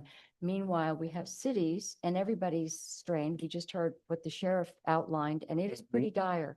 Right. Everybody has constraints and restrictions, and yet the county is being asked to subsidize, and here we go. If McMinnville cuts police, we've got to step up. If, you name it. Mhm. We have we have core functions that Right. we are mandated or tasked with performing. And if we're saying, well, we haven't gotten much buy-in from a lot of the cities, they're kind of deciding whether they want to do it or not. We don't have that luxury, or do we? So I just want to be really clear that when we're putting in $552,000 into a subsidized service, then we need to be looking at what we're getting back and how strongly we're advocating for, this is what it's going to cost every city, and this is what each ride is going to cost, with an eye toward understanding that, you know, seniors and disabled folks are going to have an issue. Have you heard anything from City of McMinnville with their budget woes that they're having, if they're gonna? I haven't, no. Okay. I haven't either. I I'm just haven't, no. asking. So does any, that was, other than rent, which is just, we've now are charging, it's line item 36204. We passed the cost of a portion of the new facility we're in leasing to the service provider, and then the rent for the transit center. That's what that number reflects. So any questions on the revenue side of the things I mentioned? Personal services is the same as last year. We have 4 FTEs. And nothing has really changed there. We could move on to materials and services, which is page 203. And there's really not, almost all of the materials and services line items are either this, you know, within the same as last time or even lower. But I wanted to highlight a couple things. The 61001 and 61102, which are professional services and contract services. You know, we're a small system. There's just 3 of us in the office and 1 person getting added here shortly. And so we do use consultants a lot and outside professionals to help us with a lot of the grant related projects and things like that. We have a lot of requirements. We have to create an ADA plan, a civil rights plan, coordinated plan, all sorts of things that are required when you get federal funding. The good news, why I want to mention it, is just that I think, you know, we're at a place right now where that number will probably go down in the future, the consulting number, the professional, because we have everything in place, and now it's really a matter of maintaining, especially once we get the fare system in place, so we do implement that. Because there's been a lot of things that we've had to do over the last 10 years, and now I feel like we're kind of on stable ground. And so it'll be more like maintaining, or, you know, you have to update your coordinated plan, those kinds of plans every 3 to 5 years. So you might be hiring a consultant to help with some of those things. So I think, you know, probably and the bus stop project, for example, has taken a lot of outside help to get that done. But I think that that's going to go down and help with our expenses and reducing our expenses in the future. The implementation of whatever the fair policy looks like, the implementation of the equipment and software, is that all in here? Yeah, that's all included, yeah. And that's all funded, all of those are funded with STIF funding. I would say this, what the county contributes, your 500,000 is bringing in 9 million. I mean, you have to look at it that way. It's not like that's not buying you anything. That money, all the local funding is bringing in. You wouldn't be able to get the federal money without having some local contribution. So I wanted to mention that when it relates to, I know you have tough choices to make because there's lots of money right now and everything costing so much. Last thing in the materials and section, it's on page 204. If you go to line item 72010, there's, it's titled STIF payments. We have some funding that's in that STIF plan that flows through to some nonprofits. And so I just mentioned that. MV Advancements receives 30,000 and OMRS, Oregon Mennonite Rehabilitation Services receives 22,160. So that's reflected in that 52,160 number.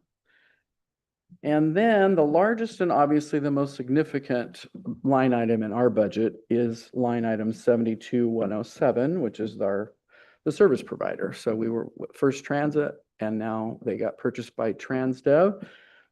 And this is a significant line item.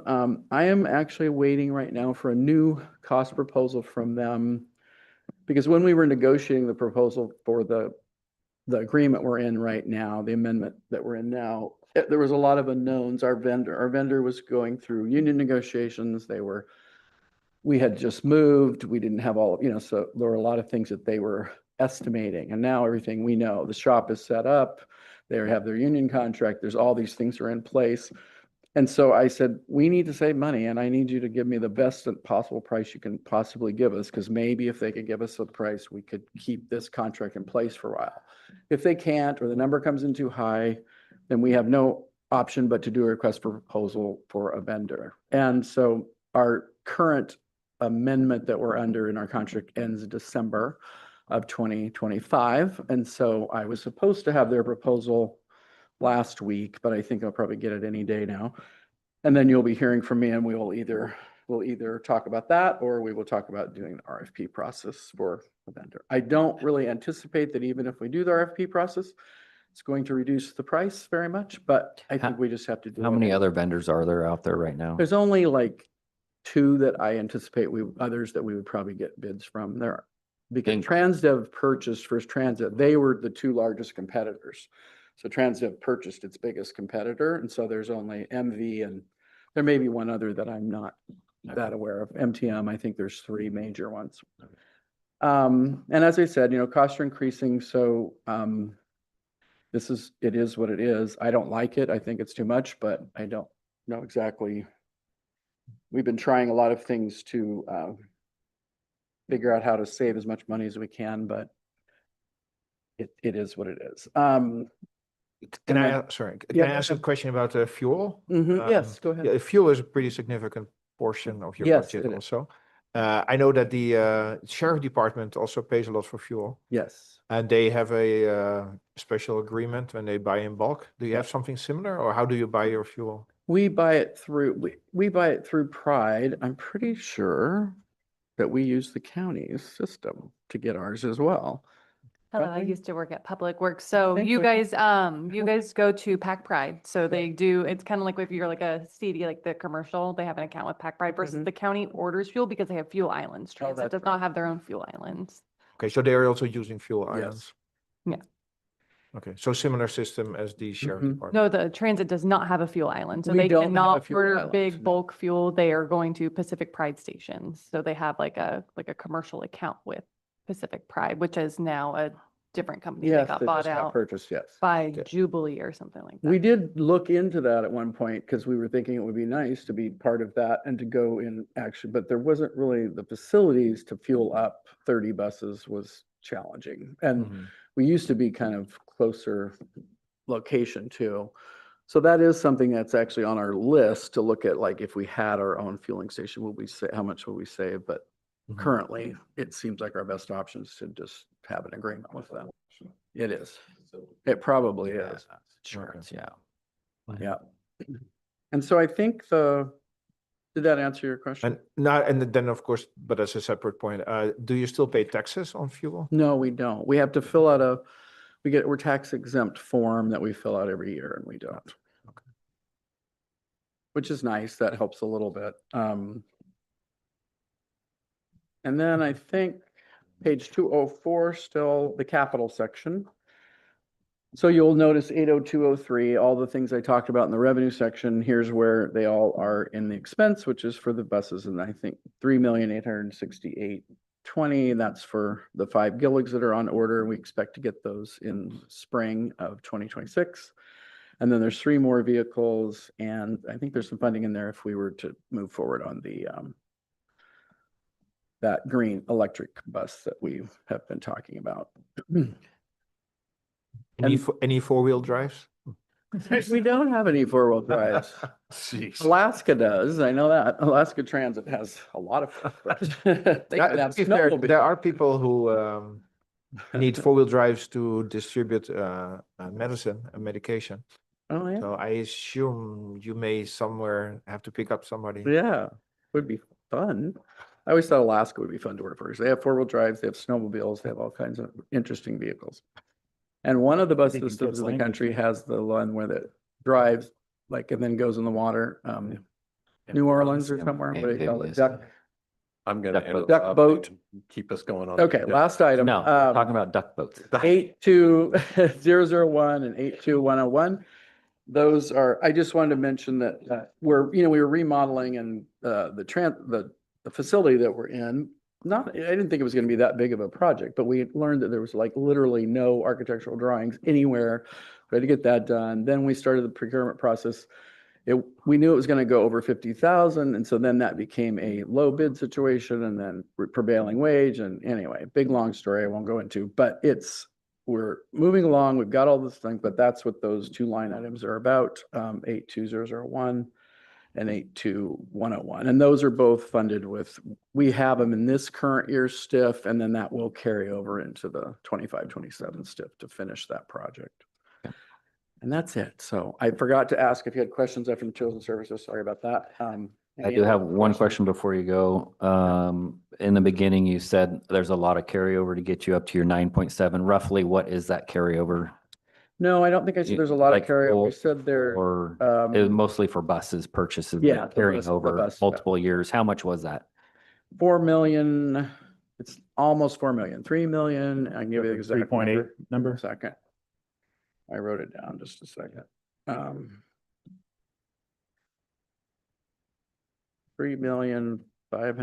3,597,000. Oh, no, I'm looking at the wrong thing. Sorry. Do you want just for the buses? Yes. I didn't give you that number, so I have to look it up. I'll email it to you Okay. unless you need it right now. I do have it, but I don't have the exact number written down right That's here all right. for Okay. buses. I have it combined with other stuff. Sorry. Nope, that's all right. And you don't want to watch me do math because it's not a pretty thing. to That's all right. watch. Any other questions for Cynthia? I just want to say, Cynthia, thank you for all of your time. Yeah. Everything. You did a great job. I'd be happy to answer any questions if you do, and I Yeah. understand your dilemma. Thank you. All right. Okay, so the next budget on the agenda, I'm just gonna keep going through the list here. It's the law library, starting on page 205. So Mary Bonta usually attends, but she left for the day. We're not that far behind. Well, for her shift, her day ends at 2. Well, then it needs to be scheduled differently. So I'm gonna go ahead and present this one, and Okay. this is a quick one. So Fund 214, this funds our law library, which is right next door to this room. We're required by statute to have a law library here in the courthouse. It's funded by court filing fees. You see, we just have a part-time library clerk, Mary, who does an outstanding job. Not a lot of changes as far as what's happening with the personnel. And then when you get down into the materials and services, the big purchase item is really the publications and dues. Got to buy books and also pay for the subscriptions for Westlaw and some of the other subscriptions that are available in the law library. And you'll see that there's an ending balance that's been budgeted for this year. And I think that's a reflection of the great work that Mary does. There's no general fund that comes into this. It's just strictly the court filing fees. She does a really nice job of managing the expenses in the law library and does a great job. And so we're ahead. Cool. Super. Thank you. I'll just keep going. The next budget we're going to talk about is economic development, starting on page 208. So economic development, the revenues that are coming in here are video lottery dollars that we have coming in that are specifically identified for economic development. You can see we've been carrying a beginning fund balance and that really started early in COVID. We've traditionally done a lot of business grants with these funds, but during the COVID, we were actually doing more CARES Act and ARPA related grants, and that was the focus, and we weren't putting video lottery funds out in grants, or if we did, it was small amounts. And as a result, that has just kind of built up over the years. And so you can see that we have a pretty significant beginning fund balance. And then we have our projected revenue, the video lottery. Again, the legislature's meeting. I haven't heard of anything on the radar about reallocation, but there's always a risk of that, that we could see a percentage drop or something, but so far I haven't heard anything. So you're gonna see that we budgeted 475,000. That's, you know, again, that's doing a look back. You can see in 23-24, it was closer to 667,000 that we received. Again, you know, like I've mentioned before, I am very conservative with projecting my revenues. And so we did a longer look back. And so I feel comfortable with the 475. And if that number, if we start seeing it consistently, much higher number, we'll make those adjusts in future years. But right now I feel pretty comfortable with that number being in here. Did you say, you know what the year to date is? Or July to now? Give me, I can look it up right now.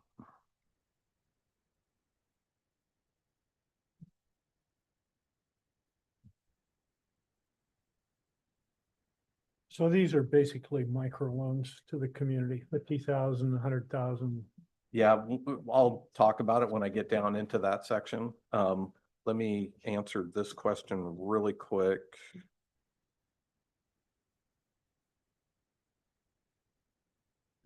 Yeah, so year to date, we're sitting at 271, 234. So we're gonna hit the 300,000.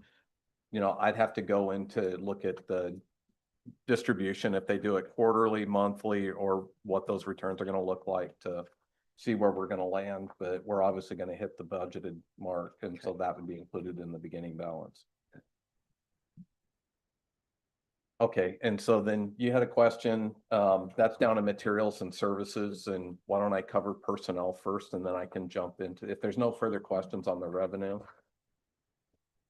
Personnel, we do have, our economic development manager is funded 100% in this position.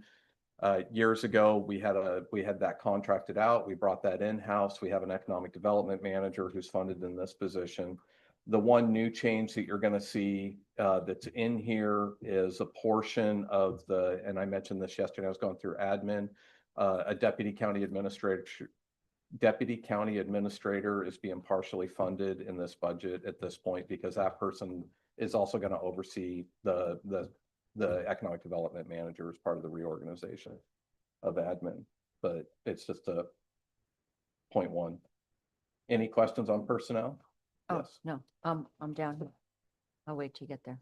Okay, and then the next one, we do have funds budgeted for software, equipment, just basic office stuff. We're just trying to make sure that we have funds appropriated if Joanne needs to spend funds during the year on economic development activities. So that's in here. 61001 professional services. You see the 65,000. That's the county share. 50,000 of that is the county share of the bypass lobbyists that we pay for. The remaining amount is just giving some appropriation authority if anything comes up during the year that we need to hire some contract services or professional services. And then, let's see, that's the big one in that one. And then jumping down to the grants, you see we have 200,000. That's subject to having some discussions with the board on what you want to do. We haven't done grants for this year. And so to answer your question, historically, we've budgeted around $200,000 if the board elects or wants to do a grant program, we appropriate the funds. If the board decides not to do a grant program, it's appropriated, it's here, it could probably be spent on some other purpose, but we budget for this and it's pending decisions from the board.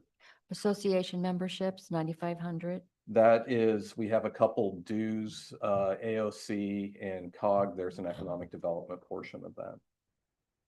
What chambers are 2,800? Most of them are a couple hundred apiece. But Yeah, we appropriate, you can see in years past, we've spent about 2,000 for various chamber memberships. We'll, with these funds, purchase memberships in all the chambers. You know, again, it's really up to the board. That's a discussion that we can have. But I just want to ensure we have the funds appropriated, and if we choose not to do it, then we wouldn't spend the money, but at least it's appropriated. And then there, you see the line 74002, there's $201,000 as part of a revolving loan that goes back 30 plus years that we've been carrying this. It was part of the community development block grant. It's available for loans.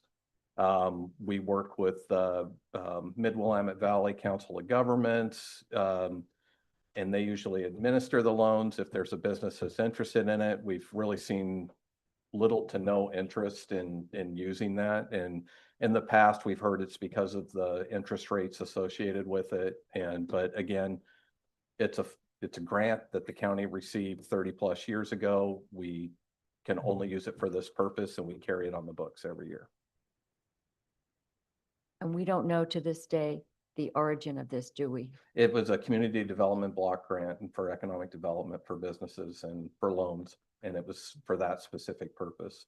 And, but that came from the state?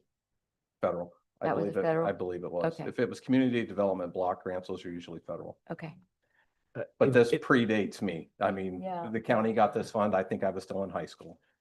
But if nobody has been shown any interest for 30 years, are we gonna keep this for another 30 years? Or my other suggestion would be, shall we reduce the interest to 0.5% on this loan? From what I understand on that program, we don't have any control over that. Mhm. Yeah, we have the funds that are available for the specific program, and the rules were set many, many years ago. And it's a loan program, so even if we do the awards, we could do the loans out, but we're gonna receive the funds back. Oh, you never be able to lose the money. Yeah, we can't move it anywhere, we can't spend it on anything else. So we Unless carry it. the person you loan it to gets bankrupt or so. Yeah, there's that. Then we're incurring legal costs on trying to get it back. No, but I'm slightly serious. It's, if nobody's interested in it, we need to find a way that there's more interest. Otherwise, it's kind of, Yeah. I think our economic development manager has been trying to do that, but interest rate was an issue. So there wasn't a lot of interest, and we can't really give it back because we really Right. don't know who to give it back to. Correct. What is the interest rate? I don't remember off the top of my It was head. pretty high. Yeah.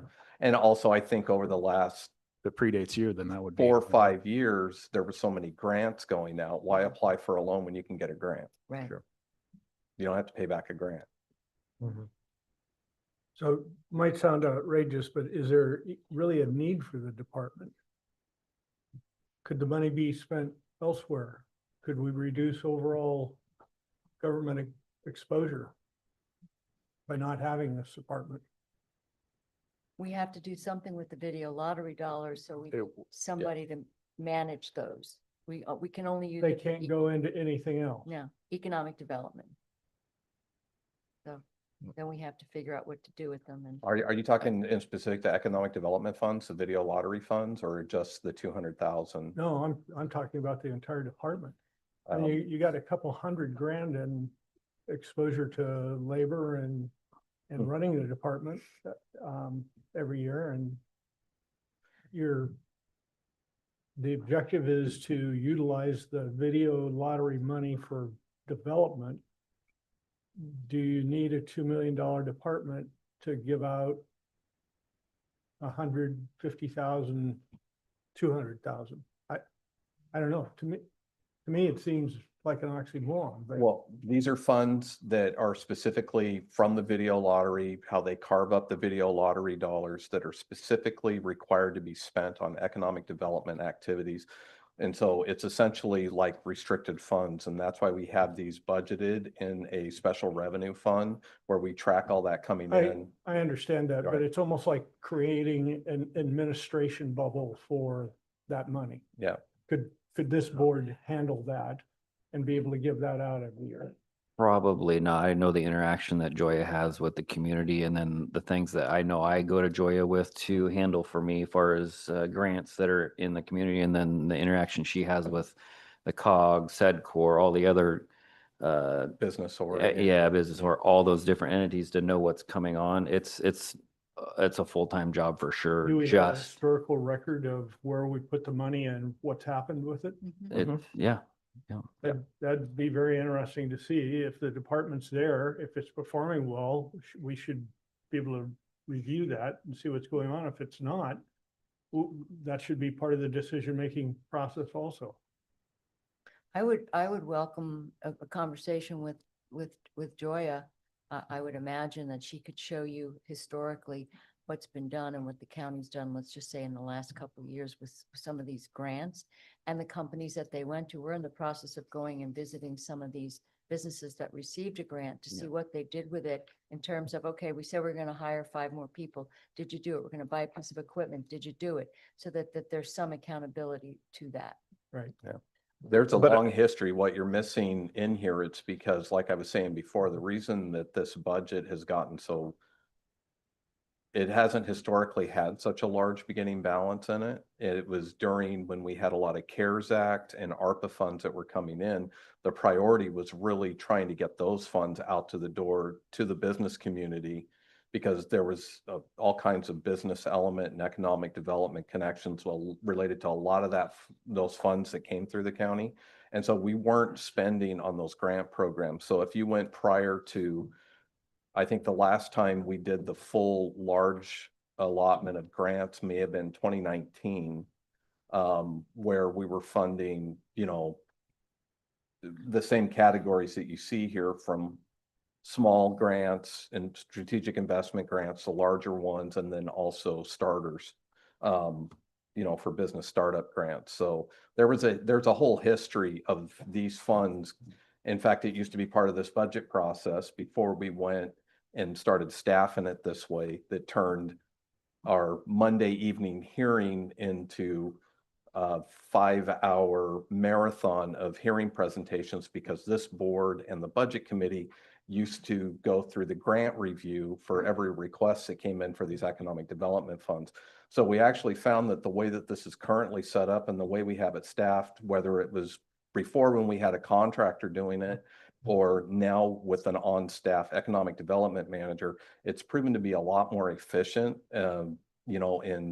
in being able to interact with businesses, being able to get grant funds Is out there- when they do that. Again, my original question, is there a way we could review that to take a look at what I think it'd be great to set him up with Joya and just Mhm. either one-on-one, or we can have him come back for a work session. And because I know even Joya has some ideas they're cooking that Mhm. maybe a little bit out of the box from what we are doing now. So Mhm.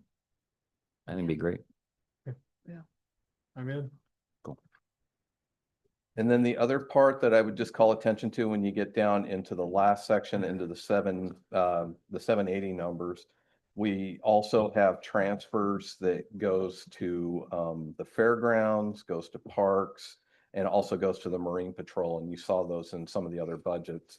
And there's write-ups from fairgrounds and parks in their sections of it, to where they do kind of a justification on where they're spending the funds.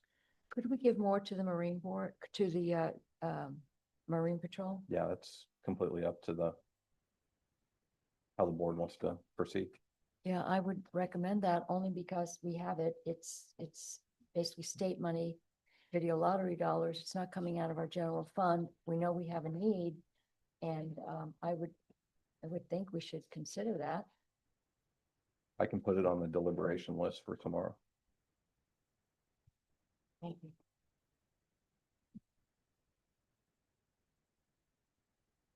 Okay, any questions, any other questions on economic development? Will you throw the fairgrounds on there too for the deliberation as well? See if we can't get those guys. Oh, do you want to do more with This- fairgrounds? or- There's a huge, there's a huge amount of money that's not getting used. The only thing that I'll just say is, as the budget officer, and my whole thing is, anytime you see large beginning balances, realize that most of your beginning balances are due to a one-time cost savings in a previous fiscal year. And once you spend it and start Mhm. spending down those balances, it's gone. So Sure. there's my disclaimer. I don't think I've said that at all this week, but I usually try to. My get that in. disclaimer is I did not pay him to say that. Right. But yes. But yeah, there's I two can add that. departments that are running on very small margins, and we may as well talk about it. Or Can do. parks too, for that matter. They're on there. Because Mary, if I understand you correctly, so if you look at page 211, 78043, there is 20,000 that goes to Marine Patrol. She wants it to be more. So you want to change that number? Only because this is, they're budgeting for this Mhm. and there's still a shortfall on their end. And I think that Just want to make sure that I understand you Yeah, correctly. she wants it more. More. Now, I will say the one thing to keep in mind, there are restrictions and justification. There has to be an economic development justification connected to it. So we can't necessarily just use this to plug a shortfall in for general operations. Yep. So. Duly noted for tomorrow. I think there are more boats on the water. We saw more ice cream. That's right. More gas, Or gas too. more gas in the gas stations. So if you want to go to page 213, mediation services. So this is another one. These are special revenue funds that come in. There's funds that we get from the state that are specifically identified for mediation services, and not to be confused with your community mediators or it doesn't exist anymore. This is court ordered mediation. So there's funds, we serve as a pass through. We receive the funds, we budget for it here. Anytime the courts or a judge orders mediation, then they forward the invoice to us and we pay for it out of this fund until it's exhausted, and then the courts will take it from there. We haven't had that issue in quite a while. As you can see with the beginning fund balance, we've been building that up, and a lot of that had to do, its spillover during all things COVID, when Nothing was happening. when there was a backlog and there wasn't a lot of mediations being ordered. And so we appropriate the full amounts. We make sure that we have that available. So if a judge orders mediation, we pay for it. And we used to exhaust this fund every year prior to the pandemic. So this is a new trend. Yeah. And they have reduced, the state has, the amount of revenue they're providing based on that, because they're seeing the same thing, that a lot of courts, as far as the mediation services go, have more funds than they need. So we have seen, the state's contribution go down. Thank you. Any questions on mediation? All right, got one more, and then we can go to the next category. Mike, you usually do this one. County schools? Yep, super easy. We get some money from federal forest funds every year. And we get some other small stuff like the electric co-op tax, but the statute says 25% has to go to county schools, 75% goes to Public Works Road Fund. So Public Works has their piece there, and the county schools portion is in this fund. The 25% is, and then it comes in probably another week or two. Usually it's late in May it comes in, and then by early June, we will send all the money out that we get in to the county schools. The state gives us a percentage, we follow that percentage, and then we wire them the money. And so the fund balance is very small. Yeah, it's another category where we're a pass-through.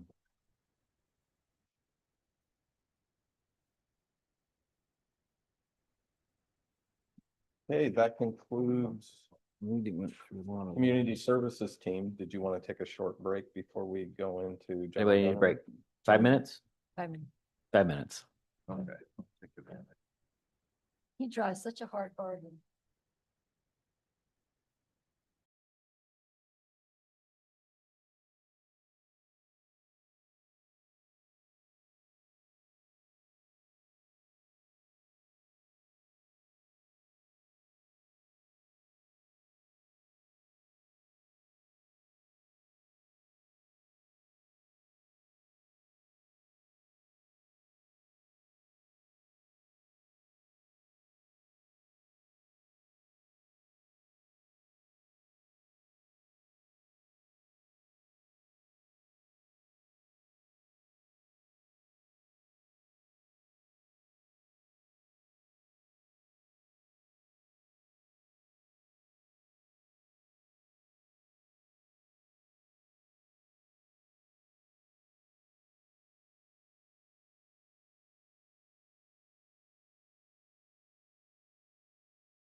professional services and or extra help line items? Are we going to, Add to the extra help line items and I wouldn't hope that we would need to. For example, we'll see some vacancy savings immediately right now, given the fact that we're down one position. So I wouldn't expect that we would need to increase those numbers. That's why I didn't budget an increase over last year. okay. It's a bit of crystal balling, right? I mean, you just don't know. We could get a tort claim tomorrow or notice that we've been brought into another federal, multi-county federal district lawsuit that requires additional outside counsel expense. Hopefully that won't happen.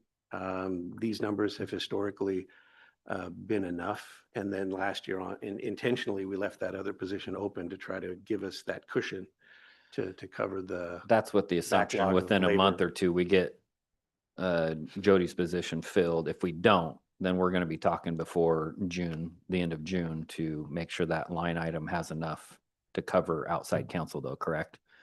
I don't know that we would, because I think the vacancy savings that we would see because that position is still open is also cover. money that's available Okay. to cover those added costs. But certainly if we got to a point where we needed to start looking at those, that would be a really unprecedented situation. I certainly hope that doesn't happen. But I would talk to Ken, and if need be, we would come back before the board and have that conversation at that time, I imagine. Yeah, just so you're kind of clear on how we do appropriation, we don't appropriate down to the line item. Okay. So anytime if you overspend, let's say the professional services line, if it looks like you're going to overspend that line, as long as you're underspending another line in the budget, that's not a budget violation. We appropriate to that fund, not to the line item. Okay.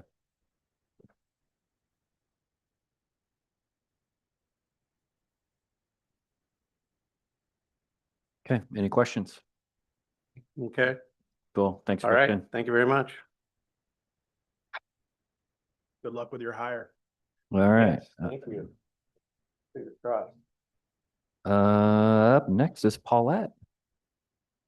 We're fine. Is she online?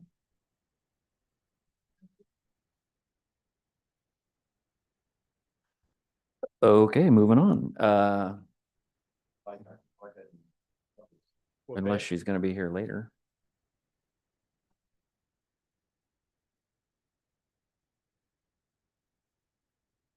Maybe we just go on to something else for now. Or maybe.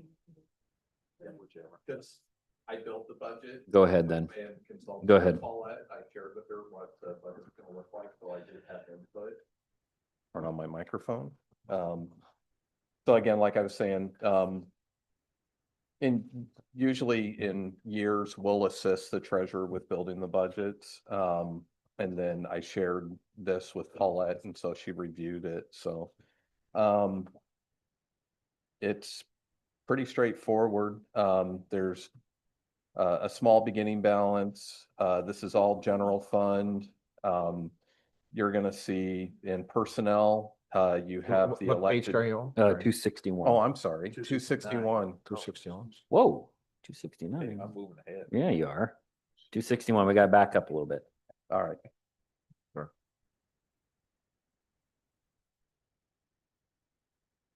So there's not a lot to this budget. You have the personnel expenses related to the treasurer.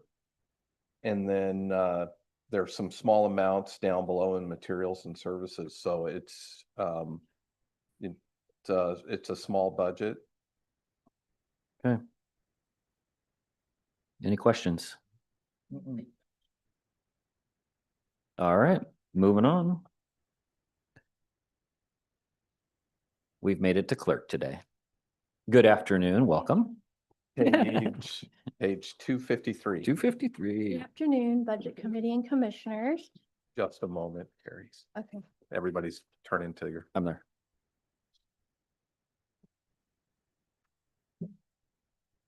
Yeah, I don't know. Sorry, messing up. Oh, you're words putting it this back time. together. I got it. Ready? Okay. So our budget consists of 4 major areas of services. It's recording licenses, passports, and elections. These are all pretty much on-demand services. We don't have any control over how many deeds we will record or how many licenses we will sell. We continue to see lower recording revenue. And since this is our primary revenue generator, there is more impact to the budget when recording is down. It does appear recording activity has stabilized and we're not seeing it continue to decrease. Last year at this time, we were seeing decreased activity and we ended the year 8.7% down from the previous year. So all of the revenue generating services we provide are dictated by statute, or fees are set by other departments and agencies. Oregon's funding model for clerk's offices is outdated and inadequate to offset the expenses of the services we are required to provide. So we budgeted based on conservative numbers in regards to revenue for fiscal year 25-26, as we are in uncertain times and we don't know how the real estate market will fluctuate between now, even in the end of the fiscal year we're in currently. Hopefully, interest rates will continue to decrease. At the beginning of this year, when this budget was prepared, we were still seeing below last year's numbers in some of our revenue lines. So we do compare previous year's data, but there are no guarantees. Since January, when we were required to build our budget, revenue has increased for some of our services. And so we're very hopeful that we might get closer to meeting this year's projections. And we do, if that is sustainable, then we would expect to see probably a 5 to 10% increase for next year, since we did conservatively budget for next year. It will take additional years though, and it will be gradual to see any increases to the recording revenue and to get back to historic levels that were self-sustaining. You'll notice the election reimbursement line. This line fluctuates extremely because we are only reimbursed for an election every other year. So in next fiscal year, we will get reimbursed for this May's election because it's a special district election. Every year though, and I think I explained this last year, there is one election in each fiscal year the county does not get reimbursed for. So in next fiscal year, we won't get reimbursed for May at all. So the money that we get reimbursed for this May goes really towards next May. In the past, there were some motor voter dollars coming from the state, but that has all been used up. It was used to be reflected in this line. And so we won't see any more revenue received for that. Passports and passport photos are doing a lot better than we had anticipated. And we continue to look for ways to provide additional customer service in this area. We continue to offer walk-in appointments, primarily for passport renewals, which has helped us to be able to provide additional passport photo services. So it's like a one-stop service for them. They can come in and do everything all at once.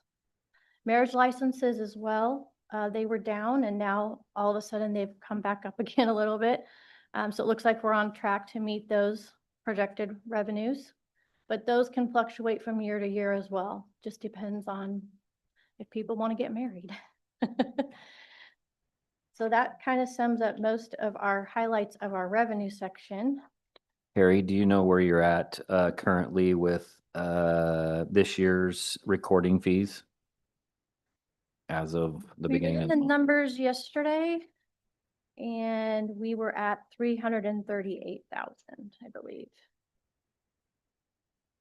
Make sure. It was, yeah, it's going to be close. We were going to come close. We may or may not make it, but we'll come close, very close to the 450. Thank you. Yeah. 453.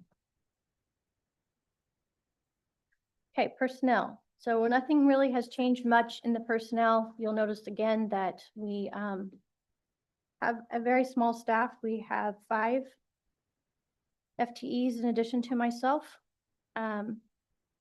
And the extra helpline is where we reimburse our election board workers who work during an election. We have a lot of volunteers, but the people who actually come in and work in the office are paid to do so. Increases to personnel are due to contractual obligations and then the continued increases to minimum wage each year, which is happening to everybody.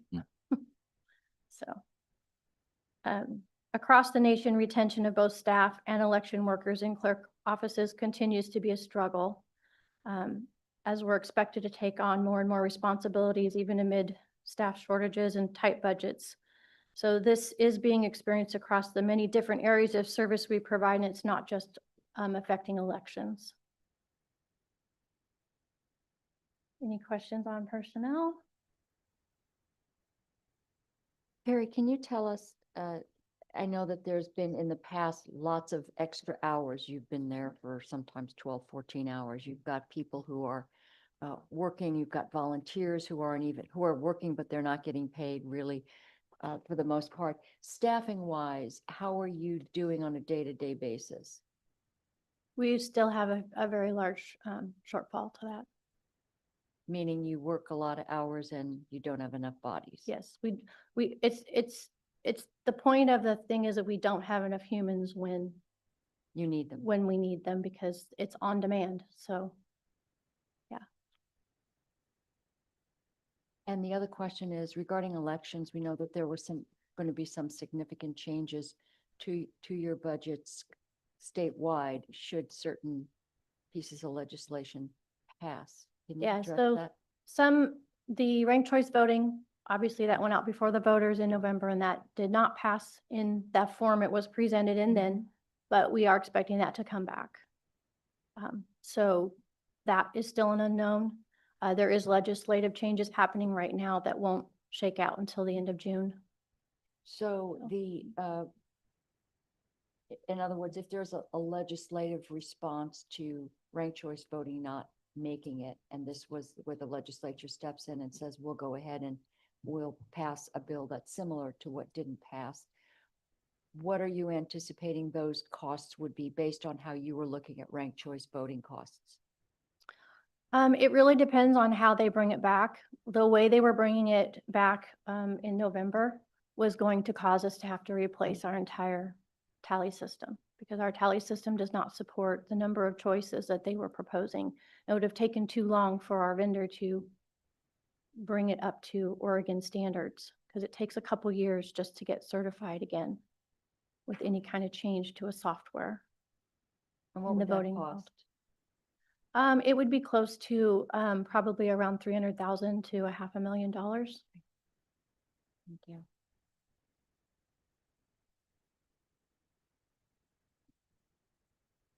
Okay. So expenses. So we continue to see, as everyone has said, and I think everyone's feeling it, at least a 4 to 8% increase each year, year after year, to licensing, maintenance agreements, software. It's just not, it's not slowing down at all. This year we saw the biggest increase to our recording software, and it was 8% across the board. Then it goes beyond that, obviously, for our expenses, because obviously now we're in a situation where we are dealing with tariffs. We get, basically our paper comes from overseas. So we've got paper. I just received, which this budget does not reflect quite that big of an increase, because we should only have maybe a small election in November and then the primary in May. We should be okay on postage, but we just received notice last week that postage will, even at our discounted metered rate, it will go up 5 cents per piece of mail, July 13th. So those are the kind of things that are fluctuating and just continuing to grow because of what we use. We use a lot of paper and a lot of envelopes, and that's how we get ballots out. So we've been very conservative in our spending otherwise in the last 3 years. We've been able to streamline some processes to not incur any unnecessary expenses. And we're still looking for cost savings wherever we can while still maintaining a continuity in our operations. We are looking at our fee schedule for the next fiscal year. Like I said, the majority of our fees are set by statute, so we have no control over those. We did try to introduce a bill to legislation for this session, and it has not gone anywhere. So we did not succeed in that. But any fees that we can increase that are not governed by statute, we're going to be bringing that before July 1st and getting some of those raised so that we can at least stay in pace with some things. It's not going to, offset the decrease in recording dollars, but it at least will keep us pacing with the rest of the world. So that is expenses. Anybody have any other questions? Your archiving, how is that going and what do you anticipate needing in addition to what you received? So that kind of goes into our next budget. If you want to bring it all, talk all about that together. So I don't know what page it's on, Ken, the county clerk's records. Okay, 259. So we do have a separate fund for the preservation of records. And archiving and the preservation of history is something we take great pride here in Yamhill County. We have consistent records dating back to 1858 with a few books from 1857, but we don't have a lot from 1857 because of the fire at the courthouse. So we have spent countless hours compiling an accurate records management inventory of every single book and document recently that we have in our possession. We have found some rolls of microfilm that are damaged or missing documents. We also identified gaps in some of our records where there is a book but no microfilm, and then there are rolls of film with missing images, misnumbered documents, and a couple other miscellaneous things.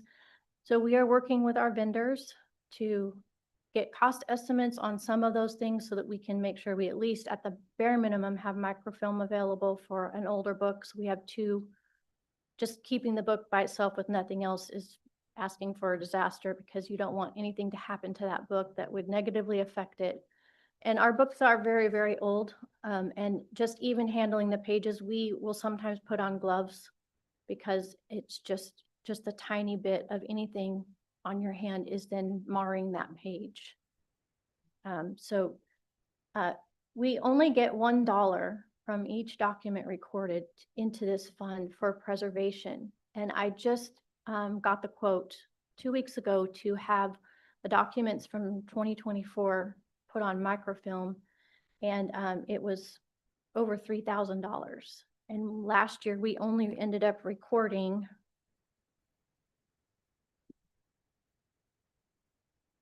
$11,729 documents. So, and some of those, not all of those get the dollar, but the majority of those do. So it is kind of, we're barely keeping pace with just doing the bare minimum, which is 2 sets of microfilm.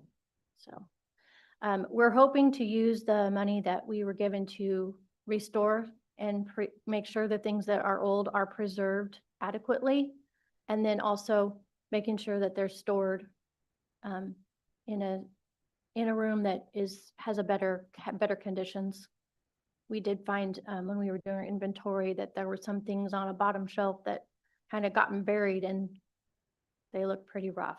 So don't know if we had a mouse at some time or what, but yeah.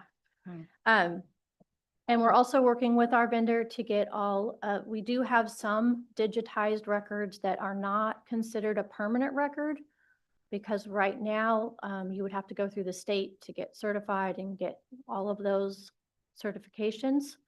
But we are working with them to get some of our deed and mortgage records that were digitized somewhat available for easier use for the public to access. And that has been a 1.5 years in the making. They started and ran into some obstacles, and now we're working through those. And I just got word last week that they're really, really close. So that will be a huge asset to the community, title companies, and even those who do title research so that those are more easily accessible. And it also, as Commissioner Johnston will know, we have a very extensive library. So there's a lot that should be done, could be done. We have to prioritize what is the most important right now. And then also determine what's going to be sustainable for moving forward in the future. I will say, I mean, when we went on our tour down there, it's very clean and upkept in the basement there, so it was nice to see. So we are hoping to find better ways. Relying just on microfilm is probably not the best solution for 10 years from now, so. Yeah, and to get everything scanned and recorded, the price tag to that was like $1 million. A county just did it and theirs was close to that, yeah. Yeah, pretty expensive. We're also making sure that we have we have not had a formal process or a policy, so we're working to make sure our library is in compliance with state statutes, records, inventory, retention guidelines, and best practices. So that is also what we are working on so that these can be available for many more generations to come and be in a good, usable format for people to view.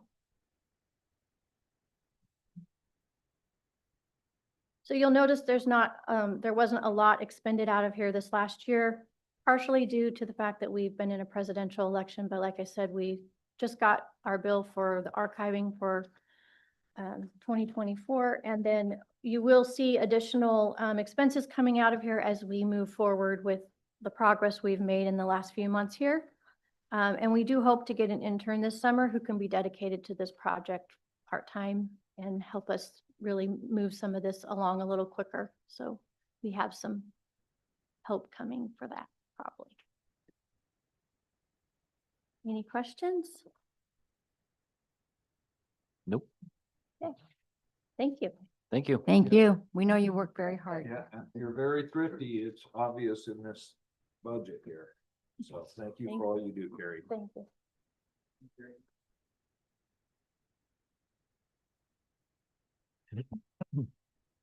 All right, up next is our assessor. Come on down. 244. 244. Going back.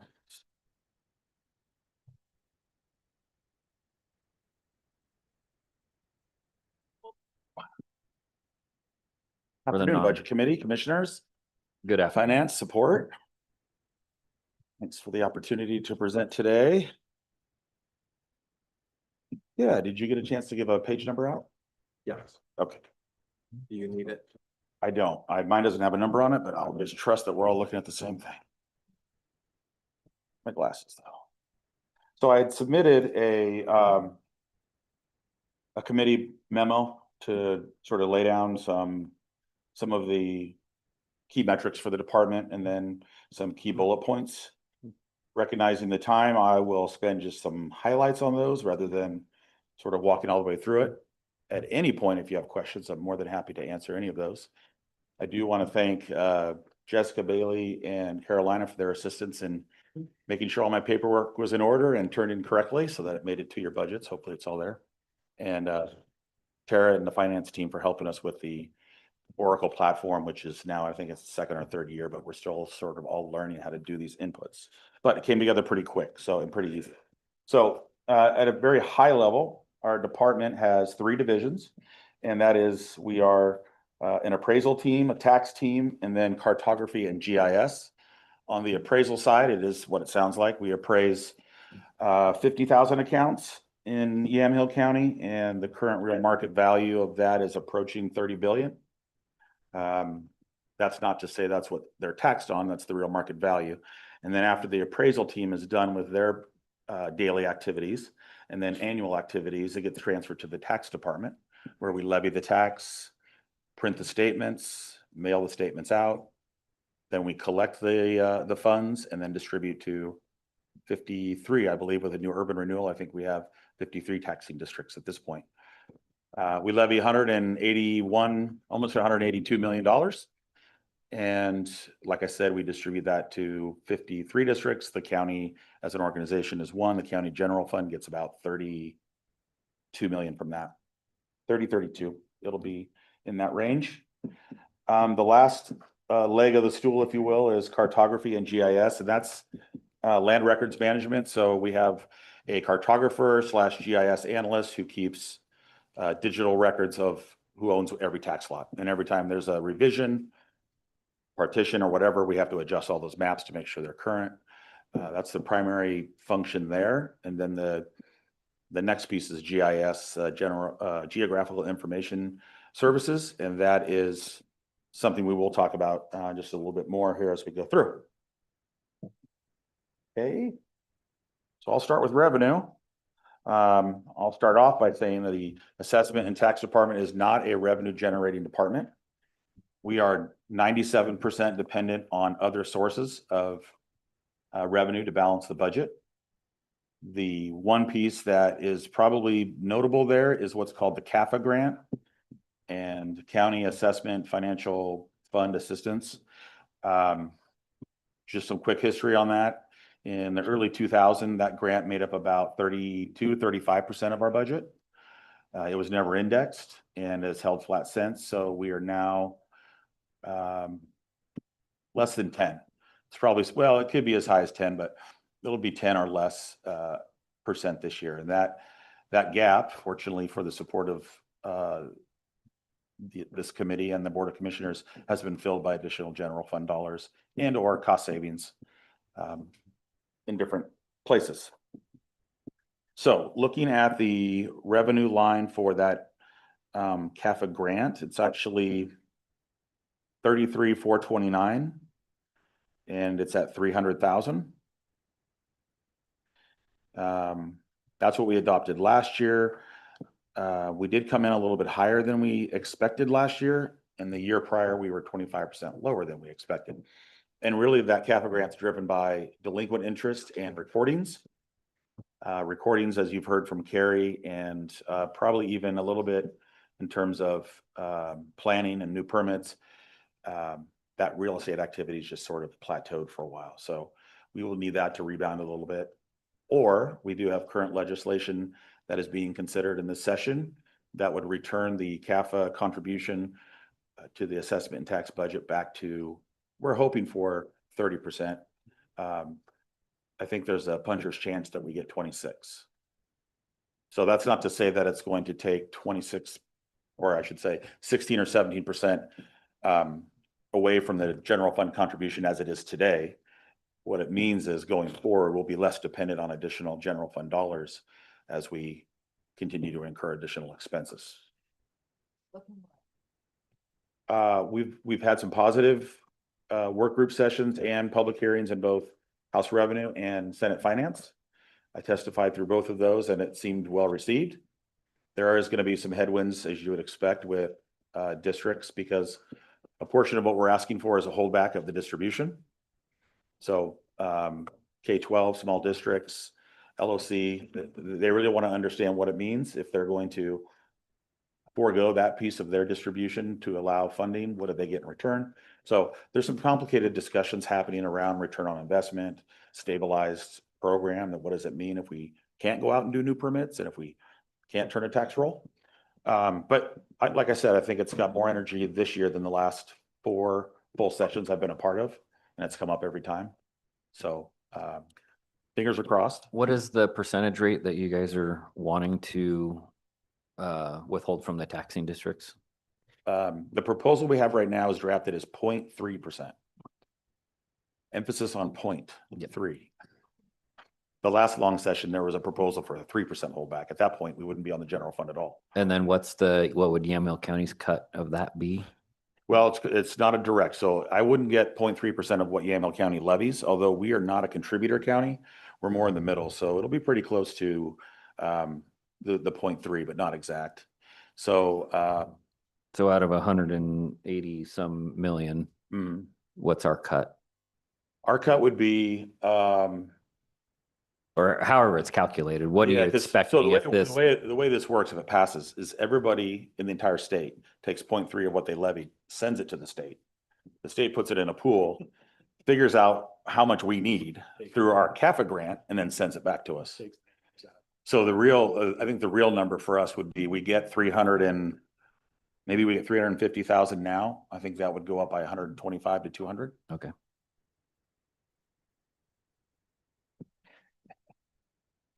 Fingers crossed on that. Yep. Thank you. In addition to that, well, okay, see, Mr. Johnson, you got me on a topic. Now I got to stay focused. I will say it has some inherently built-in indexes, which is what failed us last time. Okay. Is costs were going up, everything stayed flat. You guys taxpayers made up the difference, and we're hoping for something that's more in line with growth. Okay. So that's revenue there. The only other revenue item that I have of note in terms of year over year has to do with grant dollars we're receiving. For those of you that were fortunate enough to be a part of the fire district reboundary discussions, it was pretty noted that we don't have a physical, I should say digital, but physical but digital boundary for most of our districts. The smaller districts especially. So we filed for a grant and received it. The first one was October of a year ago, not last year, but the year before. And we did a couple of districts, some school districts on the west side of the county. And then this last year, we filed again for a full year grant that will hopefully get us to have all the districts geospatially in GIS so that we know definitively this is the boundary instead of 25 years of annexations in a paper stack this high and someone has to figure out where it is. And that was the issue we had with Mac Fire when Mac Fire came in is two different people drew lines two different ways. So now we'll have the definitive source for that. So that grant program is what those dollars are about.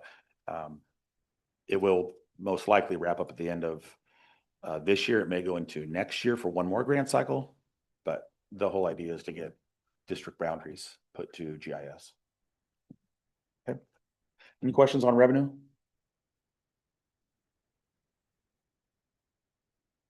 Looks like it. Moving on. Okay, well, the lion's share of the budget, and like I said, it's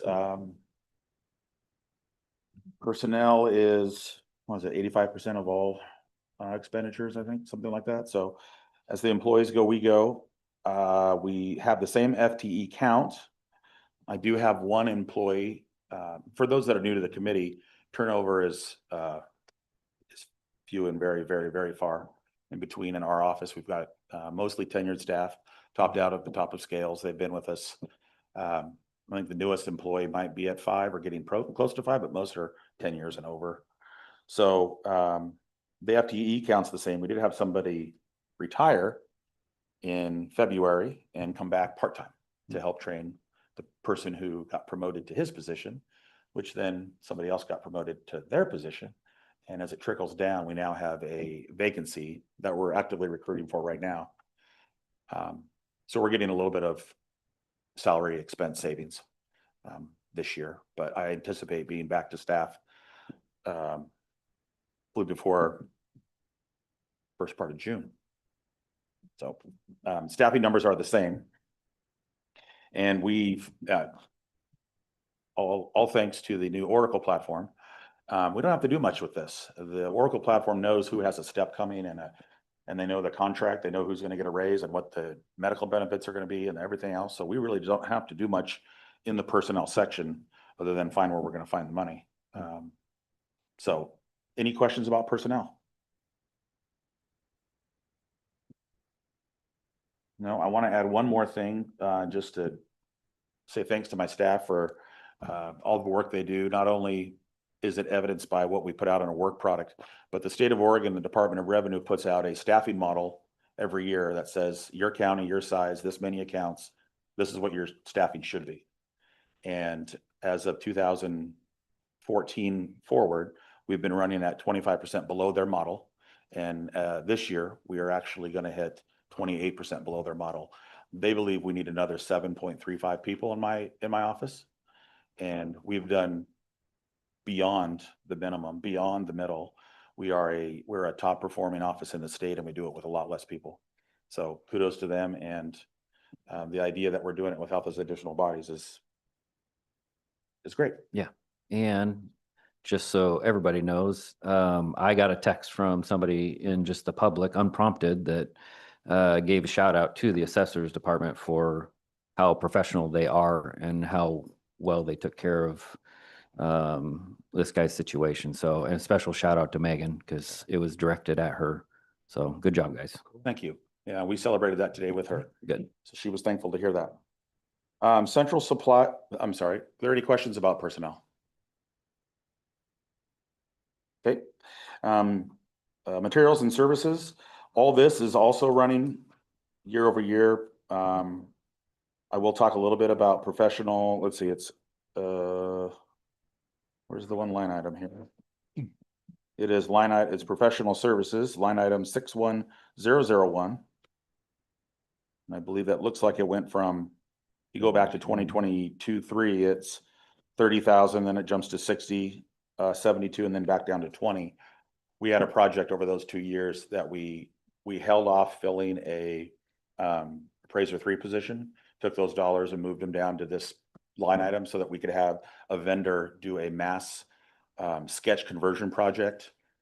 I'm not going to bore you with the details, but we had a lot of accounts that didn't have a current usable sketch in our appraisal platform. And they were, instead of hand doing 30,000 sketches, they were able to take data X, turn it into something usable.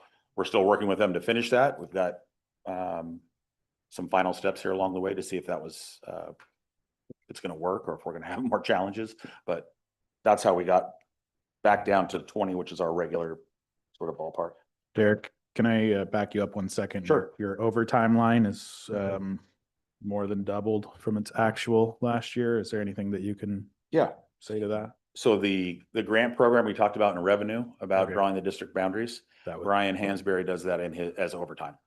Okay. One of the things that is, that we'll have to circle around and figure out how we solve as a county is, in 2012, there were 2 cartographers and 2 GIS analysts. In 2014, we got down to 2 cartographers and 1 GIS analyst. 2015, that GIS person retired. You heard Ken Friday yesterday talk about the relationship with COG. That's where it sort of landed after we had those reductions in staff.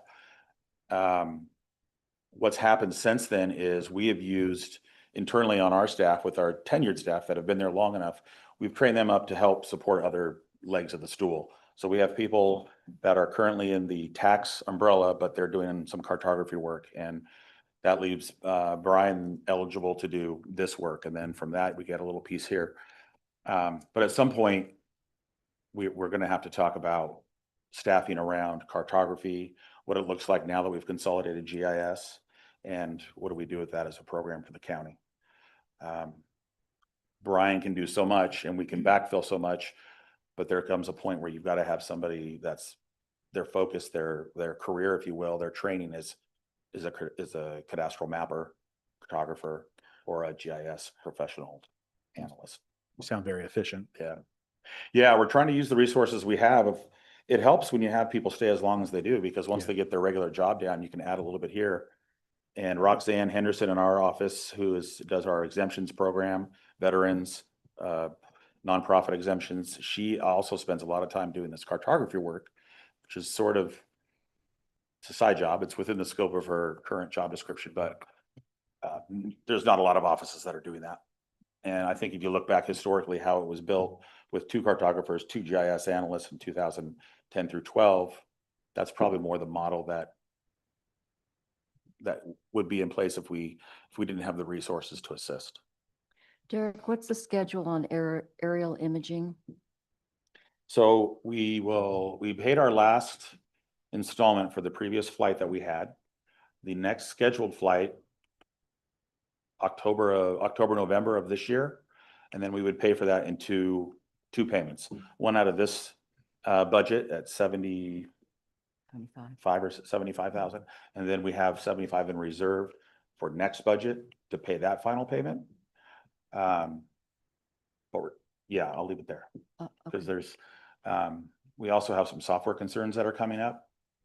And we might need to start building a reserve for software, which might mean we won't be able to afford imagery. I mean, something's got to give there, but it's really telling after this next legislative session as we wrap up, whether our software vendor is going to support us in making programmatical changes to the software to meet the new legislation. And, we've got to crack that one.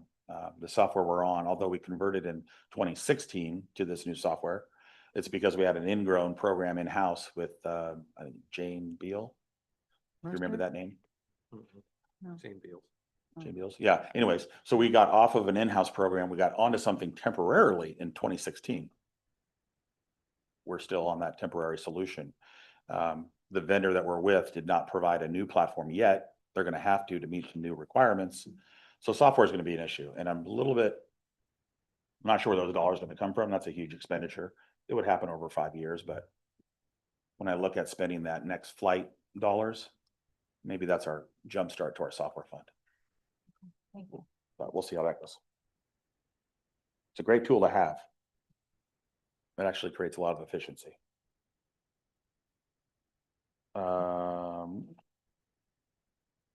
So anything else on, thank you, Commissioner King, for the question. Any other questions in or around materials and services?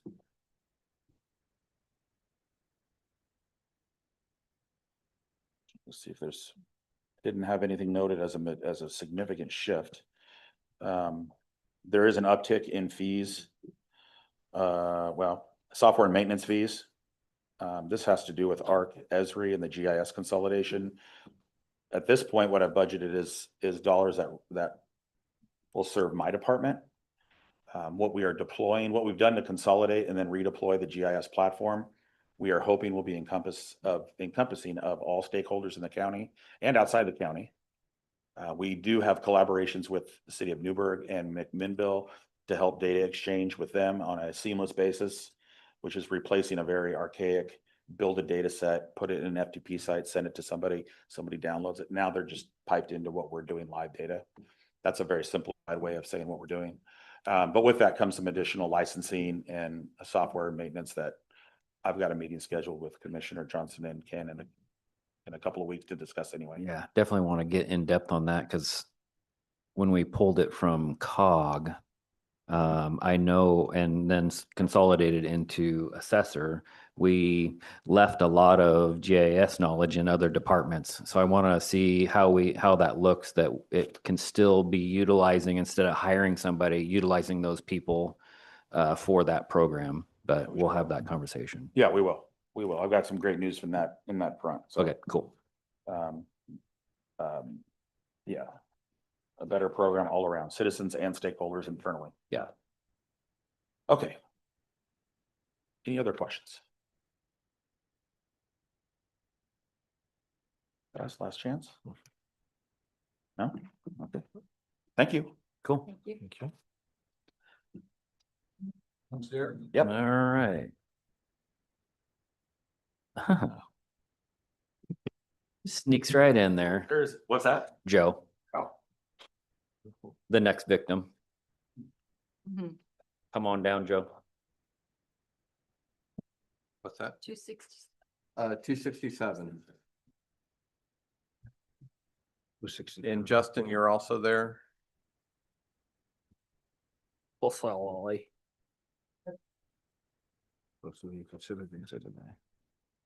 We're ready. Yeah, that's the one. Almost.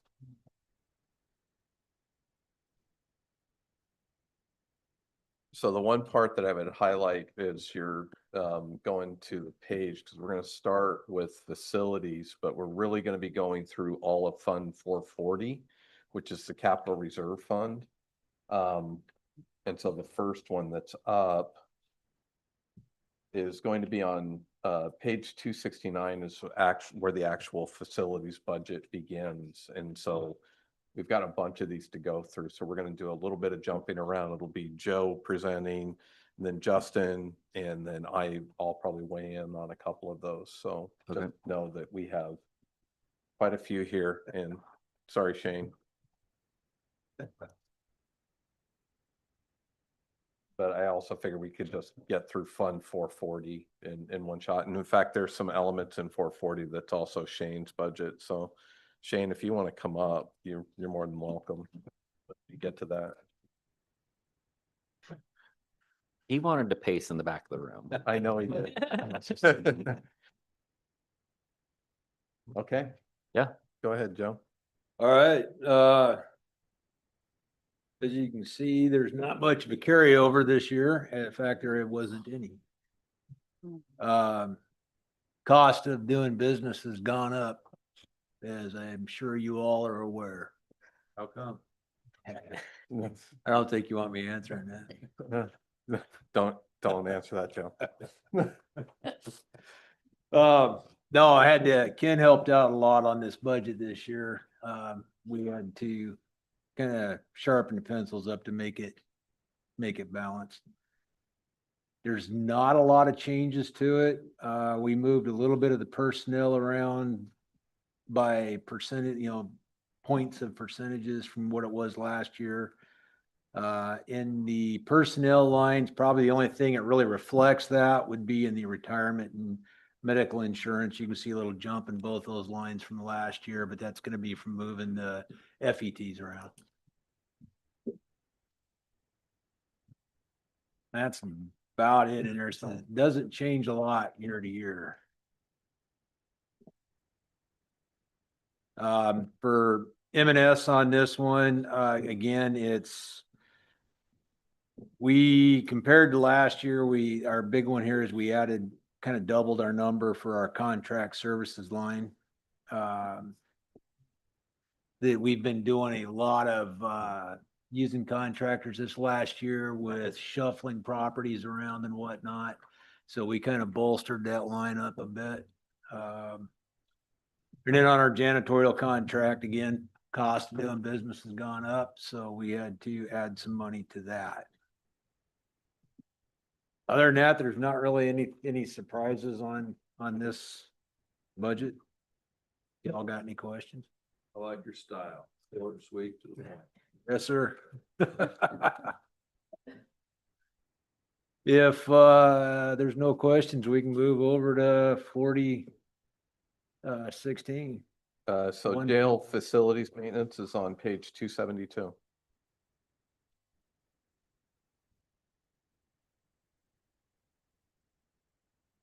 And then on the revenues, I would just call out as we're looking at this one, you may recall when Jessica was talking about the 1145 transfer. I know there were some questions about that, but you'll see that coming in. It's a transfer in from community justice for jail maintenance at 219,000. So that's where that corresponding transfer happens. So we have a combination of the transfer of the 1145 funds and general fund monies that come into this to support the maintenance in the jail. And Joe, take it from there. Again, there's nothing that really changes. This is going to be a tight budget this year. It's actually been fairly tight the last couple of years. We have 3 individuals that are assigned to the jail full-time, and then a little bit of myself, our specialist, and then the secretary. Really no changes. Do you still like its style? Still like. Okay. All right. There you go. Moving on. That's what I got for you. Till we move on to the next ones, if there's any questions for me as we go into. Can you say Yeah. a little bit about the maintenance, like if it's got $500,000 almost from general fund, what are some of the bigger projects that we do in a year? Well, we've got, we do a lot of in-house remodels, the small stuff we'll do on our own. We manage all of our lock systems, pretty much ourselves. We don't we try not to outsource that. We do the majority of our landscaping we do in-house. A lot of our HVAC, equipment repairs, PMs is all in-house. We'll use contractors for major replacements. If we have a unit that goes down, we'll do that, but for the most part, it's our people that are working on that. Are you speaking specifically about the jail? Yeah. maintenance? Oh, I'm sorry. I was jumping Sorry, into our main. No. Sorry about that. I'm helping. It didn't matter. Everybody loved it, except for Ken. Sounded good. right? Well, Yeah, it I sounded mean, good to me. I'm like, what else we got going on? I know where there's some steps outside Christian's office. Those got fixed. Yeah, I know. Yeah. So what you're seeing in here, it's, you can see there's not a lot. There's 3 full-time employees that work in the jail. This is break fix. This is, like Joe was saying, TM. So it's same know. thing on the jail side as it is on our regular side. Mhm. They're maintaining locks, plumbing, minor electrical, they're doing all the PMs on the HVAC equipment, their floor care. Scraping floors. There's a lot of things that we used to use inmate labor for trustees, which for the last couple of years, that resource has not been available to us. So we've had to pick that up with our staff. And then backfill it with some contractors where needed. The guys are doing it. I mean, for 3 guys up there and the workload that they have on them, included in that is also they help out in juvenile. So there's quite a bit up there, and those 3 guys are keeping their heads above water pretty good.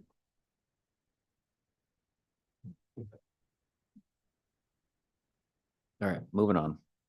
Okay. So the next one, You got something, Justin? Oh, no, we're moving on to a fund I'm pretty involved with, so I was in meeting just in case. yeah.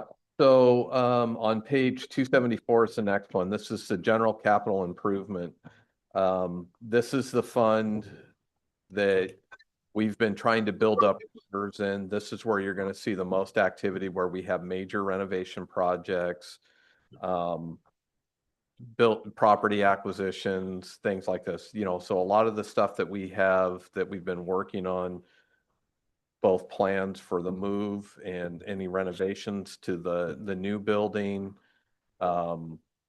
This is also going to have the funds that for any improvements to the courthouse, like adding an additional courtroom.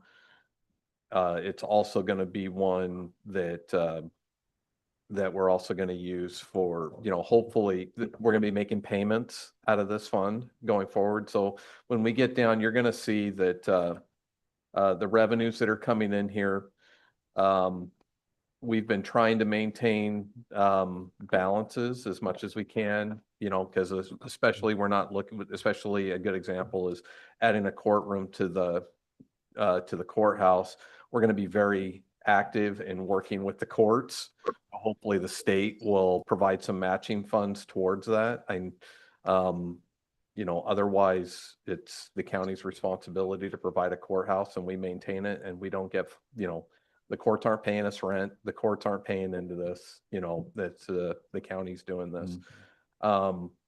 So what this is our primary facilities fund for very large scale projects. In the past, we used to use this a lot for doing renovations of some of our older buildings.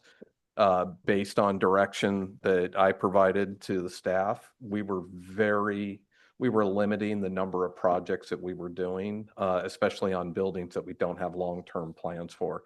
Unless it's a safety or security issue, we would spend the funds there. But we're really trying to build this fund up because, again, we've been working very diligently to put together a pretty significant capital plan that'll address long-term needs for the county. And a big bulk of that is going to be with the OMI campus, the FOMA. Foamy, formerly OMI. So the biggest thing I would call out here, all the revenues most of the revenues that come into this, you have the reserve funds that we've been building up each year. We've got some ARPA funds that we had transferred in prior years into this fund that help pay for the cash down payment for the building.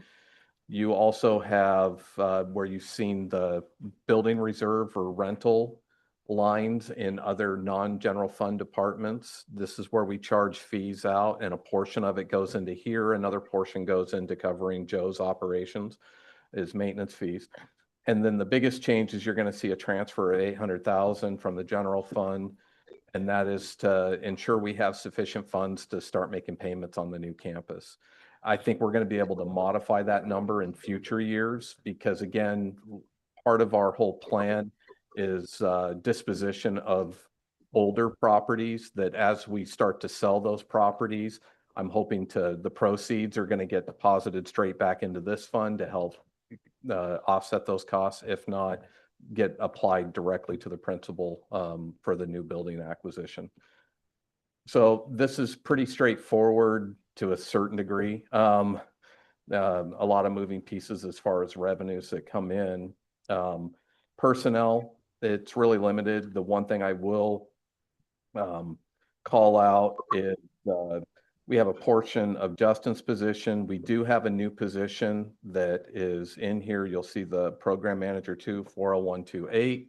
That is for a capital projects coordinator, because we found that we are just stretched way too thin to manage all of these projects. And so we have a recruitment that's open right now to fill that position. And, you know, you saw with Joe's presentation, he's able to move mountains and get a lot done, but he's got 13 people. And we're still maintaining, how many total buildings do we have? Oh, shoot. Oh, we got this whole complex here. Right. Jail, and so then 4, 5, 6, 7, 8, 9, 10, 11, 12. It just keeps going. And it keeps going. And then that doesn't They include count some of the about 19, residential like that. units that we have. It also includes the new campus. It includes a Newburgh office. So, I mean, we have quite a bit under the portfolio that Joe, I'm hoping long-term. It doesn't include your leased properties either. Right. I'm hoping at some point as we continue to consolidate and get out of some of the old historic houses that have been converted to commercial use that we've been using for a number of years, that's going to help with our maintenance backlog, and hopefully we'll see some cost savings coming to 440. But in order to get that, we have a lot of work to do, and we're going to have to spend some funds on capital planning. So under your total revenue, the 4689, is this where we're going to draw from to do seismic upgrades eventually on the older OMI? I'm really hoping at least as matching contribution towards grant funding and everything. Okay, so what's replenishing this to the tune of at least what the OMI payment, 1.23? You have your transfer in, is that 800 grand from general fund It is. consistently going to be every year? Well, Well, yes. should be, or at least. We'll have the pool and bond. Rent, attorney. yeah, rent. We're right now, we are getting some rent. I guess on the, tell me which ones would not be reoccurring on the income lines. Getting fund balance would be one, is once we start spending, if we like, for example, for renovation of the second building, like if we go in there and we spend, if that, I have no idea what to, but if we spend $1 million on a renovation project, we're going to be using those reserve funds. They're not going to replenish. Okay. You know, once they're spent, they're spent. But then that's why we're going to be really aggressive with pursuing grants as well. Sure. Can you explain one more time the revenue for the where's that coming from, and why wasn't it there 2 years ago? Well, we don't have a lot of tenants, and I don't like the county being a landlord, but right now we do have an agreement. We did budget for some rental revenue that we're getting from OMI. Okay, those are sorry, those are individuals, or those are I mean, citizens? It's a space. It's there's a portion of the OMI building. And Justin, if I'm missing something, if there was something else that we have a lease agreement that we're leasing out property, but That's it.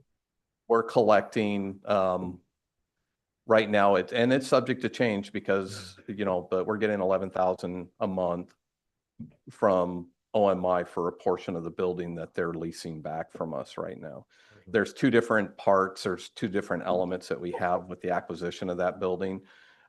There's a part where they're paying us actively for leasing down on the ground floor, but then on the third floor, we're going to realize that revenue each year. But we got $1.4 million back for a 5-year lease from OMI as part of the purchase and sale agreement.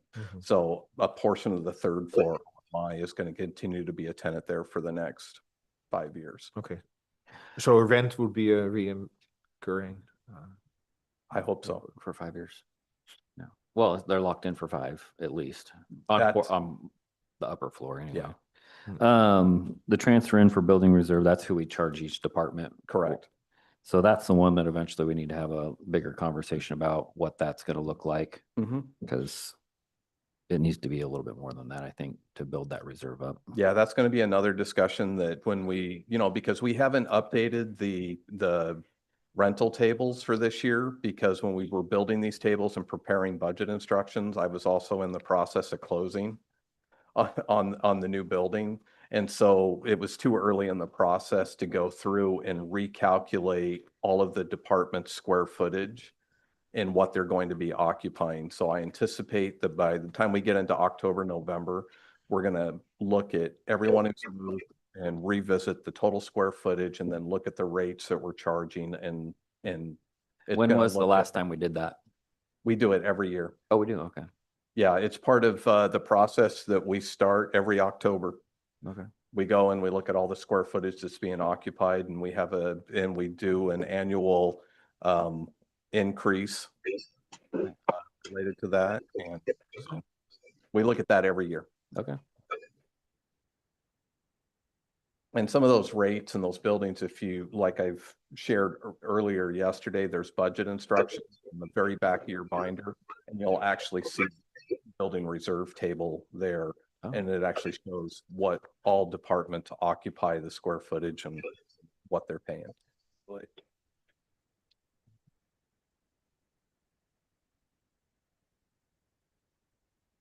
So if there's no questions on personnel,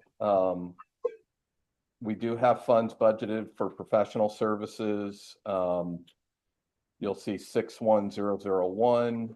That's predominantly, we have that identified. We do have architectural contracts. We have a couple contractors that we're working with that are doing designs. One's working on the courthouse. The other one is assisting us with moves. We also maintain and getting ready to pull building permits and provide some assistance with the move into the new location, because there is going to be some limited construction that is going to happen with the move. So we have those funds there. And as you go down, There's contract services too. I'll just point that out real quick. Yeah. And that's more of a recent development there. And that is for security at the new building. So that is why that was put in place like a year or two ago. And that's what that 100,000 set aside for. So we utilize the same security company that the courthouse does, DPI, for security over at the new building. Yeah, we're not paying 100,000 for that. That's No. The other one I'd call attention to is 79500 and 79600. Again, you're going to see the footnote, that's principal and interest payments. We do have our first interest payment that's due this fiscal year that we'll be paying, but otherwise, and the beginning balance reflects that we're going to be making that payment this year. So this is what we're going to see as far as principal and interest payments. Of course, it's going to be heavy on the interest payments for the first few years, and then hopefully we'll see a flip that we'll have more going towards the principal going into the future. How much was that building? Total price was 19 million. But I will say, as far as the financing that came together, we put just over 4 million down. We paid 4 million, so financed 15. And so then we're looking at the disposition of our properties to also further close that gap. Yeah. And then we'll receive, sorry, 0.4 million that comes off of that. We couldn't recognize it. We couldn't just buy the building for 18. So we're 19 minus 1.4 million that we got for the lease back to OMI. So then that brought that down as well. And that loan is on a 10-year fixed? Correct. I'm going to back up to facilities here. So I'm just going to take admin right off the top.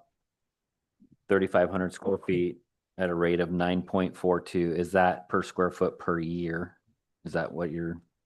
Yes. Okay. Oh, that's right. You're looking at the tables and the budget instructions.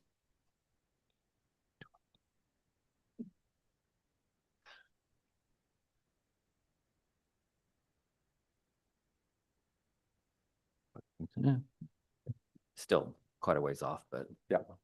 needs to be addressed. I don't know what we use as a comparison, but I just know that there's some older stuff that I'm seeing that's not even in the downtown core that's $1.75 a square foot a year.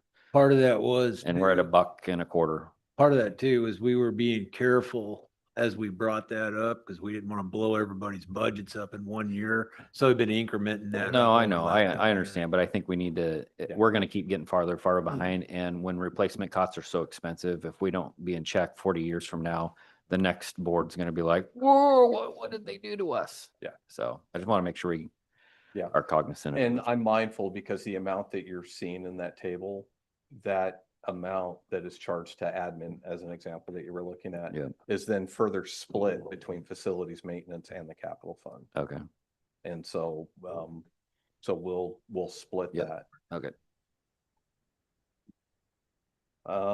Let's see, where did I leave off?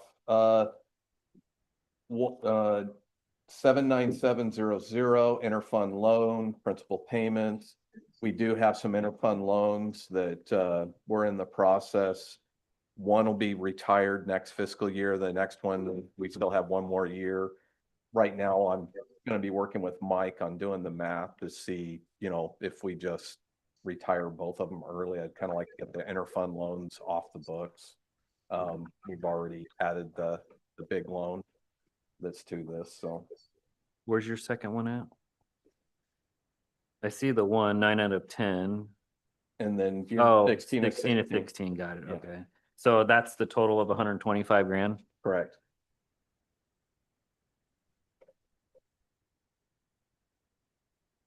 And so when that's done, those funds, will they stay in this or they could be? Yeah. Yeah, we'll no longer in- have to reimburse those other two funds that we had for improvements. But this is the other reason I want to get that exhausted is just also keep in mind that's a tool we have available to us for major capital improvements. So if we have large reserves like the retirement reserve or fleet, a lot of times, some of those funds that we know we're able to take interfund loans and make loans to ourselves as long as we pay it back with interest, which is always kind of a good thing because we're borrowing from our restricted funds and we're keeping the money in-house when we're doing that. There are some limitations. We can't use it for operations. If you do an interfund loan for operations, you have to pay it back the next fiscal year. But if you do it for a capital improvement, you can do it via an amortization table and as long as we're applying interest and paying interest on it. If you loan it to yourself, Yeah. can you also set the interest rate? Or? The interest 10%? rate we usually follow is the LGIP rate, which is our pool rate. So whatever the pool is at that time, we have to follow that. Really? We can't make it more than that? We We can't can't- give ourselves a heck of a deal. No, You know? more. I'm actually charging myself more to get more into the It's a fund. Revolving loan. Yeah. Mhm. Than for paying ourselves. Yeah. They're kind of shifty, them commissioners. So you're gonna see what I ended up doing in building this budget is I still have 2.5 million available for building remodel. And then I just have a small amount, 200,000 for reserve for the future. I just want to appropriate as much as we can because it really depends. I just don't, if we have an opportunity, a grant opportunity, additional funding comes in or, on an improvement, I want to have it fully appropriated. Because if we budget it in a reserve for the future and ending balance, we cannot legally access it or spend it until the following fiscal year.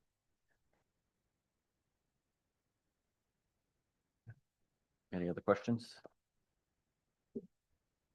Nope. And the only thing I didn't include in here that I just kind of wanted to see, again, I'm conservative when it comes to my budgeting, but we also know that we have a property that's for sale right now. We anticipate we're going to be marketing more properties. There's high probability that some of our properties may sell next fiscal year. I didn't include that revenue in a line and appropriate that because I just figure we have sufficient funds to help us get through the next year. Any sales of properties will get recorded into this budget. and would be available as part of the beginning balance for the next fiscal year to then appropriate and spend. Just to make sure, all the properties that we sell go into the building fund. Correct. Nothing, nowhere else. Correct. Unless the board tells me differently. It's a good place. The board can change that? Well, it'd have to be budgeted and, it'd have to be part of the annual budget, but the whole intent or the plan, and I'll just look to the board, correct me if I'm wrong. To The intent repay. is if we sell the properties, we're trying to replenish what we spent. We want to have the funds available to, replenish what we spent on the new building. No, I 100% agree with that. Yeah. I was just Good. surprised. I was surprised that you could move it around. An empty seat, we'd have to. Yeah, go find it's- somebody else. It's not necessarily restricted, so it would be up to, that's a policy direction from the Board of Commissioners. Okay, moving on. Okay, that's all I had on that one. So the next page is 277, which is jail capital.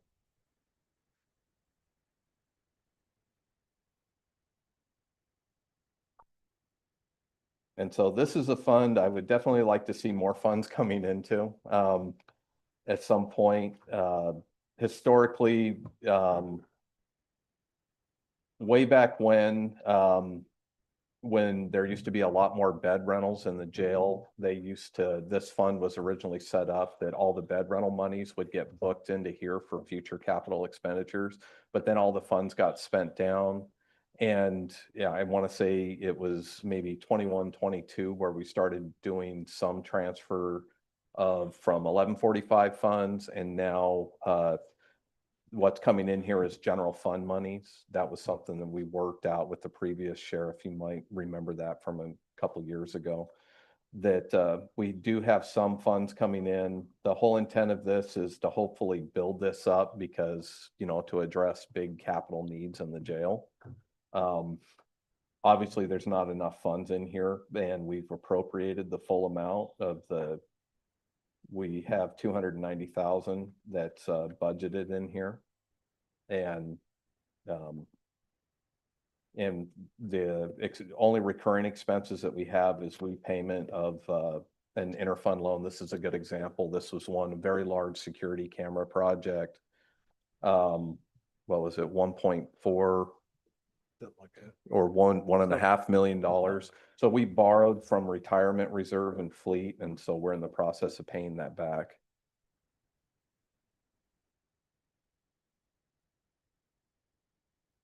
Well, also just for my understanding, so this is not related to buildings or facilities? It is jail, strictly jail though. But how is that different from the other funds for building and facilities? It's just historically, we've always had a jail capital fund. We've set it up this way. We do it separately. And, all the other departments are paying into the facilities fund. This is money being pulled directly from 1145 and general fund specifically to be spent on the jail. Whereas everyone else is paying in to the building rent, even the sheriff's office pays into that, but that's to accomplish projects for doing a renovation project in the DA's office, for doing a project in HHS, for doing a project in the annex for community corrections. So that's more of the, for lack of a better terms, more of the community contribution, and where the funds are spent on more of all county-wide projects, where this fund is only for the jail. Now we're just trying to see where the camera project fit in. Yeah, and this camera project, it was specific, it was an upgrade. It was more than just a camera project. When you get your tour, Captain Brown will show you. Right. Okay. Yeah. Okay, looking forward to that. Yeah, it's pretty cool. So it's not enough at some point, I mean, because there's a lot of major capital needs within the jail, just like a lot. I mean, we have a maintenance backlog on a lot of facilities.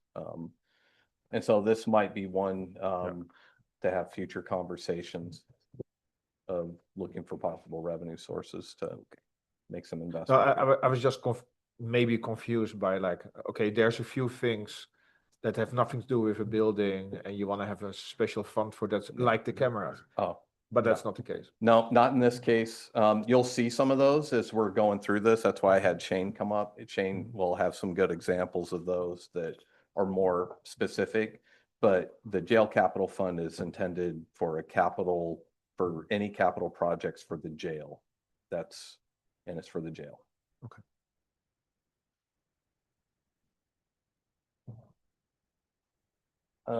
Page 278 is postage machine.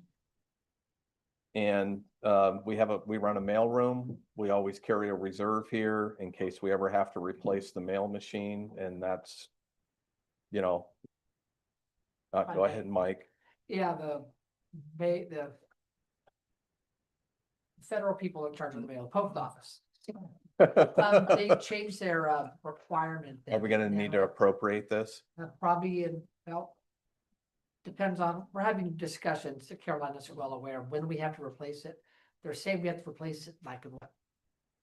Yeah, 27 is when I think it should be. Some of them are saying, no, we gotta do it like a 25. So we're still debating it. I think it's 27. Did they ever come to an agreement with us? Instead of based on the expiration of our. Yeah, it's apparently every, Are you requesting that we appropriate this, that we change the budget from a reserve for the future and put it into a capital line? It wouldn't be unsafe to do that. Okay. And because now the mail is gonna have to be tracked with barcodes, Okay. and our machine doesn't do that. Okay, yeah, so there'll be a change to this budget. Okay. Is moving it from a reserve for the future, and we'll move that 35,000 into a capital expenditure. And do we know the 35 covers it?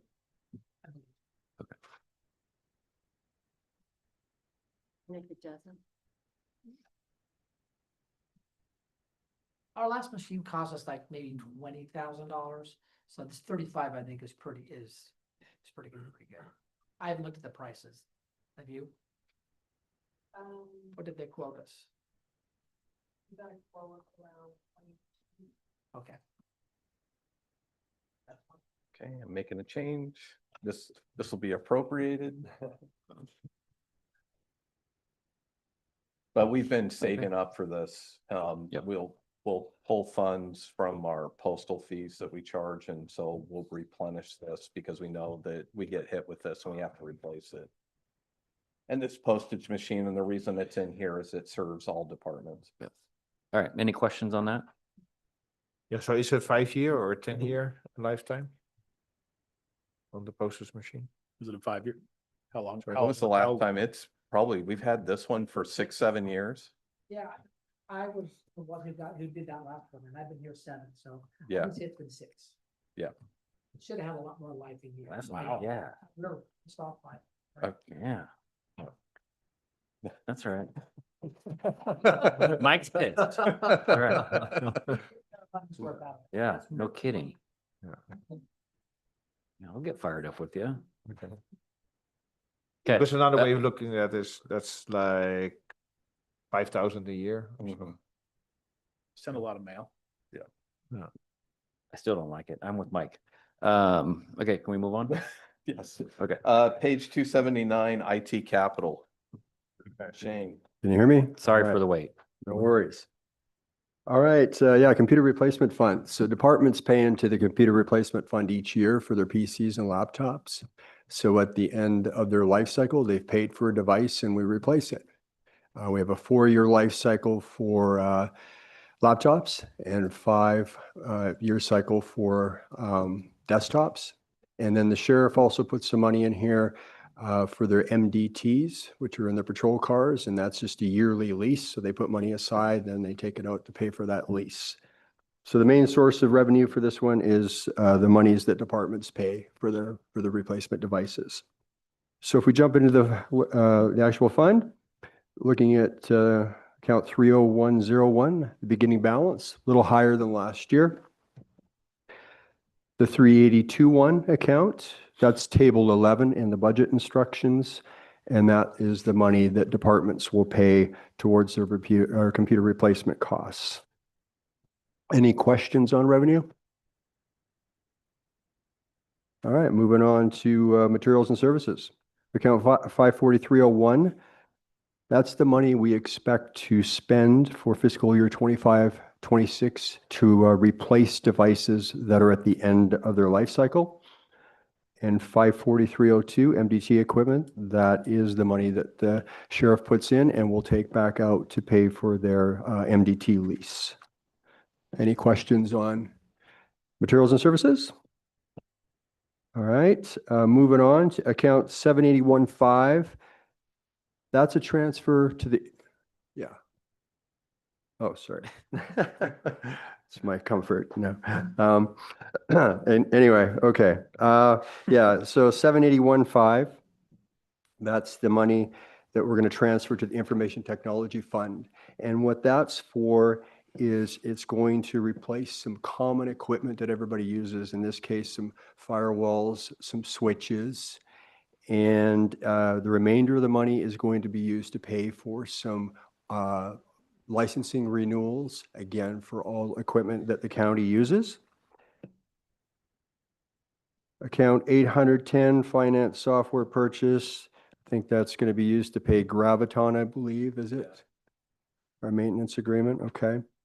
And then 992.9 is the monies we have left over, and that is set aside for future device replacements. One of the things that's interesting in this fund is you have to bear in mind, it's not just for computer replacements. I mentioned that I was doing a transfer to IT. And what we've come up with over the years is a model where we can use some of that money to help pay for common equipment that all departments use, like firewalls, things like that, switches. And so, yeah, servers. So like in a lot of other counties, sometimes they're always constantly at the board asking for money to replace equipment. And I think in the 9 years that I've been here, I don't think we've had to do that. And that's one of the reasons I want to point out why. So just because you see some healthy balances here, that's important when some of those spendy, some of that spendy equipment comes up for renewal and we have to replace it. Because we put things on, generally it's 5 or 7 years. It just depends what it is. And I think one of the things we've seen over the years is a lot better uptime than we had, maybe 10 years ago by putting things on life cycles, if you will, and coming up with a sustainable model to pay for it. So any questions on the computer replacement fund? You think the move from these multiple locations into the new building is going to be invasive as far as IT? Actually, I think it's going to be, are you talking moving to the new building that we just purchased? Yeah, I think that's going to be a huge improvement for us. It's going to be nice having everybody there. It's going to be a lot easier for my staff to be able to help departments instead of having to, sometimes they got to jump in their car, and that's still going to be, we have some locations we'll have to service, but eventually we've got a real state-of-the-art server room there. And so being able to take advantage of that, I see a lot of upside with getting us all over there. I think it's going to help a lot for productivity and, yeah, in a lot of ways, more upside. You're totally wireless at this point, I think. Well, we have wireless, we use it. We still have hardwired though for a lot of things too.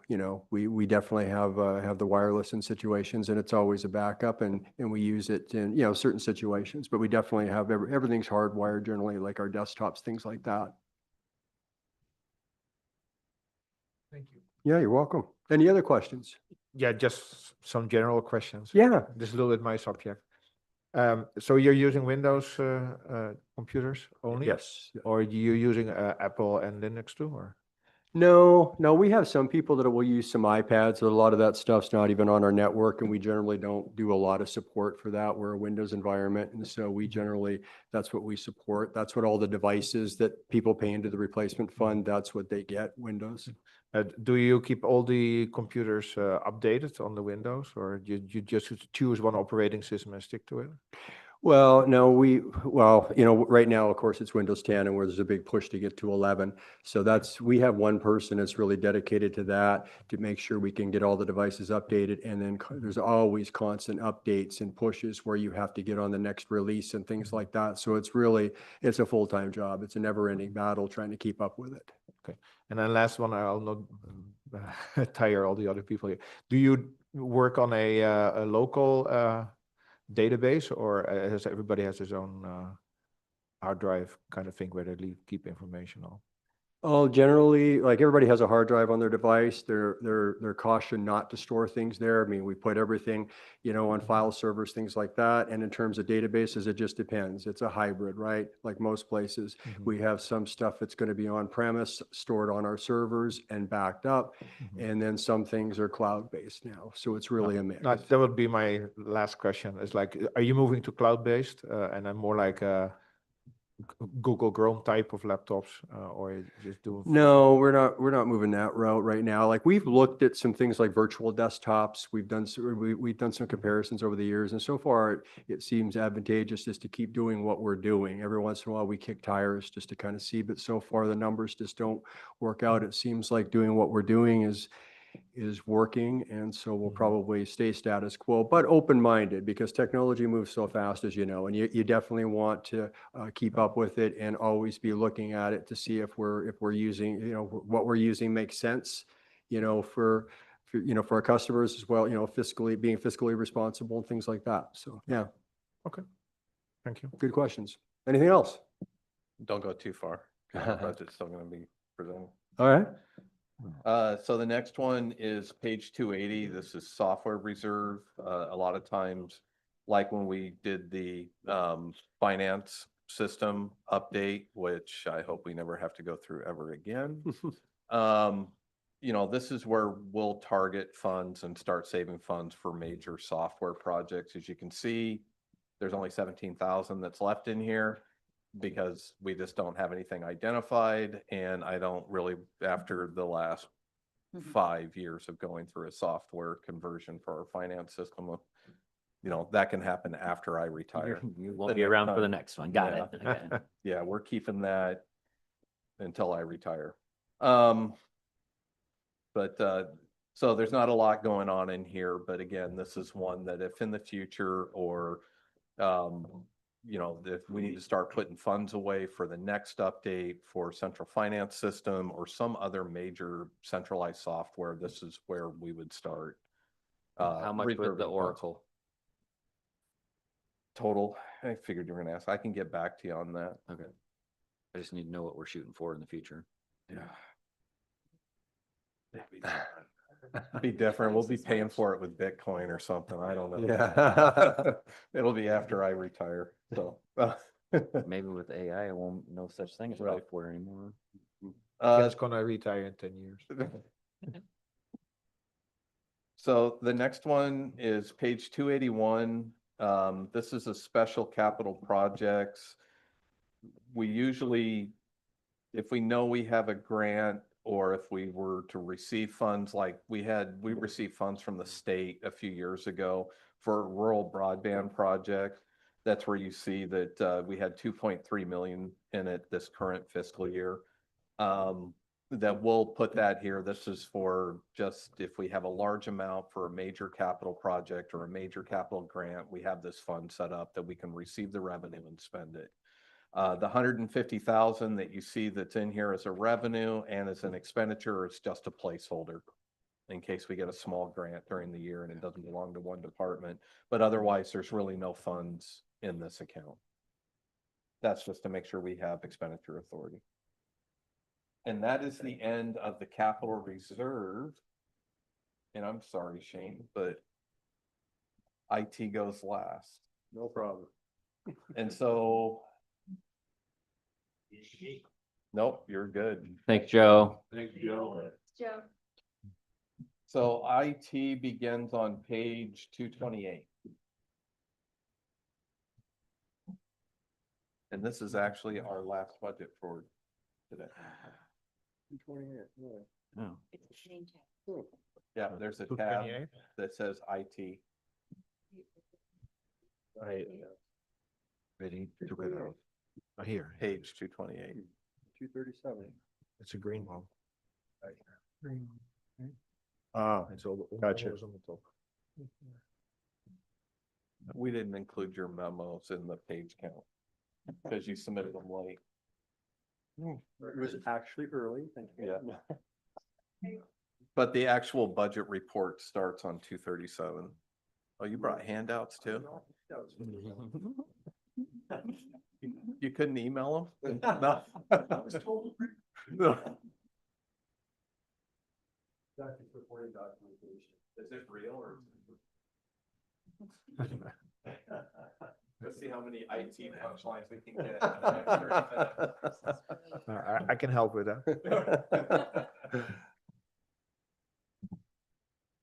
All right. Gold paper clip. I'm gonna keep that one. Oh, you got a gold one? Did Mary get a gold one? Oh. Now I feel bad. I shouldn't have said anything. And that is supporting documentation for the reclass, just so you know what it is. Uh-oh, that was specially for you, so somebody else took it. It is, because it was really small. I thought they were going to print page by page, and it was just too small to read. But really what you want to, if you look at the very last page, that's going to tell you what you need to know. That's really just a 5-year projection comparison for the reclass between the existing position and the senior position. And you can see the dollars, the extra dollars it's going to cost, if you will. So that's really what it is. Yeah, it's basically replaced page 237. All right. Shall I begin? Go for it, thank you. All right, here we go. All right. Well, welcome administration, Board of Commissioners, and Budget Committee members. Yeah, it is. Welcome to the 2025-26 Information Technology and Telecommunications Budget Presentation. If you have any questions throughout, please feel free to ask. So the Information Technology Department, so we provide services like help desk, desktop support. We manage and service the network and related equipment. We also administer servers, our email services, Office 365 environment, our Oracle environment. We create custom applications as needed, support third-party software applications, provide database administration, and custom report writing as needed. I think that pretty much covers it. And what you're going to find in this fund is you're going to see all the revenues, expenditures, and capital expenses required to provide those services. So we're on page 237. So let's start with revenue. If we look at account 30101, beginning balance, pretty close to last year, just slight increase there. Account 33429. That's Derek, in his presentation, you heard the CAFA grant. So that's my share of what I get from Derek, that 25,000. 38010, that's table 4 in the budget instructions. And if you know, that is a little higher than last year. And one of the reasons for that is I worked close with Mike Barnhart in accounting, and we really wanted to make sure the formula was capturing everything. And I think there's a few extra things that got put in there and into the formula that should have been in there. So that's why you're seeing a little bit of an increase there. And then account 382.4, internal revenue. That's comprised of 3 things. It's network charges that we charge departments. I guess non-general fund departments, I believe. So the general fund, that's part we get paid through discretionary money for that's how they pay us. So it's network charges. We also get a transfer from Health and Human Services for a senior programmer analyst. And if you remember in the computer replacement fund, I showed that 188,000 that I was transferring. This is coming into this line item there, and that's for that equipment and paying for some of the licensing renewals that we have. So that's what that number is comprised of. Is there any questions on revenue? Good. All right, let's move on to personnel. And speaking of personnel, so I gave you a memo which is proposing to promote Jaime Pozos Reyes to a senior desktop support specialist. There's a memo for you to look at. And if you look at account 40363, the senior desktop support line here, that is basically taking that into account, that senior position. If you look under 24-25 budgeted FTE, you'll note it was 0.7 last year. And then if you look under 25-26 requested FTE, it's 1.5. The 0.7 was for one person, And now the 1.5 is for 2. And so I've changed some FTEs around. So if you look at it per person, it's changed from a 0.7 to a 0.75. So 2 people at 0.75, if you will. Yep. You good? All right. I will say IT is going to pay for 75% of that reclass, and telecom would pay the 25%. And I am not asking for any funds for the reclass. I'll cover that myself if approved. One of the other things that we did was evaluate how much time people are actually spending on IT tasks versus telecommunication tasks. And we found that some of us are spending a lot more time in IT. So I had to make some FTE changes. So if you want to do, as I step through this real quick, if you want to, again, you would compare the 24-25 budgeted FTE with the 25-26 requested, and you can see the changes. So we'll start with account 40324. It's going from a 0.7 to a 0.75. The account 40350, 0.7 to 0.9.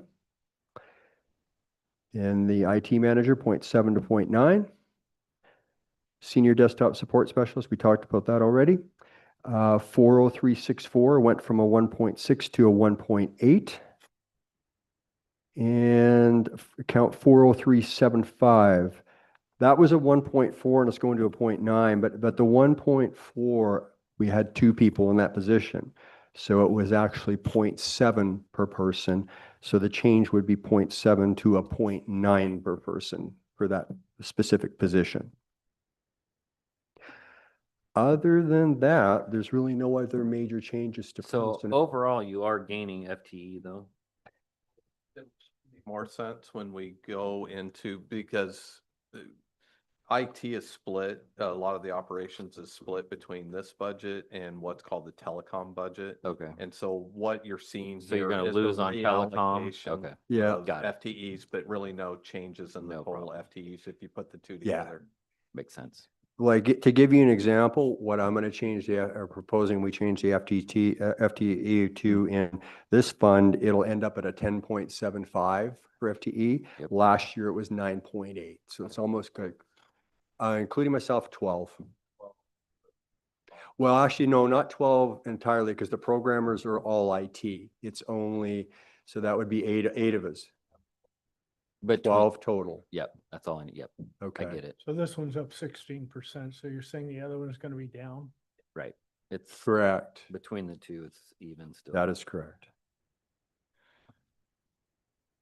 All right, any questions on personnel?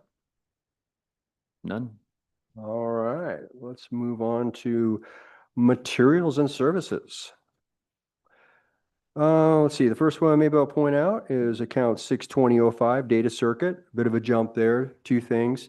I always add in 10% just for cost of doing business in case our fees go up.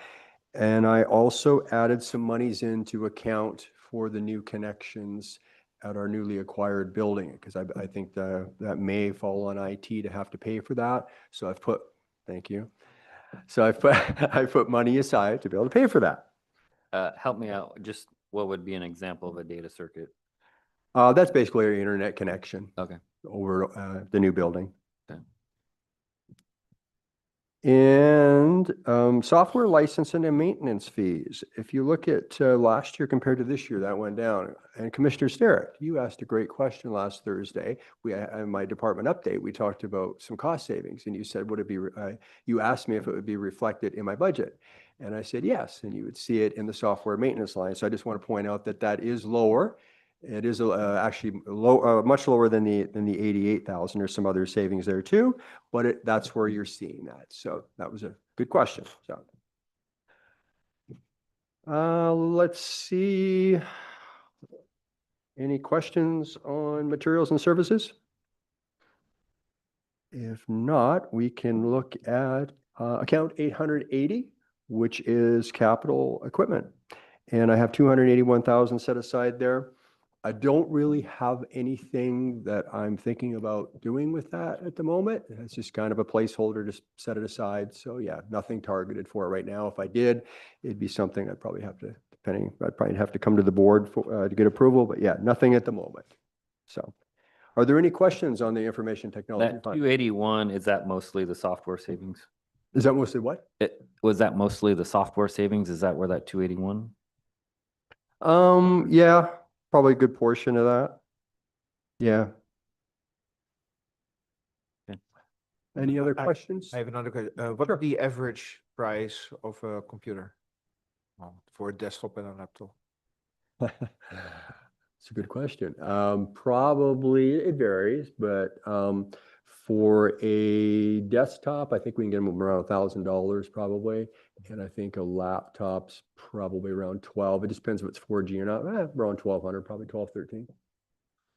And one of the things that you'll note with our replacement charges, if you start doing the math after the end of the life cycle, you're going to go, that dollar figure is a lot more than the dollar figure I just gave you. But one of the things that you have to factor in is, again, you're behind, world-class, really, really good firewalls. You have all this infrastructure that you don't have at home, and something has to pay for that. So that's why if you start looking at what we pay for yearly, like I think, okay, for a laptop, you're going to pay $615 per year. So times 4 years, you're paying $2,400. But again, those extra monies go to pay for some other things. That's what helps us to do those transfers to be able to replace wireless access points or switches, things like that. So, any other questions? Nope. We're good. All right, cool. Good questions. Thanks for wrapping us up. No, we got 3 or 4 more. No, just 1 more, I think. He's got one more. The telecommunications. Yeah, telecommunications, page 241, I believe. I don't use that phone anyway. So IT provides phone I'll services. just get rid of them all, make them all wireless. Make So them all IT, what's that? Make them all cell phones. Yeah, there you go.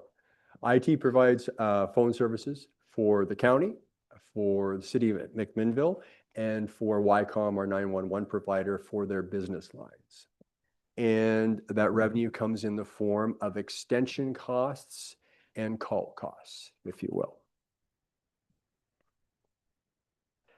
So let's start, okay, page 241. Let's start with revenue. Beginning balance, 30101. So it's dropped significantly. We had a problem, well, I don't know if it's a problem, but a few years ago, we had a pretty good beginning balance and we wanted to bring it down. So we cut rates about 5% several years ago, and we haven't increased rates in a long time. And we're definitely bringing it down. A couple of factors, we lost some revenue. The courts a few years ago went to a VoIP system at the state, so we lost some revenue there.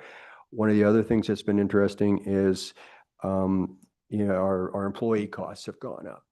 So if you look at COLAs and any market adjustments, things like that, I kind of looked over the last 5 years, and that's definitely contributed to why this beginning balance is coming down. And of course, the FTE changes that we talked about, that's certainly going to help this fund as well.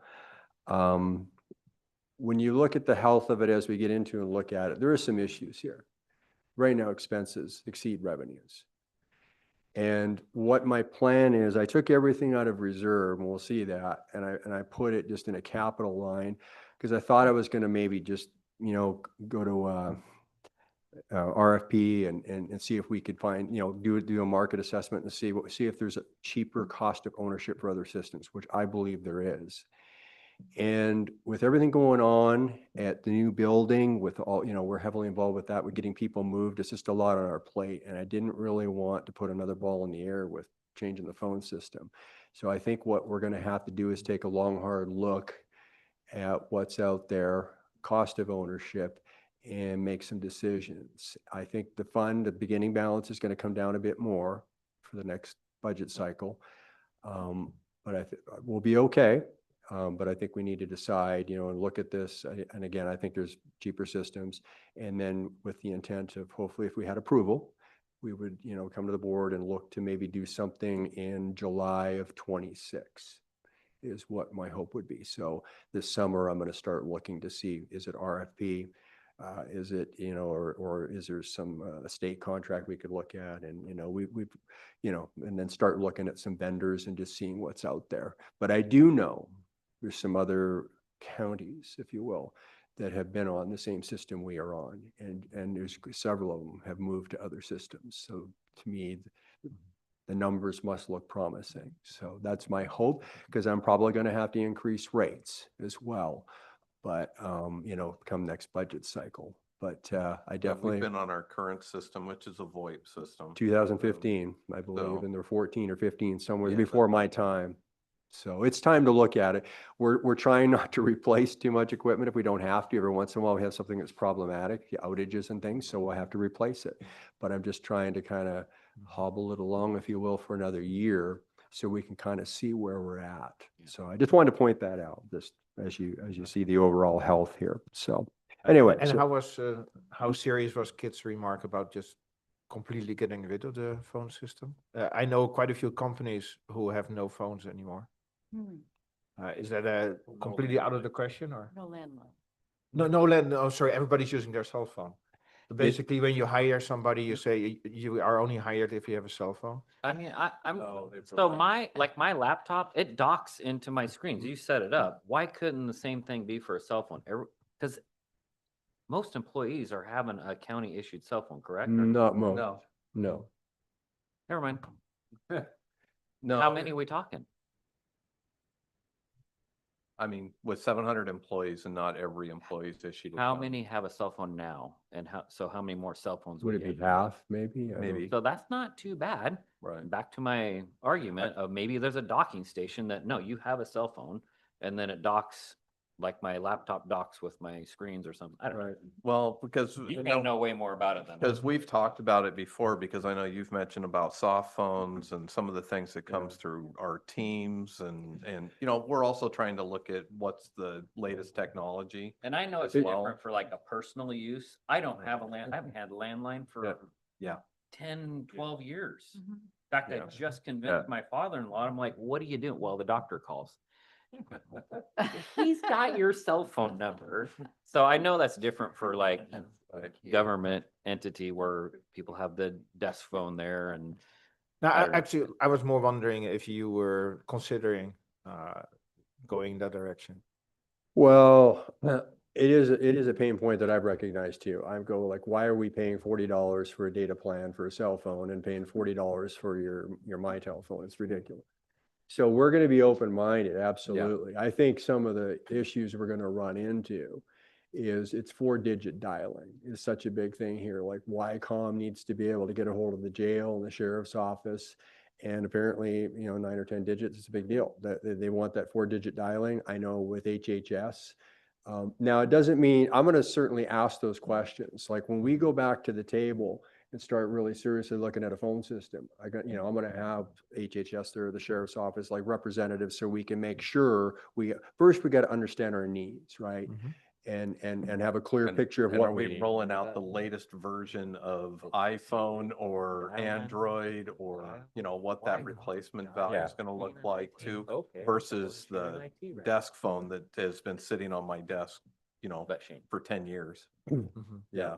But no, very good points. We're certainly going to consider all that because I'm with you. Mine literally forwards to my cell phone. I don't even. No, it's more like if you're gonna construct a new building, and you need to make connections for landlines, that is money too. Yeah. So I think the hardware, the phone itself doesn't cost anything. Right. It's the connection.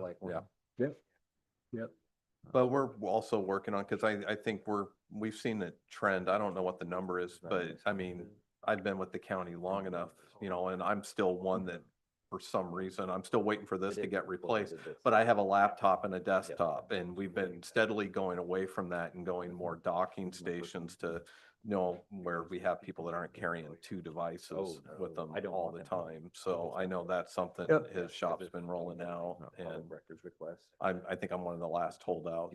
Yeah. So, To your point though, like when we start, looking at this seriously, that's where we're going to ask those questions. And again, because you got to understand what your needs are. And just because we've always done it that way doesn't mean that's the way we have to do it going forward. So that's where we're going to start. Maybe one last question. How many people are working from home and how many go to the office? Countywide or just my staff? No, it is related to the question where your phone is.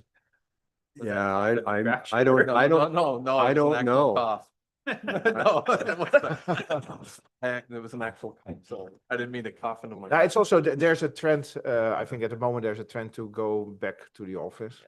I would say a majority of our employees are in the office. We have hybrid in some cases, and we have a very small number that are 100% remote. You know, so I do know we have some staff that are hybrid. That at least they're spending 1 or 2 days in the office, but a majority of our staff are they're at work where we don't have that much of a, and I don't know the actual percentage. I'd Yeah, actually I have to don't pull either. some numbers, but I will say, and it was like that. In fact, even at the height of all things, I want to stop talking about COVID. Yeah, even at the high point, you know, I mean, we still had a lot of people that were coming that were here because most of the services that we provide aren't conducive to remote work. Okay. And that's a big thing for my staff too, because like I'm definitely in a hybrid situation with a lot of my staff, and it works wonderful. You know, we have time in the office, which I think is important, but they also get to work from home, and that's a big thing for IT, especially to attract good talent. And I would venture to say we have a really, really good team. They deliver, I think, really good services, especially for the size, you know, the county, and looking at how many staff we have. I mean, I only have 3 desktop support for the entire county. Oops. I got one guy that basically takes care of, you know, desktop support, or sorry, replacements full time. And then that only leaves 2 people, you know, for some support at their desk and sometimes boots on the ground getting out there. And you got help desk, 1 net admin, 1 sys admin. You try to cross train there. That's one of the things we're really trying to do, is have that cross coverage and cross train. So, and it's proven to be very helpful, especially when you have somebody, we just had somebody retire, but because we've had 2 programmers helping Derek, for example, in his office the last couple of years, now we're not missing a beat. We have somebody that actually can help him with the roll turn. And so things like that. But my point is we have really good staff. And so for me, that's a big deal, the hybrid work. Sorry, I got off topic a little bit. But anyway, good questions. Anything else before we continue on? Okay. Let's jump into personnel. So this is, when Ken was talking earlier about the offset, we were talking about those increased FTEs in IT. You're going to see this one go down. The total FTE count was, I think, 2.2 last year, and it's going down to about 1.25. But the cost per hour went up 10%. Yes. That's what the handout addresses that, yeah. Yes, correct. So if we wanted to step through this real quick, you can see again, if you want to look at 24-25 budgeted FTE versus 25-26, senior network administrator 0.3 to a 0.25, account 40350 0.3 to a 0.1, IT manager 0.3 down to a 0.1, senior desktop support went from a 0.3 to a 0.5. That 0.5 now, remember, is 2 people, because I have both seniors in there, so that'd be 0.25 per person instead of a 0.3 per person. Help desk went from 0.4 to 0.2, and then the count 40375, that went from 0.6 to a 0.1. And last year we had 2 desktop support, and so that 0.6 would be 0.3 per person. So the change, I guess, we from 0.3 to a 0.1. It's the same person. What do you mean by that? Yes. Meaning is the senior system administrator, the information system manager, and blah, blah, blah, blah. It's the same in both budgets. It's the same person, if that's what you're asking. Yeah. Yeah, it's the same person. Correct. Good question. Any questions on personnel? All right. Well, let's move on to materials and services. I think the big one to call out here is account 60307, software licensing and maintenance fees. So that went up a little bit for telecom, and that's just because We had to take a long, hard look and make sure telecom was paying its share of what it's using for hardware, software, network switching, things like that.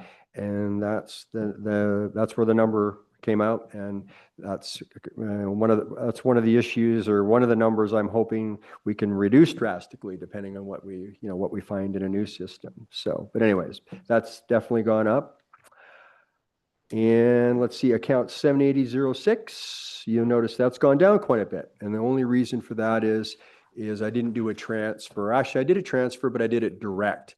For whatever reason, we used to go from the computer replacement fund. Remember that 188,000 I was talking about to replace common equipment and licensing?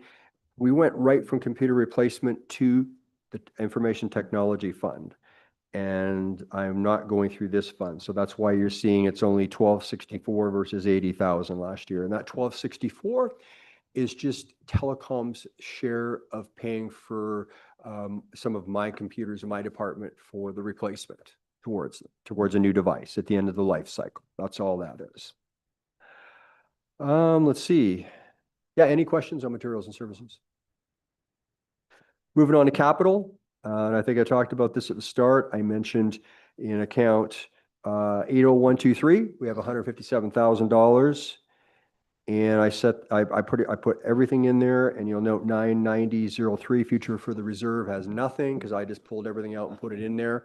Because until we made the FTE changes, I was really nervous that we were going to have to do something sooner. I was nervous about how I was going to put my next budget together. And that's why I put all that money there, in case we could move to something else. But like I said, I think we'll build our beginning balance will come down, but I think we'll be able to at least put the next budget together. And then we really need to decide, where the rates have to go. And I think they would have to go up too much to get this, to get everything, the problem fixed. And I do strongly believe that looking at some other systems, that we'll be able to get the rates back where they need to be, and hopefully get this fund back on track. Any questions on telecommunications? So I think the fire department, when they went to district, they ended up pulling out of our telephone services. Yep. So I'm curious what they went to, because I think they pulled out from ours because they found it cheaper somewhere else. So it might be worth making a phone call out to them. And Cell phones. definitely not. I don't think they went cell phone, but Yeah. or is there more to that? There might be more. Okay, to it. we can talk But about it. anyways, That's yeah. fine.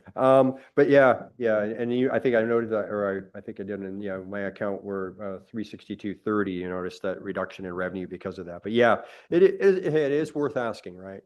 For sure. So I definitely will do that. So. And honestly, it gets kind of confusing, but the only reason we really have this separate telecom fund is because we do have outside agencies that we've been providing telephone services to. Right. And if we weren't doing that, all of this would be over in the IT budget. Yeah. But this is a mix of both internal and then outside agencies that are paying into the system. So like Shane was saying, we still have the city, Wycombe and Wycombe. Business lines. Yeah. That we provide business lines for them. And they will, and I've told them we may be looking at another phone system and kicking tires, and they're certainly going to be involved in that process because that directly impacts them too. So, any other questions? Well, thank you for the engagement. Those were actually some really good questions this year. I really appreciated that. I want to thank my staff. They're amazing. They're truly, I feel lucky to work with them each and every day. They're wonderful. Thank you for all the leadership guidance that you all provide. Thank you for the budget committee for all the time that you donate. And I hope you all enjoy the rest of your day. You definitely got kudos from assessor's office after they got their moved and settled in. So good job handling those guys. You're welcome. I'd like to give a shout out to and your own department too. So yeah, thank you. I'd like to give a shout out to desktop support for that, because Okay. they've been really doing a great job leading that, and everybody else has been pitching in and helping out, but they've been doing a fabulous job. So thank you to them for that. But, And thank you. I will not forget that you're right. No. It's the hair. That's the hair. And the tattoos. I always wonder if he's tattooed all over. So the fire department went with Zipley, but they said, don't do that. They're thinking more, Hunter Communications would be a good one. So. I don't know. We can talk about it later though. Yeah, I got some ideas on that, but yeah, Or I why it appreciate is. that. Yep. All right. Thank you. all. Bye. See ya. Yeah.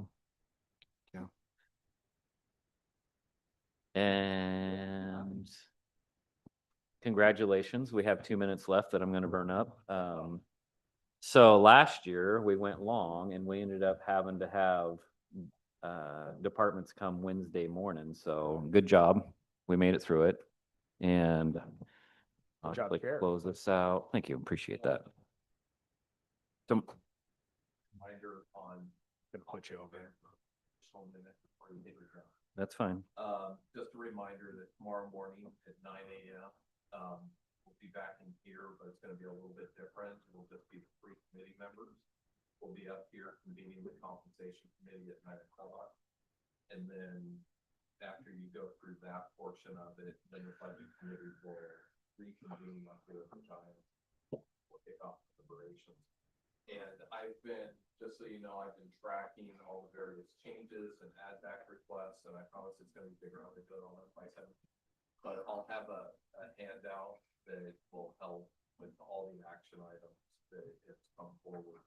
Now, that's just to help guide the discussion. If there's other discussions that you want to have tomorrow, that's really up to you. But that's just intended to help track, to make sure what we need to take action on, take action on. Perfect. See you guys tomorrow at 9. Super duper. Double checking, we are here. You guys, you three.